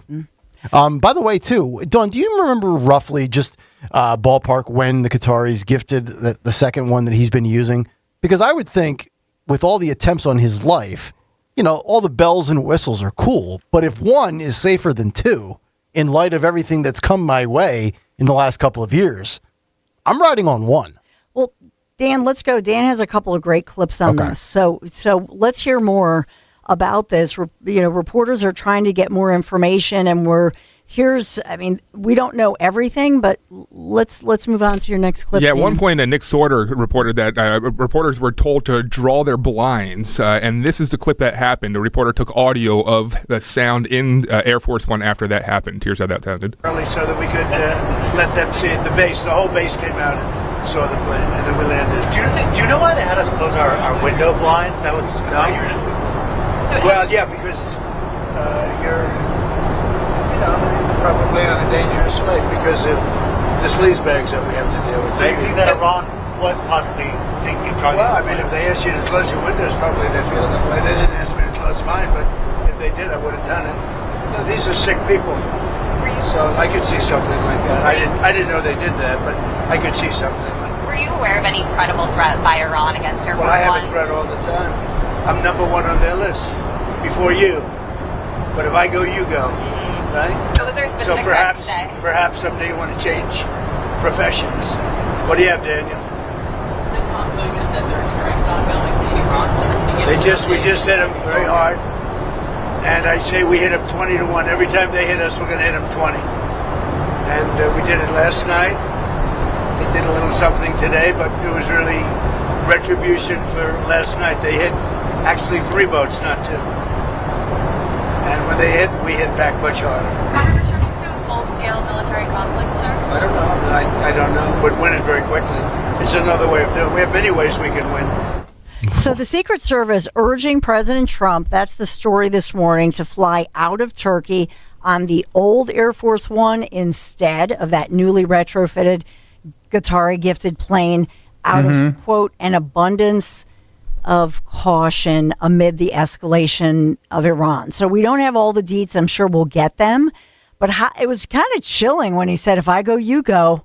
I was just going to say the same thing. Yeah. And perhaps you should change professions. Oh, my God. How about that, huh? Yeah. By the way, at the Grand Hotel on August 7th, the blinds will be open. The beaches will be open. I just want everybody to know that. Right. And there are no credible threats to my life. So you will be safe. The Grand Hotel on August 7th. The only thing that can attack Zioli is his own body. Yeah, right, exactly. Yeah, I mean, I'm not due for another surgery till December, so we got plenty of time for that. But this kind of reminds me of the movie Air Force One. I'm actually surprised Dan Borowski's not playing the theme song from Air Force One. Well, maybe I feel like he's fallen down on the job a little bit. No, he's got it all planned here. He's got to build. Dun dun dun dun dun. Rich, this is Get what you off wanted, my right? plane. I was trying to play. Okay, so I messed That's up there. Definitely not. Also not it. It's definitely not it. You don't want Air Force Ones by Nelly? That's not what you wanted? This is like my 19-year-old place. No, the theme song from the Harrison Ford movie. There you go. Here we go. That was David's Spotify list. Not it. That's the Air Force One theme. Oh, that's it. That's it. There it is. Get off my plane. So the change in plans and planes, they're claiming, U.S. officials are claiming, was not prompted by one specific threat, but influenced, they say, in part, by differences in the plane security capabilities. Okay. Yeah. So that's, presidential travel, incredibly complex. Every movement, every potential risk, carefully considered. The mindset is always the same. Plan for what you know, prepare for what you don't, and make sure you are ready for the unexpected. Music is epic. I will say this, Dawn. Yes, sir.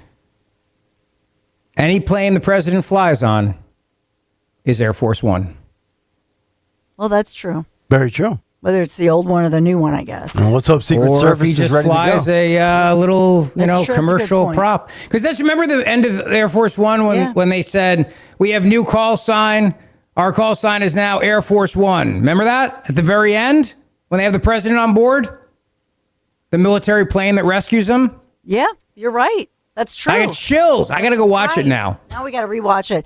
So, this is Trump so true to form because, he's not just going to waste the new, because he loves the gadgets, right? He loves that new plane, the new beautiful Qatari gifted plane. So where's it going? So it's going to Europe, and it's going to go to a couple bases. The soldiers get to see it and tour it because it's magnificent and all that good stuff. So I thought that was kind of cool that they're not just going to waste the moment because they spent a lot of money on gas and whatever, so fuel.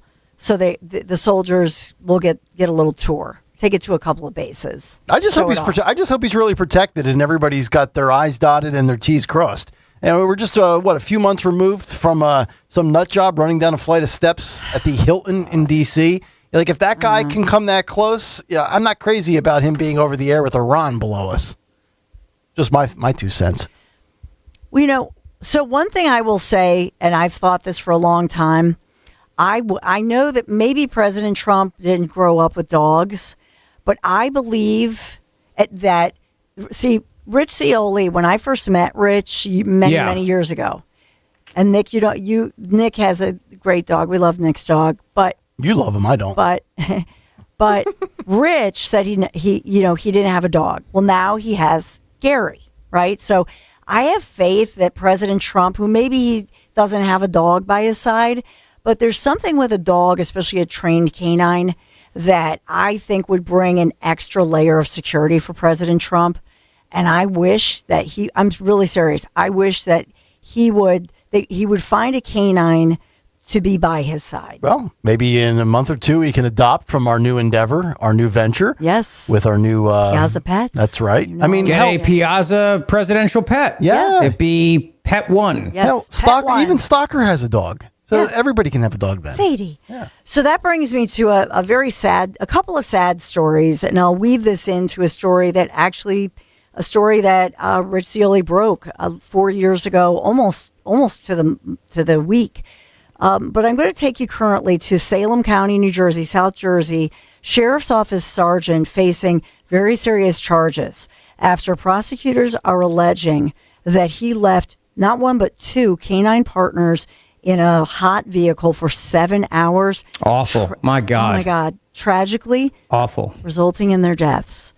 So Sergeant Cody Henderson charged now with these offenses, including, quote, inflicting cruelty on an animal, causing an injury that results in the death of an animal. Prosecutors alleging that the sergeant left Canine Boomer and Canine Rip in his work vehicle. This actually happened May 29th. Was this after hours or during a shift? No, he left the dogs in the vehicle from 8:30 in the morning until 3:30 in the afternoon. And the vehicle was turned off, the windows closed, the vehicles. See, they have this hot and pop system. So whenever you hear about this, and you immediately, I thought, oh my God, the system that they have for these canine officers, it's a system whereby, it monitors everything so that it keeps the AC and the vehicle on. But in this one, because it'll alert the officers, the canine officers, if they are. So he was testifying in court, okay, and his canines were in the vehicle. Did he think that the hot and pop system was on? We don't know his side of the story, okay, but these dogs, the autopsy, the animal autopsy, as they call it, shows that they died of heat stroke, tragically. Awful. It's very, very sad. So he was, once they got the report back, they immediately suspended him, and he's charged, and his next court appearance is upcoming July 30th. So they're just charging now, 4 years after the... No. I'm going to get to the 4 year later case. Oh, okay. I was just teasing a case from 4 years ago. Gotcha. Do you want to go, Dan She's a good Borowski? tease. She's a good tease. Teasing. Oh, Rich, she teased something 21 hours in advance yesterday. I love it. We've never seen a tease like it. But first, do you want to go, Dan? Do you want to go to Becca Hendrickson, 6ABC's report? Yeah, it's a good one. It is a good one. Okay, and that's on the current case. Is that correct? Sorry, prosecutors allege that Sergeant Cody Henderson left those canines in his work vehicle for 7 hours with it turned off in the heat. He's now facing charges including animal cruelty and causing an injury that results in an animal's death. This is Sergeant Cody Henderson from Salem County Sheriff's Office, shown with both K9 Boomer and K9 Rip. The sheriff's deputy is now facing charges in the deaths of both canines. It happened May 29th. According to charging documents, Henderson left the canines in his work vehicle from 8:30 to 3:30. The car was off, the windows were closed, and prosecutors allege the vehicle's hot and pop system, a safety mechanism used in canine vehicles, was turned off.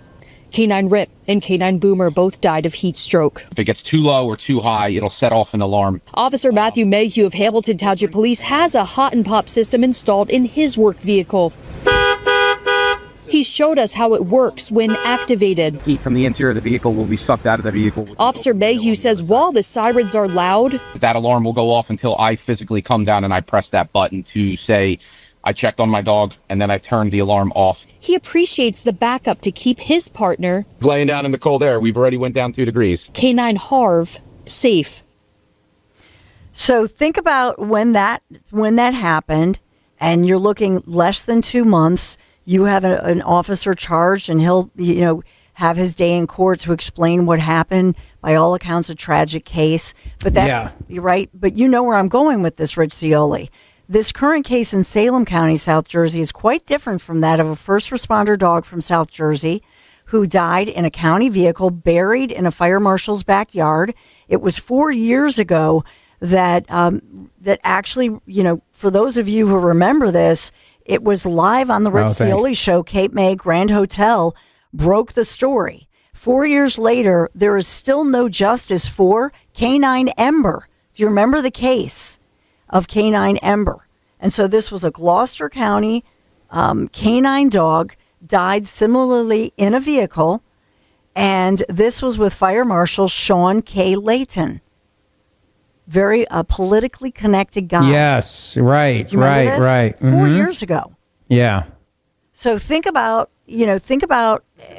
what's happening in Salem County currently, and within less than 2 months, they've got very serious charges against a sergeant, and in a neighboring South Jersey county. 4 years later, I don't really understand. Is that normal protocol for an officer, even with a functioning system, the POP system, to leave a dog in a vehicle for 8 hours? I figured they would just take them out of the back if they're in the office or at a precinct. Yeah, I that's what I don't understand. I mean, why wouldn't you just not bring the dog into court? I mean, it's a police dog. Yes. So, it's not, I mean, it's a police dog. It can go into court. It can go into I don't understand why the dog was in the car. Remember in Turner and Hooch, Tom Hanks would take Hooch out of the back of the vehicle and bring him up to the precinct, or else he would chew the car and destroy it. Of course. Yeah. Right. Yes. I mean, these dogs are considered fellow cops, fellow officers. Yeah, so that's right.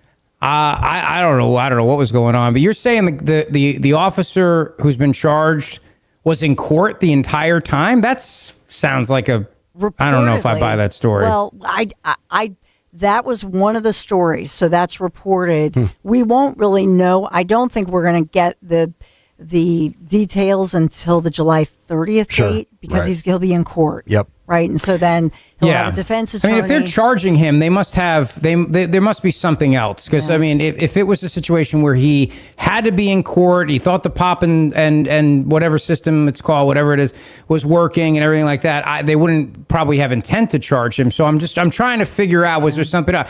I mean, I don't know, but This sounds to me like my Zioli Fugazi radar, and all I hear is Gumata. I don't know. I'm not saying that. I have no basis. I don't know, but I'm telling you, it's like what I hear Gumata. Wow. You're eating the car. Don't eat the car. That's a car. Oh, what am I yelling at you for? Don't leave me So alone. cute. I know. And then Dawn's dog impression, the best. Her buddy boy. My buddy boy voice. Buddy boy. Buddy from heaven. Justice. I mean, but the fact that 4 years later, this canine Ember story, that it goes nowhere. And again, in the media, nobody really follows up on it. It's just weird. But it was Fire Marshal Sean K. Layton's. So the other piece of this is that we know that the Layton's canine and a personal dog were left like overnight in his work car, and then somehow they were buried in his Mantua home backyard with a whole grave site. And so they've investigated, they supposedly were investigating it. Then we knew that it was in the hands of the Gloucester County prosecutor, who then was told to turn it over to, at the time, Phil Murphy's number one guy, the Attorney General. So then it was in the state's hands, and that's the last anybody heard of it. Then Phil Murphy goes away, poof, right? And then you have all different people. Wait, they just showed a picture of the Gumata. There she is. Stop.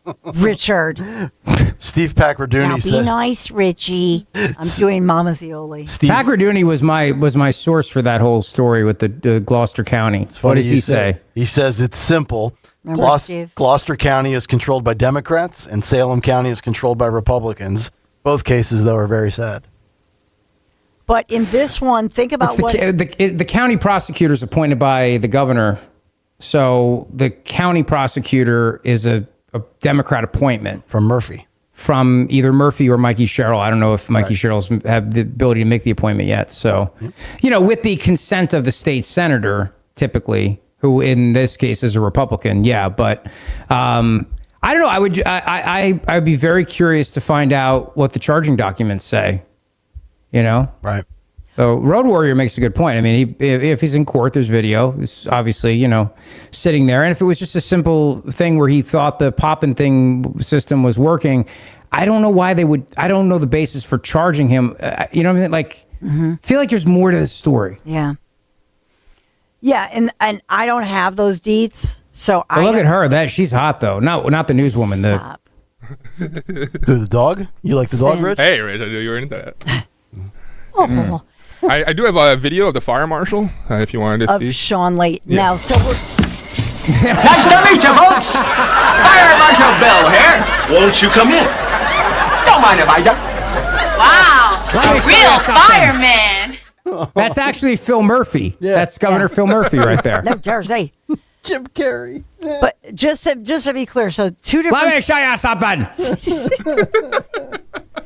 So two different sets of, canine stories. I just wanted to compare and contrast with one that I think is, where they, they're investigating it. They did their investigation. They're determining something. We don't have all of the evidence, which is going to come out in court, and that will create a sense of transparency. In the other case from 4 years ago, that ironically, it broke it was at the Grand. It was at the hotel. I think we remember that. And it was horrifying to people. And then we learned, the Gloucester County prosecutor, they're going to investigate it.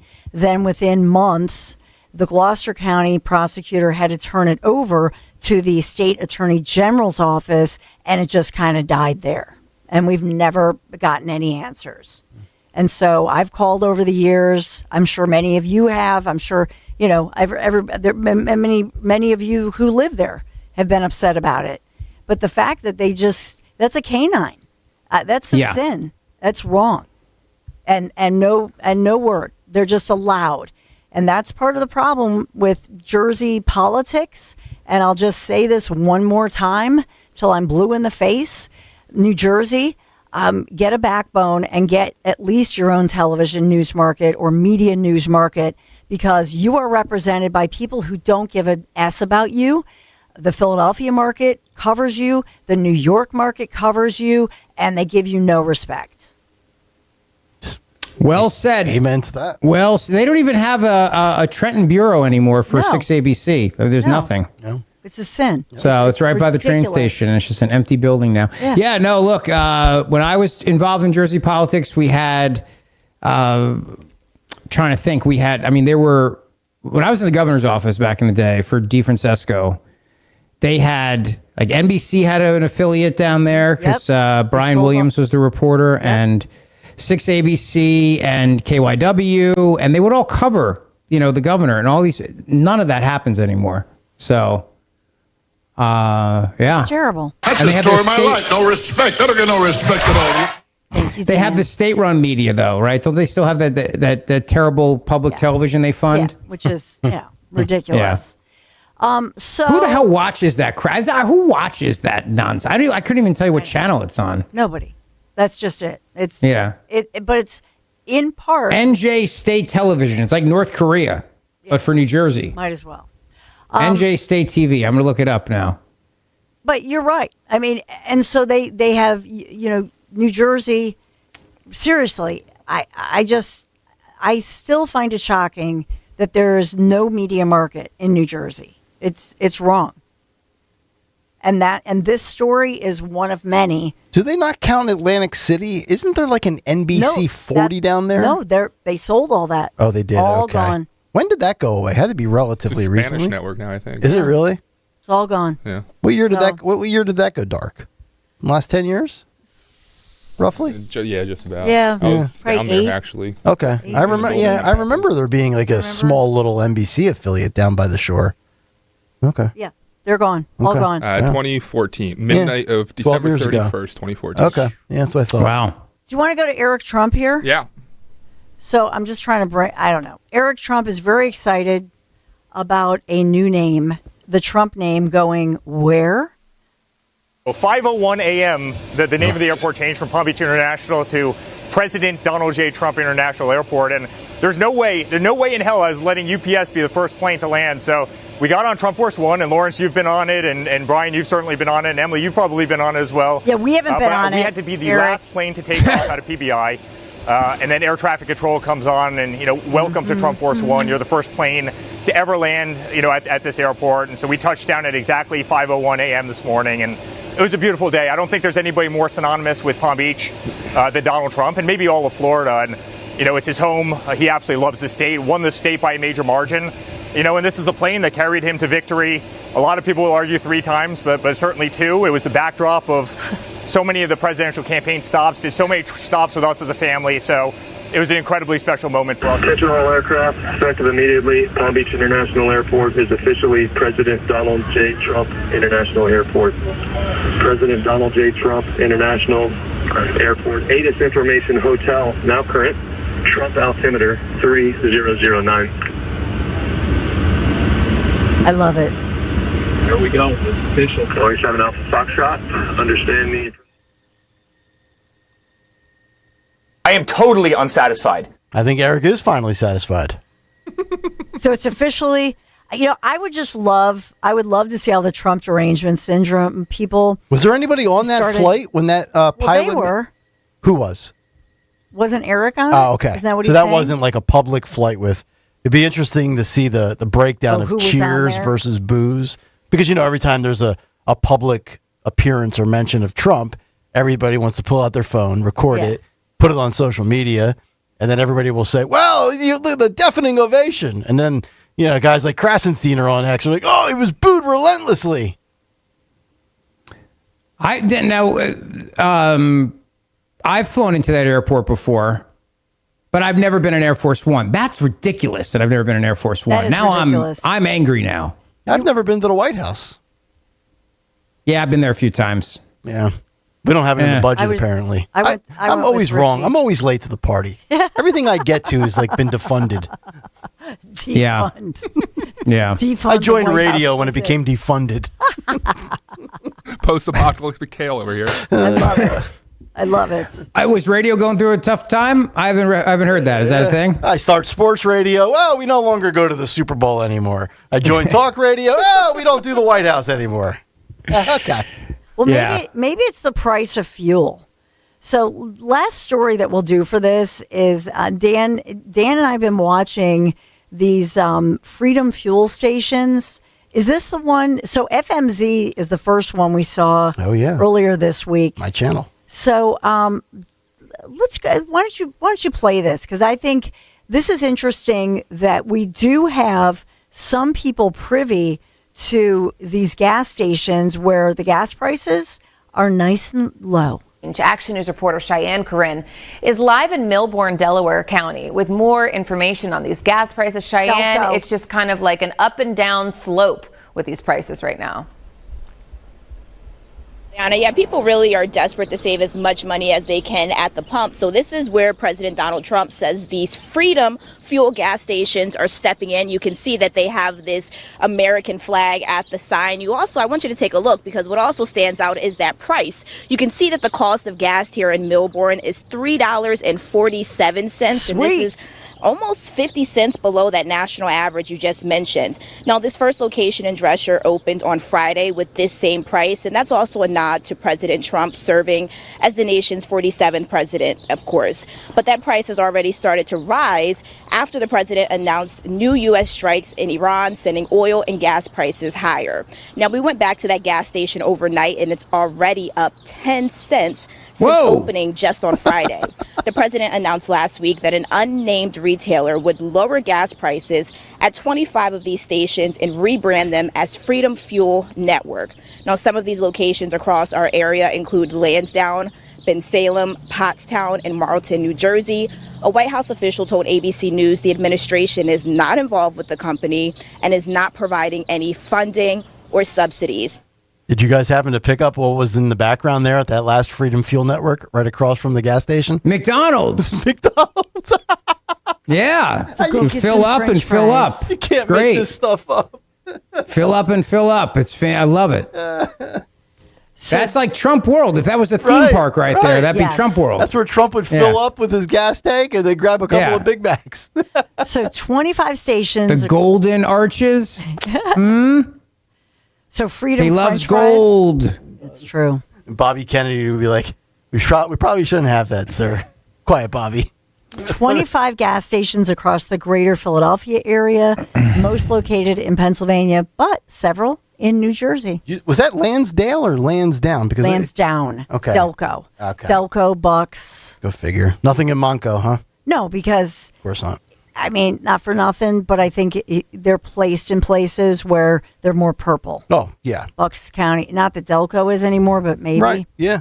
Okay. You know, if there was one in Monco for 50 cents less a gallon, I'd venture over to get some. Well, absolutely. I just wondering how they're able to pull this off. You mean the actual? Yeah, I'm wondering what is that? Like, is it being subsidized by this company? I mean, because Freedom Fuel Network is that just a creation, or is that like a Sunoco that just rebrands for the moment of this little period in time? Like, I'm wondering who is this an actual? I've never heard of Freedom Fuel. Have you ever seen a Freedom Fuel before this started? I haven't. So the White House was asked about it, and they said that the White House is not affiliated with the Trump administration, or excuse me, that the gas company is not affiliated with the Trump administration, is not receiving any federal subsidies, because the reporters were asking all those questions, which is appropriate. And so they've been transparent. They're lowering the prices by accepting smaller profit margins. The retailer is taking the lead and others should follow, the president said. Yes. Yep. Company owns 25 stations, not affiliated with the Trump administration, not receiving federal subsidies. Instead, the stations are reportedly lowering prices by accepting smaller profit margins. Wow. Right. But they just they didn't pop up overnight is my point. So like where you see, like, look at that guy right there where you see the logo below the pumps where it says 87, 93, all that. Wait, like, what's underneath that? Is that an Exxon? Is that Sunoco? Is that, whatever? That's what I was wondering. Because they didn't just build these or rebrand them and go through the whole process, like that. Does that make sense? Yeah, but it's obviously somebody who answered the call. President Trump, remember, he had... Do they have snacks? Do they have cigarettes? I don't know. They have the Freedom Fuel Network. Do they have goodies? Can I go in and get a hoagie? I have no idea. Can I do those things? That's where those places make their money. That's how they make their money. So I'm wondering about that. If there's a convenience store aspect to the Freedom Fuel, because if you're saving money at the pump, you might go in and load up on some chicken nuggies. Yeah, you know what I mean. It actually looks like they do. It actually looks. Yeah, they do. And then that's probably where, because I would drive to that, right? And then I would save money at the pump. If I'm saving 25 cents a gallon or whatever, now I'm going in my mind, I'm up. So I'm probably going to psychologically maybe grab some things that are considered disposable income. Correct. Well, it's a smart tactic to say very smart, lower priced. And then they get you to go in and you're going to buy some snacks because you feel like you saved money at the pump. Mm-hmm. Absolutely. Not too shabby. Not too shabby. Sherry or shabby. That's right. Yeah, because they were formerly Gas and Go and Carco stations. Okay, that's what I was wondering. Yeah, Lansdowne, Milbourne, Philly, Springfield, Brookhaven, Drescher, Pottstown, Philly, Boothwyn, Camp Hill, Bensalem, Bristol. I don't believe they're in Jersey. Yeah, they are. No, they are. Oh, they are? Mm-hmm. Yeah. Just a few. Okay. No, Dawn said they were, yeah. Just a few, but mostly on the PA side. Yep. But there are some South Jersey. And then the $3.47, obviously a nod to 47. Oh, is that why they did that? Yeah. Okay. So kind of a night. So at least 37 cents cheaper than the national average. I bet you the lines are probably around the block, you would think, right? Yeah, you would think it. Especially as word gets out. Okay. Now there's one I see, and then on the sign underneath it says Vape Zone Smoke Shop and Market. I don't know if that's affiliated with it or not. Sounds that's like a place underneath I would it. probably There's one in avoid. Marlton on 73. Did you guys say that? I did not. No, Dawn did not say the specific 160 New Jersey was mentioned. Route 73, and in West Berlin, 898 Route 73. Then Little Egg Harbor Township, and Egg Harbor Township. So. Can I ask you guys a quick question? Yes. I mean, 30 cents, have a 10-gallon tank, $3. Are you really driving that far out of your way to save $3? Well, depends on how far. And if it's 50 cents a gallon and you have a 20-gallon tank, that's $10. And if it costs you $2 in gas to drive there, well, you saved $8. So fair. You just got to do the math, right? I'm driving. I mean, it depends. I'm driving all over everywhere. You know what I mean? So I probably would because I'm going to go there anyway. Sure. Plus, if you stumble across it just in your travels, then you easily you'd be excited. You're right. So yeah, it's interesting though. Egg Harbor, 2 in Egg Harbor Township, Little Egg Harbor Township, Marlton, and West Berlin. All of those in New Jersey, but a whole bunch. I mean, we said 25, so all across the Philadelphia suburbs for sure. I think it's like what I try to do is I try to plan accordingly based on my travel. So when I'm going to fill up, so I've got Costco gas and BJ's, and depending on where I'm going to be is which one I try to use if I can. However, also do Wawa, get my Wawa points. Oh, of course. You know what I mean? True. Damn right. But Jersey sucks, and so you can't use your points for gas discounts in New Jersey. You can in Pennsylvania. Wow. But you don't have to pump it. Right. Yeah. And stay in your car. Well, I can pump diesel, and my Jeep is diesel, and that I can pump. I enjoy pumping gas, though. I want to be able to pump my own gas. Yeah, it's ridiculous that I can't do it. I like to get the windshield squeegee out and do my windshields. No. I love the smell of gas. I love. You should douse yourself in gas, Nick. Some days I want to. Stop. Yeah. Light a match. See what happens. You know. Stop. Right. Hey, thanks, guys. All We're right. sponsored by Franklin Mint Federal Credit. What? Are we done? What? Well, I got to do my Federal Credit Union. Oh, but are you saying goodbye? Nick's just walking out. He's literally just leaving. He's got to eat. Are now. we done or are we not done? Are we done, Dan? You say goodbye. We are. We got Mark Fussetti waiting for Oh, Sergeant Mark's coming up. Yeah, Sergeant Mark is coming up. All Another right, bald goodbye. guy with a beard. All right. But all right, goodbye. Oh, you're gonna go? You're welcome. You guys are welcome to stay. I just got to talk about the Franklin Mint Federal I gotta Credit go. Union. You got to go. Love you. I gotta Love you, go. baby. Mwah. Bye. All right, Nikki, have a nice nap. Honeys, be safe. We're sponsored by the Franklin Mint Federal Credit Union. Better banking starts with Franklin Mint Federal Credit Union. Enjoy. Oh, be careful, baby. I know. Be careful, baby. Enjoy early pay, free fraud, credit monitoring, take control of your finances, smarter banking designed for real life. Franklin Mint Federal Credit Union. Visit fmfcu.org/better banking. Membership eligibility applies. Federally insured by NCUA. Thank you. Franklin Mint Federal Credit Union. Man, we went long in the big three. So do I have to take a break? Or we've got... Yeah, we got to take a quick break. Yeah. We have a great story about, and the headline here is that, is this some kind of a murder mystery, serial killer investigation? What's going on here?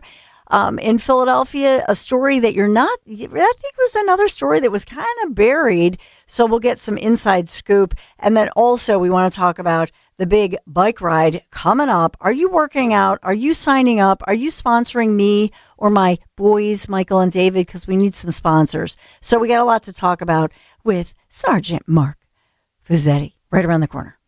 Time now for today's Spotlight on Money, sponsored by Audi and Hearing. Set aside some money to make your dreams come true. Alonzo Munoz of Hamilton Capital Partners in Atlanta talks about